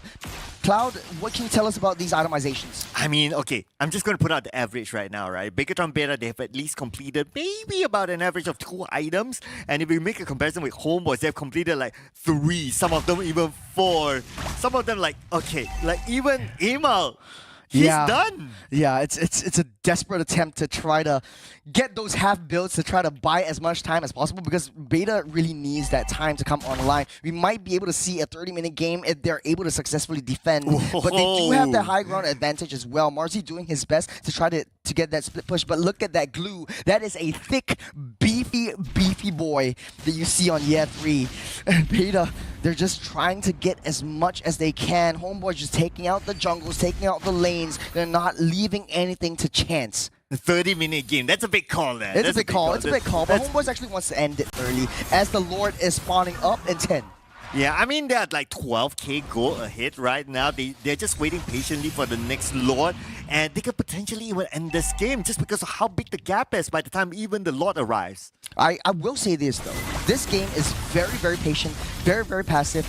Bigetron Beta actually has this sort of like structure. When the Lord comes up, let's go down to the offside. We'll let Marzi be sort of like that bait to bring Homeboys over towards that long lane. But it doesn't really matter, because Homeboys, they kind of know where Bigetron Beta will be at a lot of these neutral objective fights, those big fights. Now the enhanced Lord marching down the bottom side. Bigetron Beta, will they be able to defend on this Lord push? Oh man, this is going to be sweaty, right? None of them are at level 15. Even Lynch is still at level 14 right now. Probably by the time the Lord arrives, he's at level 15. But then again, the bigger gap is of course the itemization and the gold. But it looks like the execution will happen from Homeboys now. Very slow push down. Homeboys trying to get that discipline in. T3 will get slashed down slowly but surely. And Homeboys, they were trying to look for an angle. They have the conceal play going in. Final slash onto Cerusi. Where did he go? Noah Fury, last-ditch effort to get that defense, but the throne will be the main focus. And Homeboys know, wait, they don't have any minions, but they want to go for it. Minions marching in. They can. They want to end this right here, right and now. It goes. Homeboys, they're taking it home. Once again, Beta, stay down. Man, oh my, it is Homeboys with an absolutely convincing win against Bigetron Beta. Total control from the first minute to the final moment. This is Homeboys not giving up on their slot to the playoffs. Dominant was an understatement, Cloud. Oh man. Man, oh man, am I excited to bring back Gideon to see how he thinks about this entire matchup, entire series, so to say. I mean, if we're talking about just this game, I think that Bigetron Beta definitely submitted down to the Homeboys. Like, what was that early game coming in from them? It didn't look good. They definitely got bored a couple of times, and then by the time they actually decided to regroup, it was way too late. A 12k gold lead, like 11 minutes into that game, there's no way you come back from that. Yeah. Udil, I want to just give props to Udil. He was just putting himself as the forefront, usually as the mage or as the mid laner, and you're very, very squishy. You're supposed to stay back, to stay behind. This changes the strategies and the compositions quite a bit because you're always trying to use that lantern just as sort of like a pepper spray. But I want to know what the players think, honestly. I'll answer you in just a little bit, but let's throw it over to Rose to talk to homeboys. I'm still going to be calling you Mr. Gideon. So, Mr. Gideon, I am with Mal from Homeboys. Okay, first of all, Mal, congratulations on that 2-0 clean sweep against Bigatron Beta. Now, Mal, I'm just going to be very honest. I want to personally know, now that you all have finished your games already for the group stages, right? You guys can still qualify for playoffs as long as another team doesn't make it. But I want to ask, are you very comfortable with your roster right now in Homeboys? Buat masa sekarang kita orang dengan roster baru ni kita orang masih lagi dalam pembelajaran. Kita orang masih lagi tengah cuba. So kalau lawan BTR tadi kita orang mau to play safe, tak berani ambil banyak risiko sangat sebab kita orang nak secure 2-0. So itulah. Alright, so he said with their new roster, as it's still fairly new, they are still trying to experiment with different stuff. And the strat that they've came up with going up against Bigatron Beta, they decided to go for the play safe route in which they weren't taking a lot of risk and endangering themselves in that game. Coming out, and I think it came out with a very clean and disciplined game from Homeboys. Okay, Mal, if you guys were to qualify for playoffs, which team do you want to meet to prove to everybody that, you know, the new Homeboys has what it takes to go far? AP Brand. Ooh, everybody still wants to meet AP Brand. Can I ask why? Sebab kita orang masih baru, so kita orang nak experience untuk lawan tim-tim yang kuat. Experience lawan juara dunia, so kita orang boleh belajar walaupun kalah. Alright, so he said he wants to meet AP Bren, and it's not because they're confident they're gonna win, but it's more like they want to learn how to go up against world champions and gain experiences from that. Alright, Mal, thank you very much. Congratulations. I hope to see you around soon. With that, let us throw it back to Mr. Gideon. Thanks, Miss Rose. Amal gonna be the MVP of this game on his Nolan 6-0-2 with a 1,030 GPM. That's 4 digits right here. This guy's making bank. He's making money moves, dude. He's making all the moves in the world. But let's look at these highlights because honestly, this game coming in from BTRB, to me, I would say it's very disappointing, right? Because a lot of this just boils down to how the mid trio was supposed to play together, and unfortunately, it just wasn't Suruzi's and Naksu's day. You know, I also want to give a shout out to Imal as well. Early on, I mentioned about, other teammates need to start stepping it up. You can't only depend on Udil and Nets, and glad to see a player like Imal really stepping up in this game. But I want to summarize this round as I kind of had the feeling that Bigatron Beta had the we're done moment. Because there were a lot of early mistakes, right? Like during the laning phase, the Minotaur used the Minotaur flicker, for nothing, and it was like I had a lot of questions that they were immediately punished, and they just snowball out of control. Honestly, after that play, it felt like Bigatron Beta basically gave up. Yeah. I have to agree with that. In 2 games in a row, getting first blood down the mid side, that speaks volumes to how much difference Homeboys' draft or basically their synergy brought to the table this time around. I mean, not only their synergy, I mean, a couple of interactions that I do want to talk about is the fact that Zushin as well as Arlet, as soon as you pick somebody up, you already have a demonic mark, and then when you throw them away, you also get a demonic mark as well. So that's 2 marks that you can trigger off of, and that's how that initial first blood came through onto Naksu's side, and I think it's one of those things that most people are just like not thinking about actively. All you're thinking about is like trying to clear the wave. Even Naksu decided to take Concussive Blast to do so, and because of that mistake, it really allowed Homeboys to take full control over the mid lane. Even the lead spilling into Suruzi and even Lynch. And speaking about Lynch, even though they lost, the only 2 kills that they got is through Lynch. Dude, I am admitting right now, I am a Lynch fanboy. Sign me up for his fan club. Yeah, it was actually a tough game because there wasn't much that Lynch could do. Because being a Roger, you need to make sure that your enemies are whittled down to maybe a quarter of their health before you actually jump in. But it's so difficult. Look at what Ye 3 is building. You've got the Blade armor, you've got the Dom Ice, you've got the Radiant armor. That is basically a thick, beefy boy down on Ye 3. I think he's building the Immortality at the last slot as well. So this is going to be super hard to break down. He's always at that front line. Not to mention, Udil is actually building. Actually, all he's got is the Clock of Destiny. He didn't go for the Blood Wings this time around. So that's a risky move, but when you're that far ahead, it doesn't really matter. Yeah, I totally agree with that, man. I mean, even though it's like a 2 to 14 game, teamfight to participation for Udil is only 50%. Mal 71%, and even Nets at 50%. So Udil and Nets, basically 50% of these fights they were involved with. They were just interchanging with each other. Well, to be honest though, Homeboys only needed any two members to take down those kills. So you don't really need like a full-on 5-on-5 team fight to be able to take anyone out. Did you see that last play? He got a final slash into Sarusi and he just, with a snap, he just disappeared. Yeah, and at some point, like, it scared so much out of control, especially for Ima. He was like at level 15 and everyone is like down there at level 13, level 9 even. So even though if it's him alone, he could have gotten like 3-4 kills just by himself. Hey man, maybe it's just an homage to Chibi, because Chibi is the only other jungler in MPL MY that I know that can reach those type of numbers here. So it's a great showing coming in from this new lineup from the Homeboys as they're slowly come together as a team. But I think that BTRB here definitely got to work on their mental.